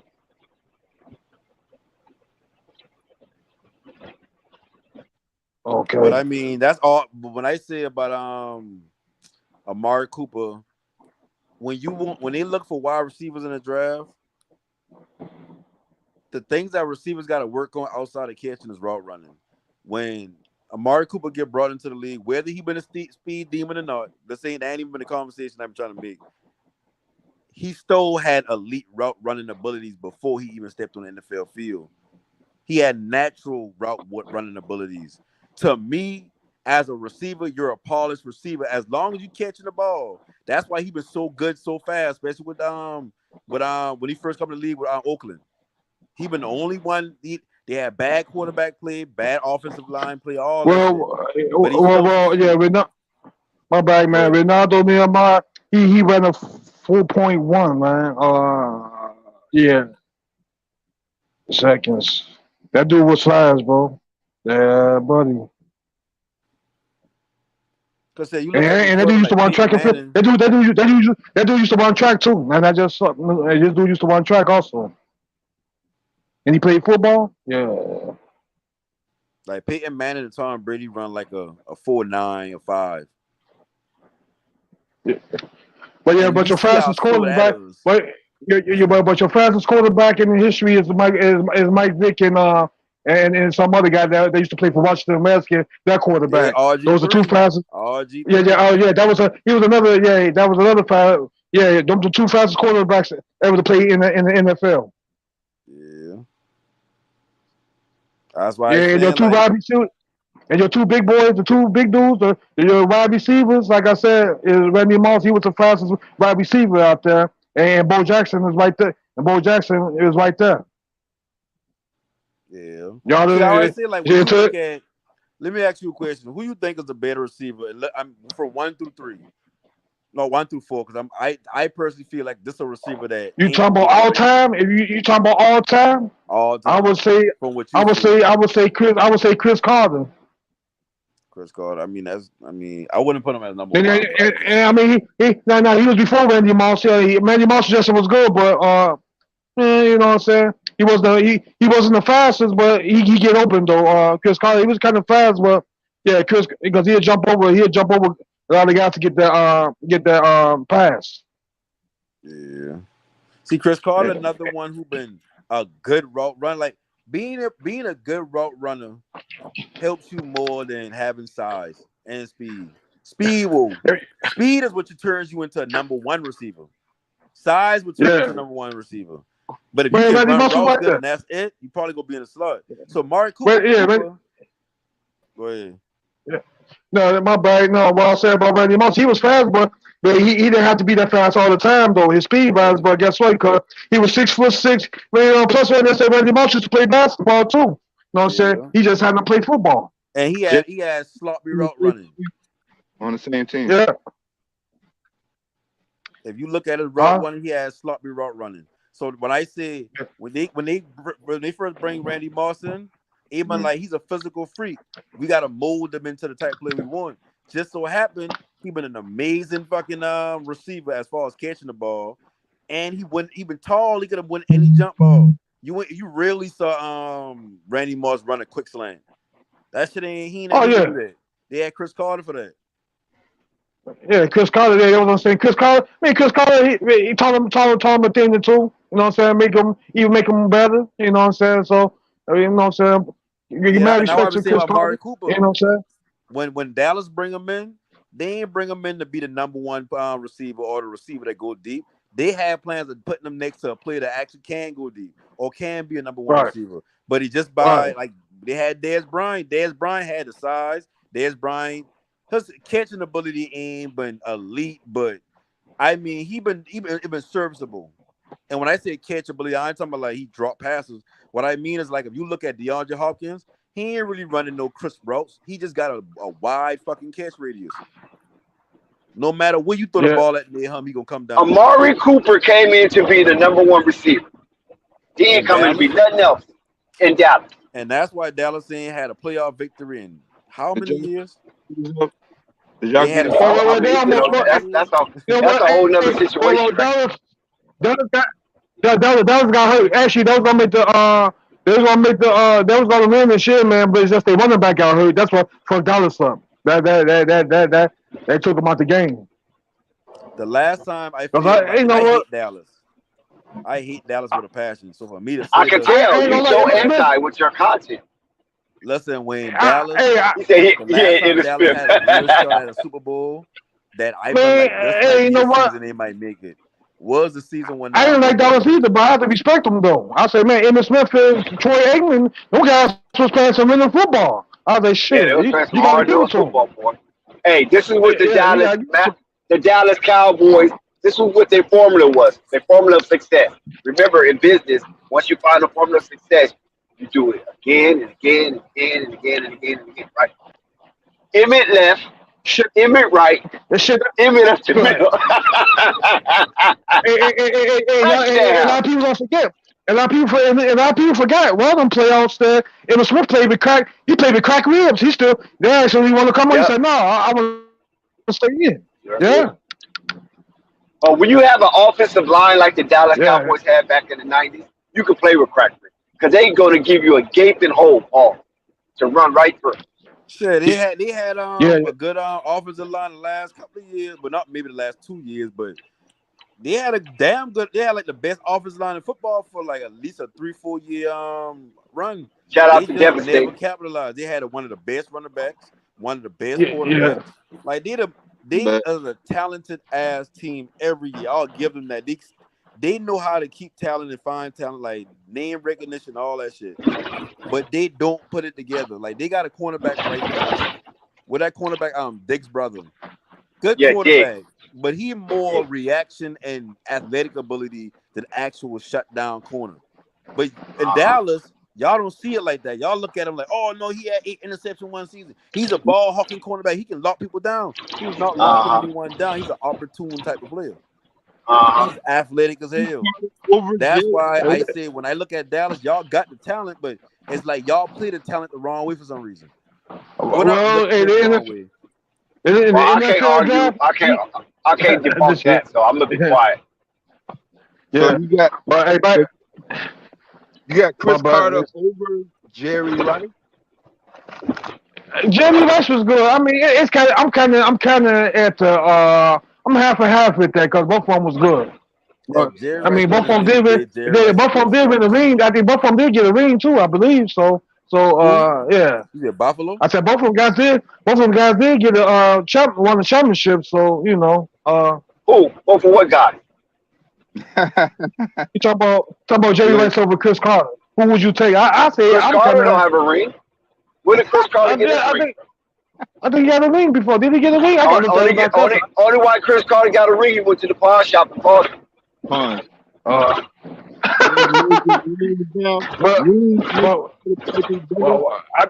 thought he got a ring, but maybe that's Jerry Rice that got one or two. Maybe Jerry Rice. I know Jerry Rice got one. Got One a or two. got a Jerry Rice championship. got a bunch of rings. He got about 2 or 3 championships, I believe. Not Yeah, last Jerry Rice got mistaken. 5. No, I think he got 4. No, he got 4. Jerry Rice got He, 4. He didn't he get got 5. 4. He probably got 4. Okay, 4. Okay. Yeah. So what? So He got, any of y'all got because I got Antonio Brown and Mike looks like he in my top 4 receivers all time. And oh, we wow. forgot about one person, man. Well, what about that guy, Terrell Owens? What about T.O.? What So you said about there's the 3 other Yeah. Ocho receivers. Cinco?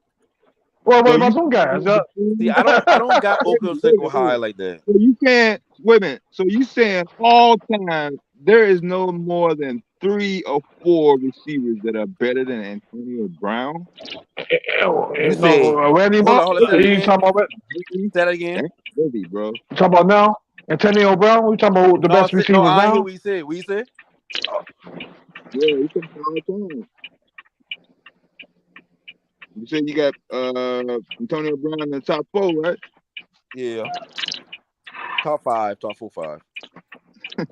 No, don't put him down there now. You Don't- saying all time you can't come up with no more than 3 or 4 names on top of Antonio Brown that you say, okay, now this Not guy from is not better from than my standards of a receiver, no. receiver. Yeah, receiver. Yeah, I'm talking When I about look at receiver. a receiver and I put them as top receiver, of course It did- receiver don't work. Like a receiver Hey, can't hold be on. great without a great or good quarterback being thrown at him from a good part of their career. When I look at Jerry Rice, I look at him going from he had Steve Young and before that he had Joe Montana. So in my mind, it's like I can't really gauge, and mind you, just before my time, so I can't really gauge him like that. So I can't have him in my top 4 at least. Then when I look at Randy Moss, Oh What? my fast, God, Jerry Yo, he Panic, can't you do done lost everything. your mind. You done Rice. No, fell listen, down and listen, bumped hold your on. head. I'm about to break it down. I'm about to break it down. I'm about to break it down. You ain't gonna find too much receivers faster than Randy Moss. We No, talking let me about. finish. Let me finish. No, let me Yeah. finish real quick. You ain't gonna find too much Yeah. receivers faster than Randy Moss. That also is a big like he catches pretty much everything. He got a big catch radius. When I Faster look makes at you better. receivers, I look at catch radius. I look at route running. I look at what happened. I look at tough catches. That's the only way I can measure receiver because I can't say Cooper Kupp is one of the best receivers of all time just because he's a slot receiver and he had decent quarterbacks and playing in a decent system. Like even though that quarterback they end up going to, I forget we going that they traded for the Lions. That's what happens when you Megatron? got a good to great quarterback. That So man, when I look at AB, I look at him having to play with Roethlisberger, who been on his last leg for about 4 seasons. I watch him going to play with Tom Brady. They look like they won a Super Bowl, and 1 year they look like a Super Bowl winner. And the second he walk up the field, that whole shit shut down. No first round, and Oh yeah, they're not well, putting in the yeah. first round. So when I look at Waffle receivers, I Burger. look at Randy But Moss, I listen, look at listen, hold on, T.O. no panic. Hold on. Brown played with Tom Brady twice. Yeah, and Tom Brady could not do without him. Before they pick up Antonio Brown that Well, first season, Tom Brady been playing. They wasn't playing Super Bowl championship type of football. They pick up Adrian Brown, Antonio Brown. That's just changed the entire offense. The second year, they look like it might be Tampa Bay year again. The second Brown going down, they start losing. He come back, play hurt. They've been up. He walk No, up the he field. played with Tom Brady up in New England, remember? yeah. Who? Antonio Don't Brown. forget that. Yeah. He was up in New England. They threw his ass off the team head first. No, that's cool. But what That I'm talking about is this right here. When you look at the 4 receivers that I named, T.O., Randy Moss, Antonio Brown, and all I can throw Jerry Rice in there. Because like I said, that's like Damn, you Jordan. didn't say he gonna just throw Jerry Rice in there. No, Boy, hold on. The no reason panic why I is a say mess. that, that's the reason why I say that. Same thing with Jordan. I got Kobe number 1.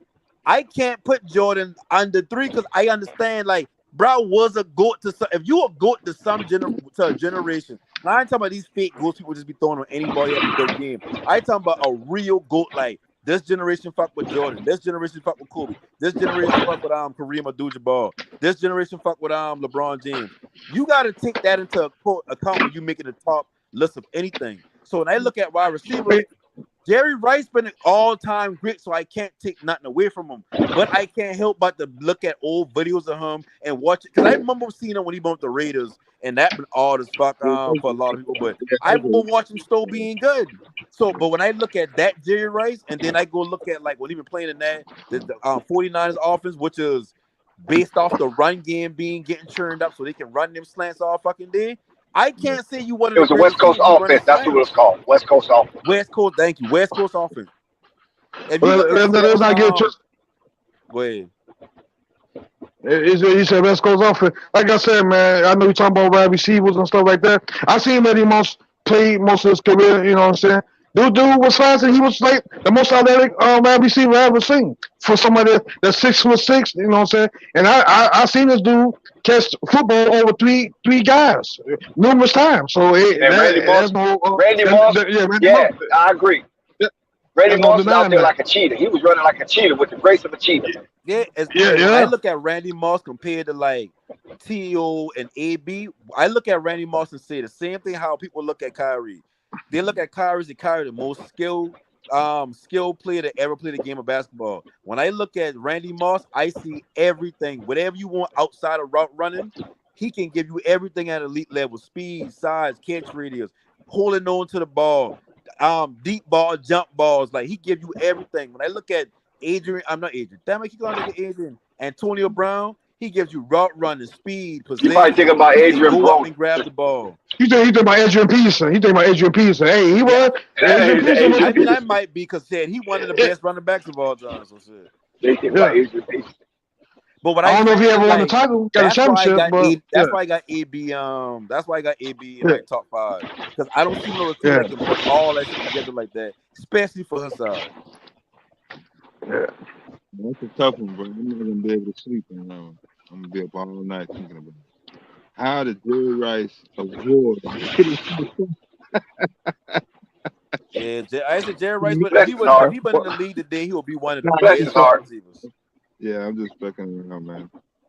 He'll be one of the best slot receivers. Man. So, man, back to basketball, man. So, okay, we said so. No, Jerry Rice ain't blowing past nobody, but he know how to get open though, and he will get the ball though. That's one thing I could say about Jerry Rice though. Once he get out, but once you get in that open field, you ain't catching Jerry Rice. Yeah, and you wanna know why? No, receivers like that, they run precise routes. It's hard to stay with somebody who run a precise route.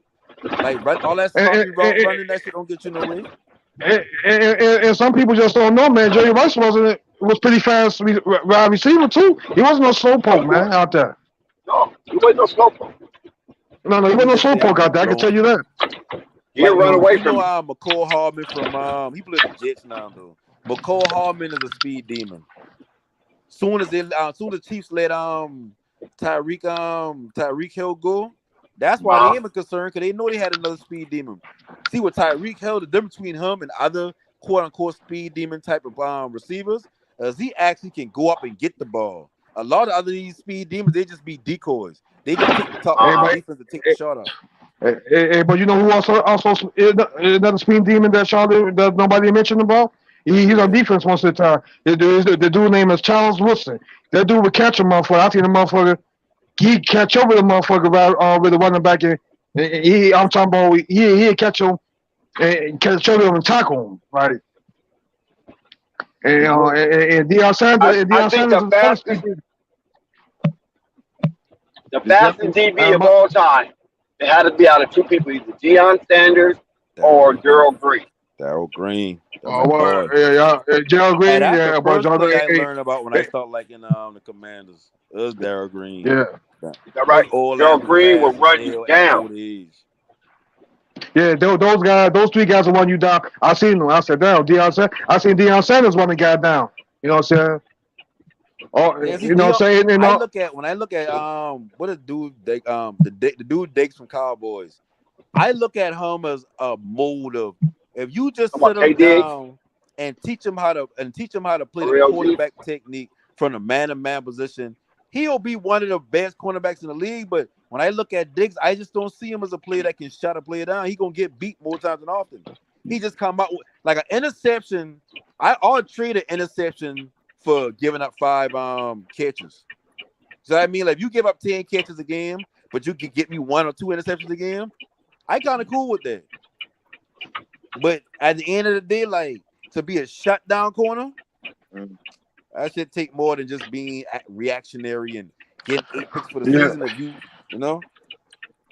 Yeah, you don't got too many guys built like that now, no more, man. Now, I mean, like Dion is fast, athletic. I think who was it? Who was the last? Daryl Reeves was the last. Darrell Reeves. No, Reeves shit, not Island? even Darrell Reeves. Asante Samuel. Was it Samuel? No, I don't know. Was it Samuel? Was it him? Asante Maybe. Samuel, underrated. I ain't gonna say he top 5 cornerbacks of all time, but he's very underrated as a cornerback. So did y'all looked up Amari Cooper's 40-yard dash numbers? Even a What is 4-4. Yeah, 4.42. Huh? Yeah, 4.42. Yeah. Yeah, 442. Yeah, 442. Yeah. That's And like I said, that's still what considered to be fast because the average person in this world can't run a 4.4. But at the same time, when you look at what they quote unquote call a speed receiver in the NFL, they usually the ones who run the low 4.3s, the high 4.2s. You know what I mean? So it's like, I get it. Like, he ain't like, I ain't saying he's slow as hell, but he also ain't considered a speed receiver. I also He is. Why you keep going back to that? We just, bro. Every time we let you off the hook and move into a different situation, you want to go back. Because so yeah, 4.4. They been 4.4 still in the neighborhood, but now he was like 4.8, 4.9. Then he's not. Then he's out the neighborhood. You know what I'm saying? Exactly. You know basically. You know. And that's all I saying. He's a speed receiver, man. Stop it. He's got a nobody said, okay, Amari Cooper, go in the game and take the top off the defense. Nobody. How you know nobody has said that? Because he has done it. You look at what nobody has ever said, go take the top off the defense. Nobody. How you know that? His combine. Listen. Wait. His combine. I'm looking at his combine score. His speed score out of 100 is 91. 91 out of That's what I'm saying. What is this guy talking about? That's not a speed. That, bro, listen. Look at, if we run in your mind, that's not. In your mind, hold on. With all of the cloudy stuff that's there, that's looking like a ball of mist, tells you that. But nobody else sees it like that. You're unique. I'm telling you. No, listen. If you look at, if we run down the list, right now, anybody can do this. Name the top 5. Name the top 5 players, receivers that you can say, yes, this is a speed receiver. That's why he's on the field. And then look at their 40 time and compare it to Amari Cooper's 40 time. I guarantee it's not the same ballpark. All receivers don't run the same speed. Yeah, you didn't make. No, they don't, bro. Like, but it's a category. It's a category. You got speed receivers and you got possession receivers. Mm-hmm. Amari Cooper is in the speed receiver category. That's all I'm saying. Now, who's the fastest? I'm not debating that. That's no, he's not considered a speed receiver. So wait a minute. How you saying? So out of 100, out of 100, 100 would be perfect, obviously. So 100 out of 100, that you're the speed king. Mm-hmm. So you saying 91 out of 100 on his combine score, he falls short of becoming a speed receiver? He came up short? In his mind. Yeah, that's in his mind. All that mist is floating around in his mind. And let me say it down clearly so people can understand. When we look at the play, and I say I'll never be one of them people who be like, oh, you must be don't watch basketball, you must be don't watch football. But if you watch football, watch football and you look at the receivers in the league, that when they drop a play, and I ain't talking from listening to the broadcaster talk, I talking from understanding what something. Every play you run has a philosophy to it. Every series you come into the game with game plan as far as like. Okay, we ain't gonna listen to the broadcaster, but we'll listen to you. No, you must understand it already. Not even listening. What I'm saying because the broadcasters get a panoramic view of the field. I understand that. That's cool. When you look at the way a player set up, you have a player that takes the top off. That's the speed demon on that's the speed demon receiver. You got the receiver that runs those quick slants or them shorter routes, and that's in the two receiver set. If you run a 3 receiver set or just run one with a tight end, you notice the tight end always running the option route. You're being very loquacious. No, Get to the point. Let me finish. Is he or is he not? No, because I know the way you talk Because I about know football. he is. The way you talk about football, you're not looking at it from an actual What receiver football is Mr. fan's Slant? perspective. Who are you using? So if as I I don't watch so know, much football. Listen, I don't watch so much football, man. I used to play it, not just only watch. I used to bro, actually then play it, everybody plays even in high football. school. Okay, then. So I have some Okay, understanding. all right. So when you got a receiver that's job on the field, just like in basketball, you got a player that's on the court to scratch the floor because he can shoot well. We're You not got a talking about player. Hold on. philosophy. We're talking You about don't put Amari is he in it? See, Talking about too much we done had this philosophy. conversation before.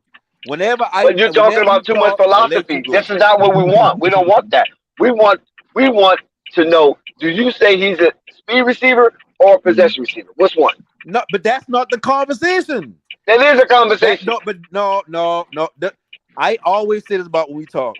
Whenever I say something, every time before I even get to my point, somebody will have an aha moment and say something irrelevant, and then we shift the point of what I'm actually trying to make. And I spend 5 minutes trying to tell y'all that's not the point I'm trying to make. What I'm trying to say is when you run in the offense where you need somebody to take the top of the defense to open up lanes, passing lanes, and everything for receivers and get space for them, you don't put Amari Cooper in that position. He's the guy you put in the position to run the short slants and the short pulls and the quick ins and the quick outs. So if you know that, why would you say Amari Cooper is a speed receiver? That makes no sense. Amari Cooper is your slant guy? Is that what you're saying? Amari Cooper, most of the roster, If you Amari need Cooper somebody to go runs 20 yards, short and intermediate route. He's not number one I'm on not your saying he list. can't run deep. What I'm saying is you got receivers that live like Cooper Kupp, who live in the intermediate and the intermediate and the short game. You got some receivers that are built to go deep. They take the top off, whether that's because they getting the pass thrown or they just trying to scratch the defense out for an upcoming running play the next game. Which the philosophy behind a lot of drives and a lot of plays in the game is to manipulate the defense so you can run what you want to run. That's why you got teams that run for 3 quarters and then they open it up in the 4th quarter when the other team, I'm like, hey, listen, let's start putting 8 in the box. Let's just run a regular zone and let our safeties play zone and cover corners.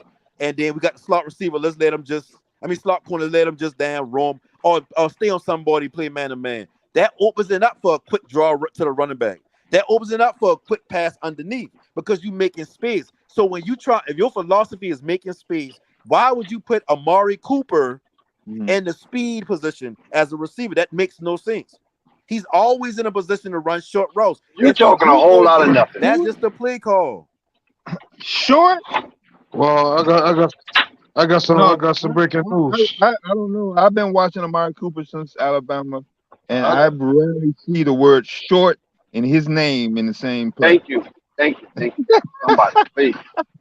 I'm gonna tell y'all this right, y'all. What you see devastating? Hold on, let him say what he see. What you see devastating? That's exactly what y'all see if y'all look up his stats without just talking out the ass. Look at how much catches he makes in the short and the intermediate range, and look at how much catches he makes outside of the 10, 15, and between the 10 plus yards. Go look at those catches and receiving yards compared to the short and intermediate. Listen. That don't mean nothing. He's going to. I'm tell you why that don't mean nothing. In the short and intermediate. When you the number 1 receiver, because that don't mean shit. Hey, just go look at the stats.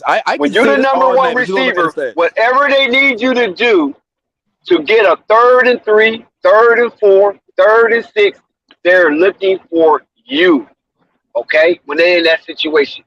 Whenever they need something long, they're looking for you, basically, in that situation. So who the Cowboys been looking for in the short? 3 for 6 yards. 3 to if 3rd and 6, they're going to Amari Cooper. Everybody know that. The whole defense is. You pretty much just proved my point. Because he's a number 1. That's why. He's a number 1 receiver. He get paid the big bucks. They're going to go to him in those situations. No, but you pretty much proved my point. And the tight end, hold on. Now the tight end is a secondary receiver in those situations for the Dallas Cowboys. I don't know about your team, but I'm talking about Dallas Cowboys. Dak would look for the tight end when Amari Cooper was there. He'll look You for the proved tight my end point. if he couldn't get Amari Cooper. But you pretty much proved my point. I ain't proved nothing. I'm saying that he's a speed receiver and he's a number one receiver and he's one of the best route runners in the NFL. So he got all of those tools at his backing. So that's what I'm saying. So if they need him to use that, to demonstrate that, they're going to do it. Some number one receivers don't have all that in their treasure trove. So That's all I'm okay, saying. stay right there. Why are they number one receivers then? I don't know. They got that to their team. Shit. Don't have the Okay, same. so no, but why? Okay, so the reason why a lot of when you look at receivers coming to the league, You don't come into the league as number one. coaches- Very rare you're going to get a receiver coming into the league as number one. Personally. No. I listen. I totally agree with you. Whether you have said that or not, because we don't know when they come into the league. But when you got if you got a team and you running a certain offense, you got people designated for certain things. When you look at Randy Moss, you rarely saw Randy Moss running short slants, even though he was technically the number one receiver. And most of the years he been with the Vikings. He was not the number one receiver. Look how Chris Carter was the number one receiver. Carter was the number one. He was number two. He was number two receiver. Yeah, Randy Moss is number two. He had a stretch in Minnesota without Chris Carter. He had a stretch. Well, that's different. Yeah, that's different. Yeah, like he's everywhere he going at since since Chris Carter retired or going to Miami that year. He's always been the number one receiver in those years. Okay, I give you that. Okay. So what I'm saying is Randy Moss is the number one receiver because you can kind of put him anywhere to do anything. But he was a speed demon for the teams he been on because he been always a fast. He can get jump balls. He had a big catch rate, but he was a sloppy route runner. So he was never in position to catch them low, small slant. They didn't trust him to do that. That's but not you just said what I just said.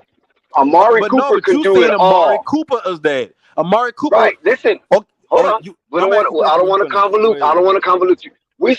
I'm saying that Amari Cooper can do it all. He can do the whole spectrum of wide receiver. Randy Moss can do the whole spectrum. He couldn't do it, and he didn't want to do it. Randy Moss tell you quick, you need somebody to go over the middle, then you need to hire somebody to go over the middle. I ain't going. Yeah, that ain't what I'm doing. But that's why I'm running up the street. I'm running up the streams in the sideline. But that's kind of going to the point I'm trying to make. I don't want to get hit by no strong safety. I want to get hit by a free safety or cornerback. With Amari Cooper, I'm not saying Amari Cooper ain't fast. What I'm saying is you trying to put him in a box and say he was a speed receiver. That's just true. He's in that category. Yes, it is true. Okay, he's in the corner. Now listen. Let me tell you something. I'm gonna tell you a number one receiver who got drafted number one and was a possession receiver. Mm-hmm. He was known as a possession receiver. Coming out of college, he was a possession receiver, and he got drafted number one overall. Who was the last receiver that you can remember got drafted number one overall? Calvin Johnson. Oh yeah, that's right, Calvin Johnson. But before Calvin Johnson. Shit, Michael Irvin. I don't know. No, Michael Irvin didn't get drafted number one. You said number one? I said Michael Irvin. Yeah. You said number one? Yes, number one overall. Overall? Damn. Keyshawn Johnson. No. Okay. Keyshawn Johnson. That's what I think about when I say fucking thing. Keyshawn Johnson was not known for his speed. He was not known for nothing but possession receiver. And and he was a number one draft pick. Okay, so Keyshawn Johnson. So you don't have to be a speed demon to be a number one draft pick. That's the point I'm trying to make. Oh no, we agree. Right, that's not the point I'm making. I agree with that. What I'm saying is, when you look at Amari Cooper, no one puts them in the office and say, "Oh, I can't wait to see them on some outs." Huh? Amari Cooper did it all. How come we gotta inculcate this into your head? He did it all. So whatever you need him to do, he had the skills to do it. But listen, I'm not saying he couldn't. What I'm saying is he's not considered a speed receiver. A receiver when I look at a speed receiver, I'm looking at the ones who run in the mid 4.3s and the high 4.2s. That's what I see a speed receiver. So if our disagreement is only the fact that if he can do it all or not, then we don't have a disagreement. But if our disagreement is oh yeah, he wasn't considered a speed demon or he wasn't considered a possession receiver. I didn't even say not for possession. All I'm saying is he was not a speed demon. I'm not saying he was a speed demon either. But that's what you said. That's I exactly. said he's in a category of a speed receiver because you got two categories: speed receiver and possession receiver. So we That's basically what I'm saying. just waste an hour on this because I told No, you you I wasted don't an hour, know. not me, because No, I was clear with it what I ain't was talking about. all that's me and you wasting an hour because No, I don't put me in that category. No, from the beginning I I said resent that. I'm not I saying resent he's a that. possession or wide You looking for receiver. you looking for company.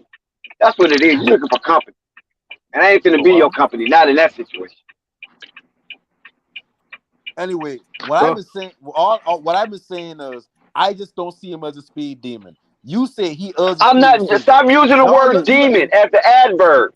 But that's I'm what not I saying say. demon. That's why you can't take what I say and be like, okay, well, you know what? I'ma just knock No, the because demon I'm part not off and just joining say you in that yeah. because I knew what I was talking about from the beginning. You the one was confused, not me. How I go? No, I didn't want to bring up Amari Cooper and say that he wasn't a speed demon. No, you brought Amari Cooper up as being polished. That's what you brought him up. Yes, and See, you you don't remember what even I know. said You don't even know how the conversation turned to that. and yeah, thank you. So when you remember what I said was the reason why I look at Amari Cooper and be like he been polished coming in is because even though he didn't, just like Luka, just like Jokic, they're not the most athletic, not the fastest, and we're not gonna say he's not the fastest receiver, and that's what I said about him. I ain't never said nothing about no. Oh, he's not a possession. He's not. He's a speed receiver. Oh, he's a possession and not a speed. That shit don't. At the end of the day, like that's all I say. So if you arguing a point that's not against the point, God bless this child. God bless. I know his heart. I know he mean good in his heart. I say like shit. You gotta the point. If you're gonna attack somebody, attack the point they're making. I see a speed demon. He ain't a speed demon. I standing on that. You saying, well, he ain't a speed demon, but he also ain't a possession receiver, which nobody said he was. So if you can keep arguing that point, and I'm gonna keep repeating what I said, I actually said. You can repeat everything you want to say. I knew what I was talking about. You just didn't know what you was talking about. No, I the one brought the conversation up. I brought it directly to Amari Cooper. I made a comment. You didn't agree with it. You didn't agree with the comment I made. Cool. I want to hear your disagreement. The first thing you say out your mouth is he's not a possession receiver. He'll be in a speed receiver category. I told you that's what they naming on Madden, but that's not what they do in the NFL. You don't say, oh yeah, well shit, he's in the category of a speed receiver, and he can't be a possession receiver because he's too much in the speed. It don't work like that in real life. That's all I'm trying to say. But you want to say he got speed? Of course he got speed. 4.4 is a fast receiver. That's still a fast receiver. That's not saying he's slow by any margin.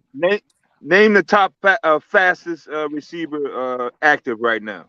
McCall Hardman, Tyreek Hill, and shit, what a boy name was. His name slipped my damn but that's two. I can't get to the third one. I can't remember his name right now. Who you play for? Eagles, Devontae Smith. In my opinion. Okay. So when I look at those receivers, I don't see Amari Cooper. I see Amari Cooper more so in the line of like shit, who's because I can't really think on the top of my head. Because it's like when you got that type of Tyreek Hill speed, it's like you either in that category or you ain't. I think Tyreek Hill got a nice quick first step. I think he's got a nice fake to get separation. But I've seen him get ran down.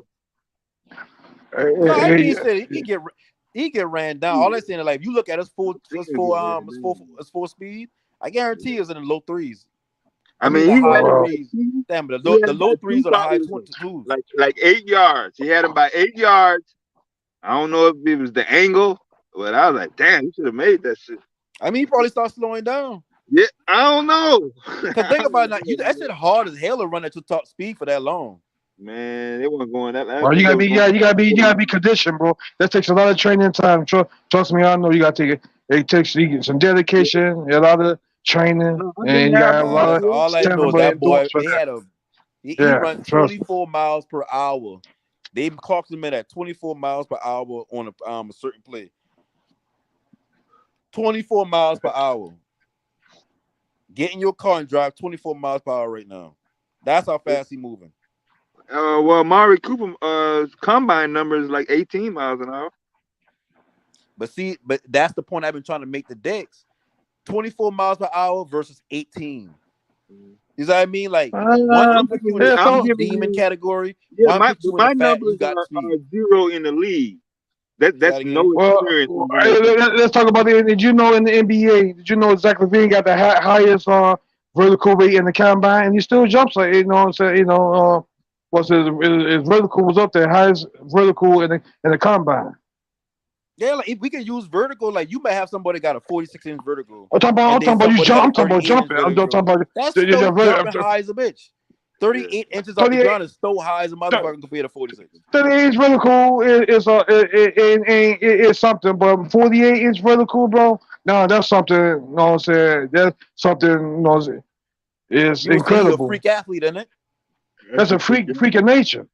Exactly. Michael Jordan Michael Jordan vertical was Michael Jordan vertical was for 48-inch vertical. But that's why I say. Sometimes I But do think you it was look at how much you say Zach LaVine won, bun? it's combined with 48-inch vertical, bro. And how much Jordan won, bun? 48-inch vertical. You know, man. You know. Jordan and LaVine. Yeah, I'm double check that. So basically, y'all saying they spent the same amount of time off the ground? No, that's Well, how Michael high Jordan, they get off the ground. ain't nobody had hang time like Jordan, bro. I ain't gonna tell y'all something, man. I mean, I ain't went to too many Jordan games with these players. When I see Michael Jordan in person, man, do the shit he do in the air, bro. You have to see it in person to really believe it, bro. Like what if you That dude do some amazing shit in the air. Like what if you look up Jordan 40 time his 40-inch vertical and it say he only jumped 38? Wouldn't that still be a freak athlete? I mean, if you don't got to jump that high, depending on the situation. I seen Jordan post a lot. No, but why I asked mean, wouldn't that still be a freak athlete at 38, 40-inch vertical? I mean, yeah, because Kobe Bryant vertical, his vertical wasn't he had a 38-inch vertical, 39 probably, but it wasn't the highest Jordan's or somebody Vince Carter or something, you know. But okay, so why I'm saying is this right here. Kobe Bryant and Michael Jordan had around the same 40-inch vertical, right? Or whatnot. Then you go to Zach LaVine, he got a 48-inch vertical. There's people in this world that will still say nobody jump higher or nobody been more of a freak athlete than Jordan. Which could be true, but if you got somebody who can jump 48-inch vertical, you gonna say, oh, he's a freak of nature. You look at Jordan and be like, oh yeah, he's a freak athlete. Then you look at players who jump in maybe 36, 34 and be like, oh, that's a good athlete. That's all that point I've been trying to make. No. Michael Jordan had a 48-inch category when he comes to certain Michael Jordan had a 48-inch vertical, bro. Michael Jordan, it wasn't 38, it was 48. Okay, so Michael Jordan and Zach LaVine are freaks of nature. Anything under that, like in the 42-inch range or 40-inch range, still a freak athlete, but they just saying the freak of nature. That's all. That's the point I try to make about the 40 time. No, I'm on the Zach LaVine bus, bro. I already said that one dunk against I think it was the Heat, where he actually looked back at a defender before he threw it down after he left outside the paint. I was like, man, that took a lot to do. Yeah. In a game. In game. Yeah, that boy can get out for real. Yeah. In game, Vince Carter was your best in-game dunker other than Michael Jordan, man. Vince Carter after Mike, you know what I'm saying? It was Vince Carter is your best in-game dunker. You know what I'm saying? Yeah. You know. And see, a lot of people bad. look at Vince Carter and label him a dunker. You know what I mean? But Vince Carter had a 3-point. He had a good 3-point shot too. You know what I mean? And that relates back to about the fucking Amari Cooper thing. Like yeah, ain't nothing wrong to say Vince Carter he could jump high as a bitch, but it's like yeah, he can do other shit. That's not his forte and nothing like that. But he can do other shit. He in a different category dunker wise, but that don't make him just a dunker. You know what I mean? Like you can't say, oh yeah, he's just a dunker because he can dunk good in the game, and he won the dunk contest. He got an all-around game like bro used to hoop. So ain't taking nothing away from him, but like a lot of people really look at him like a dunker. People don't know how good he actually been. Right. So what's his legacy? Well, let you know, Vince Carter 3-point percentage is 37% from downtown. So yeah, so I mean, throughout his career, so so that was still pretty good. That's up there. Yeah. Don't most dunkers shooting go up and later in their career? Shit, I mean, from what Their I've rookie seen, year, like their yeah, rookie seem and like first it. and second year. A dunker that comes into the league, your Clyde Drexler, your fucking even Jordan, you can go take his first 5 fucking years. How many of those were outside the paint? Well, yeah. Michael Jordan had a good. Well, we can all agree that Michael Jordan had a good mid-range jumper. That's no question about, or a hell of a fadeaway jumper that you When did that take place? could come block. Did you You know what I'm saying? Did you see Yeah, Michael Jordan became a better 3-point shooter about I say about maybe a few years after he came into the league. That's when he started developing the 3-point shot. I don't know if it was that early. I mean, he shot a couple of years. I mean, wasn't his rookie. Yeah, He shot a lot of threes, but he shot a lot more later on down the road. You know what I'm saying? I'm saying, to me, watching him, I didn't see like a string or him actually resorting to that to like late 80s, like 90, 91. I say I'm saying like the '90s. I'm talking about the '90s. I was talking about the '90s, like when he was starting, you know what I'm saying, shooting on threes more. Yeah, but 85, 86, he was not running out to the perimeter, bro. Looking for No, no he's damn coming in shot. dunking on your ass. He either gonna shoot a perimeter shot or he's coming in and dunk on you. That's all.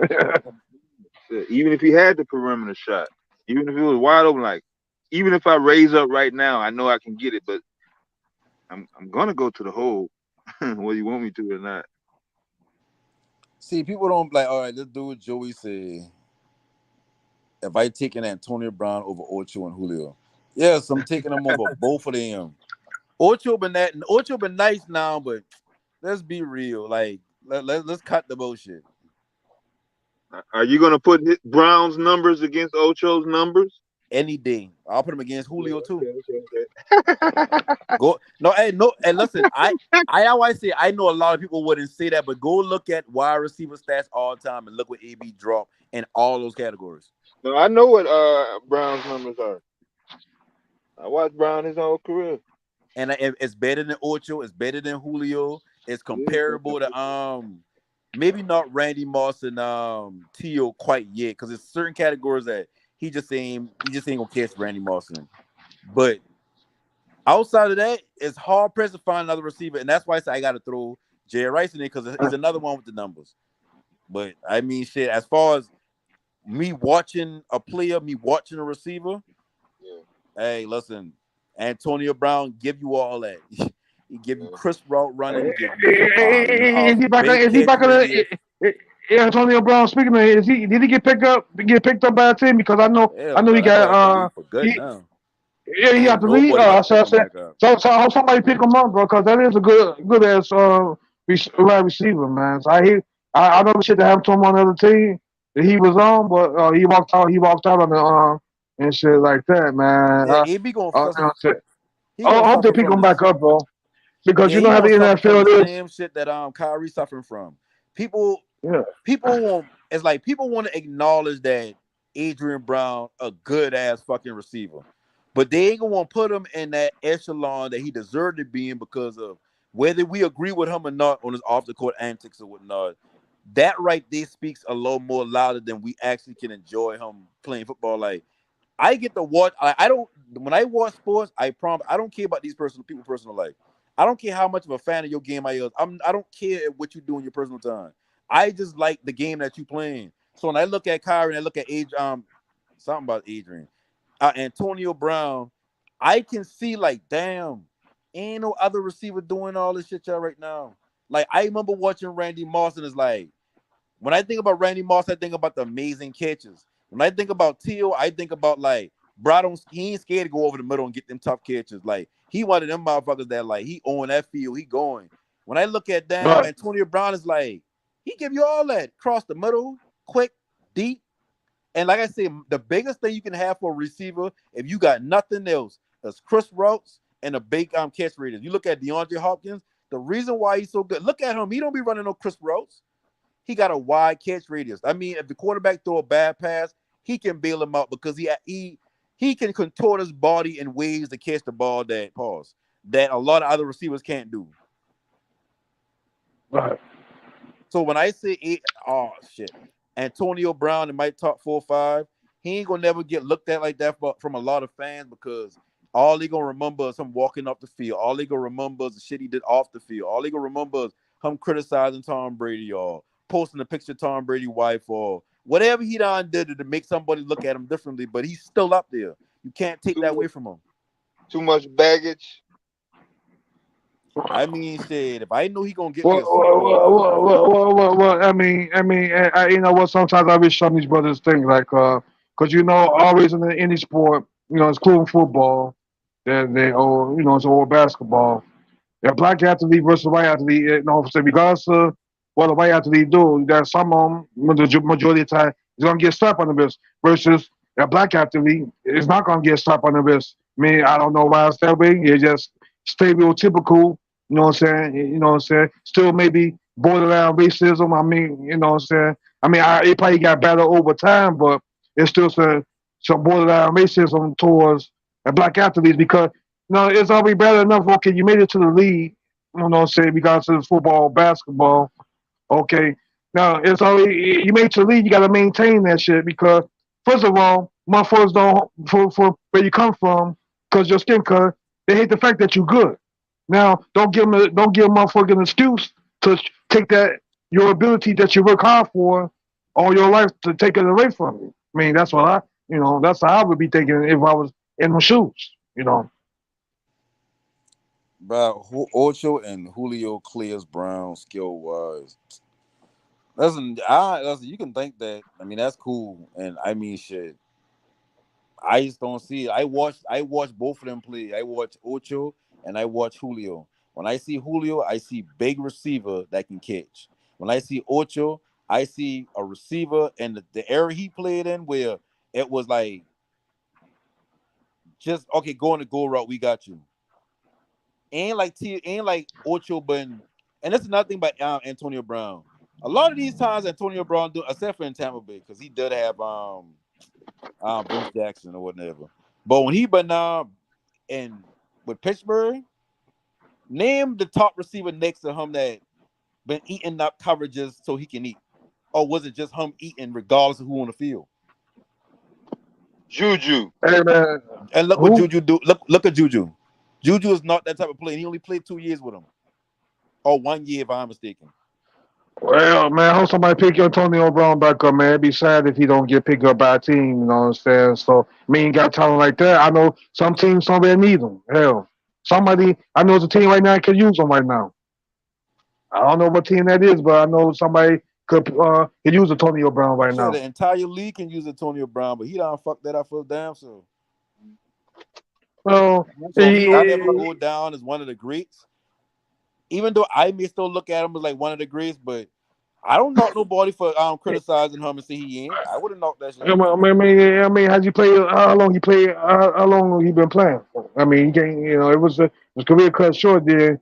I mean, he for a short span of time, but shit, that I saw Juju get better after the departure.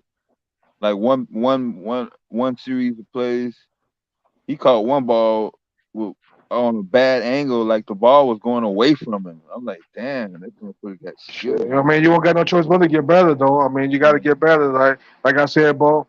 I said, Bo. You know what I'm saying? Like I say, man, the NBA draft, it's interesting to play. I heard Wembanyama is going number 1. I think I heard San Antonio. I looked at it. San Antonio got a good chance of getting him number 1, and I guess Scoop probably go number 2. Hopefully, you know what I'm saying? But shit. But, I heard it. okay, y'all. I heard it Y'all ain't no think San defense. Antonio?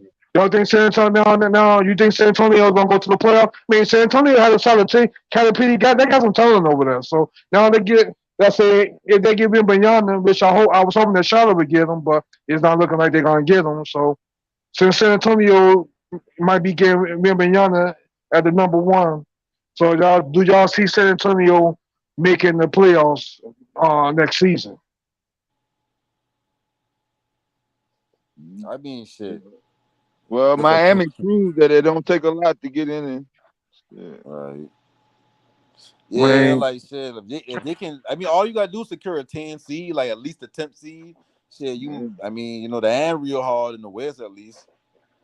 you know what, Miami, if I was Miami right now for next season, I should pick up Dwight Howard. You know what I'm saying? Because Dwight Howard was playing overseas. He's not on the team right now. Dwight Howard is looking for a team. He's trying to come back to the NBA.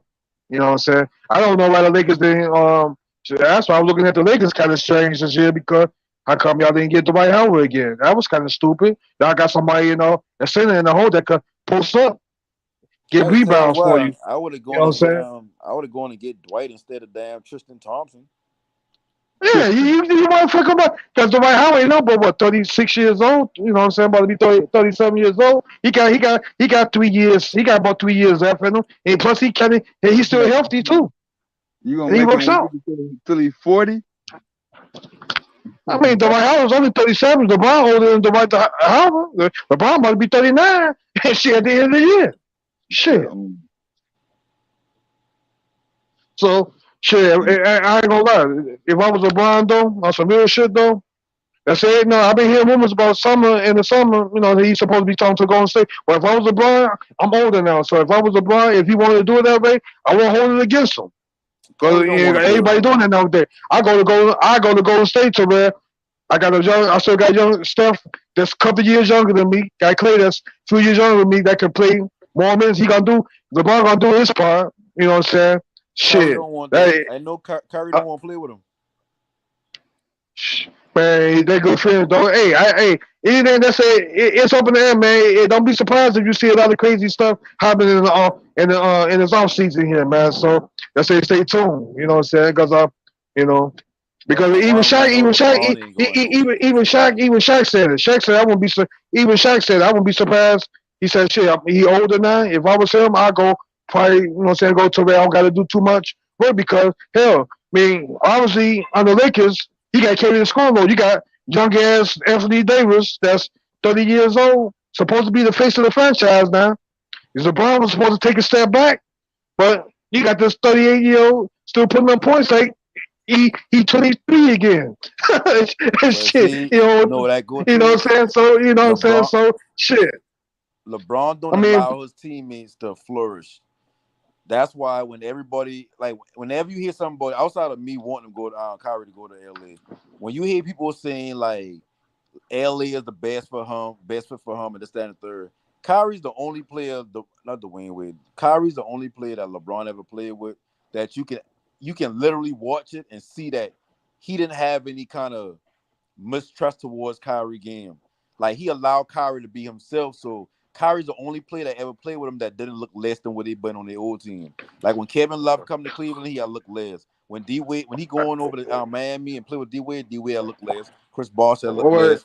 Every player looks let me less. start, let me stop you right there though. The reason why Kyrie left because LeBron wanted to go back to his high school days when LeBron used to play point guard before he got taller. Then my brother Kyrie like, man, I'm the point guard. You play you know what I'm saying, play the position you're supposed to play. But so it was a clash. It was a That been the clash over reason why there. them boys break No. up. It was a clash. It was a problem over there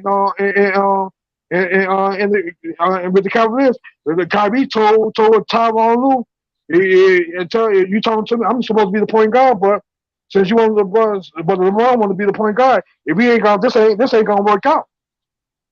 No, see, I mean, Kyrie playing off ball. Even when he been at Duke, the low 11 games he played at Duke, like he only really had the ball in his hand full time because that's college basketball. That's kind of what they do. They put the ball in either your best ball handler hand or they put it in your yeah, best mid hand. but guess what? Look, Kyrie know how to play out ball. Yeah, like he one of the best off-ball superstars in the league, stars in the league. Well, I ain't saying LeBron can't play off ball. LeBron wasn't good at that at first. LeBron got better over the years of playing off ball when he have to. Yeah, he can play off ball. You just don't want him to play off ball because that takes away from what LeBron actually can do in the court. What? I mean, but LeBron, hey, if LeBron want to win this time, I mean, LeBron sure know how to win. He gonna play like I said. Let's say some crazy shit happen. Let's say LeBron go to Golden State or LeBron stay there. Let's say he go to Golden State. You don't think LeBron gonna? They're gonna expect them to score. He gonna play off ball. If they bring LeBron, a couple of players ain't gonna be there when he get there, right? Like they ain't gonna be able to bring LeBron in and also keep Clay and Draymond and all in. No. See, LeBron say I think that I heard rumors that if Golden State have enough cap space, LeBron he'll go over there. And that's what I'm hearing. The reason why the GM now that they got. And that's something ain't nobody really talking about. The reason why the GM and this ain't facts, it's just my opinion. The GM would like to get him right now. The GM will mind having him right now, though. To be honest with you. GM from Golden State, the reason why he resigned and said to keep going is because he understands it's the aim. And if he do want to restart it, you got to cater to players that been there for a while, which is a stand up thing to do, but at the same time, they kind of handicap you as a GM. And these new rules that coming in. They can't do the same shit they've been doing with adding all these salaries. So, like, bringing in LeBron, unless LeBron coming in on an exception, which pays way less than he would be fucking making on his contract now, it ain't gonna happen because they can barely afford to keep they can't afford to pay Draymond Green. Draymond Green is out the door, bro. They didn't even give him an extension. But Draymond Green is a free agent, bro. He's about to walk, man. They ain't even about to pick him up. Draymond Green is out of there, man. The only place I can see him going to right now is the Lakers or Clay needs a new contract. Clay is already maxed out already. Clay is good. Clay looking for a new contract this season. But he ain't gonna get it because he played like shit the last playoffs. He ain't getting it. And that's the conundrum with the I feel like why Golden State GM just been like, y'all make that decision. I don't want to make it because remember now, like he the same GM that, and I ain't saying that about him crying, but like when the whole thing happened with Durant or whatever like that, he kind of proved that he really cares about the players that he actually bring. Not cares deeply, but like he actually make interaction with these players that play for Golden State. So when he got to make tough decisions, it's like I can only imagine how you feel right now knowing these three players get me to a championship, and now I got to choose between two of them who ain't gonna pay the money that they want.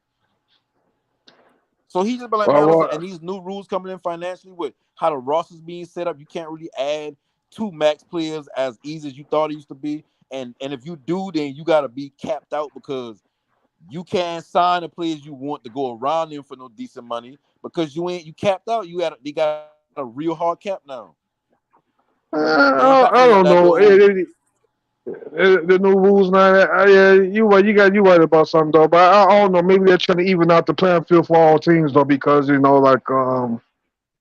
mean they're trying to even the playing field because other teams don't have the because you got some owners got more money than other owners. Like you got motherfuckers that's saying like what's the one of the richest owners you got? What's that Steve Ballmer, somebody like that? That dude got hell of five money. That dude got hell of five. Mark Cuban, and a couple others, man. They got a lot of money to throw out there to get maxed out play out time ball.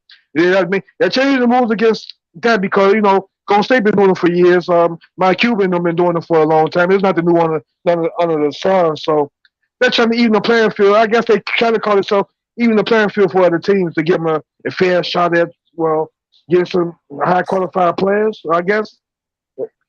That theory doesn't work out because the West seems to have produced the majority of the trophies past couple of decades. They're trying to even that shit. We've seen a consistent dip in the East as far as in the East. You're right. Yeah, you're right. East producing all-stars, threat, media hype, fucking just drawing attention, all together. Jordan out the East. Now, after Jordan, Where was people going in the East to look for the player that say, oh, no matter what city they go to, we're gonna see him, and they represented the East. No, you don't see too many of those. Not after that, you know. Yeah. So, maybe you had San Antonio, where you had San Antonio for a couple of years, and then then you had Detroit. They came back around for, they won a ring that one season in 2003. Okay, so two titles, yeah, 20 years from the East. Wow. Yeah, from the East, 20. Yeah. God damn, that stinks. That stinks. Representing your conference like that. That's a generation. Well, the East, though. The rest. Out of an entire generation. But the rest, the rest got deep because I guess it was going to be, because the East was dominating for a long time. So I guess the rest is going to be dominating for, the rest has been dominating for a while now. So I guess, like I said, like you talking about the cap in the NBA, maybe they're trying to even the playing field back out a little bit. I guess that's what they're trying to do. So until everybody got an equal chance of, That's gonna be a delayed effect, yeah. If that's what they're trying to do, I don't know. But even though they changed this rule, bro, but I still believe that there's a loophole that certain owners know it's a loophole we have. They're gonna find a way to get it around that. Yeah. We about to get up out of here. We're gonna pull back up tomorrow. Shout out Calfani, Devastated, No Panic, Peace and Love. We're gonna pull back up. Salute to the chat. Flight Sports TV, man. That's my dude. I rolls with him. You heard what the man said. It's Flight Sports TV.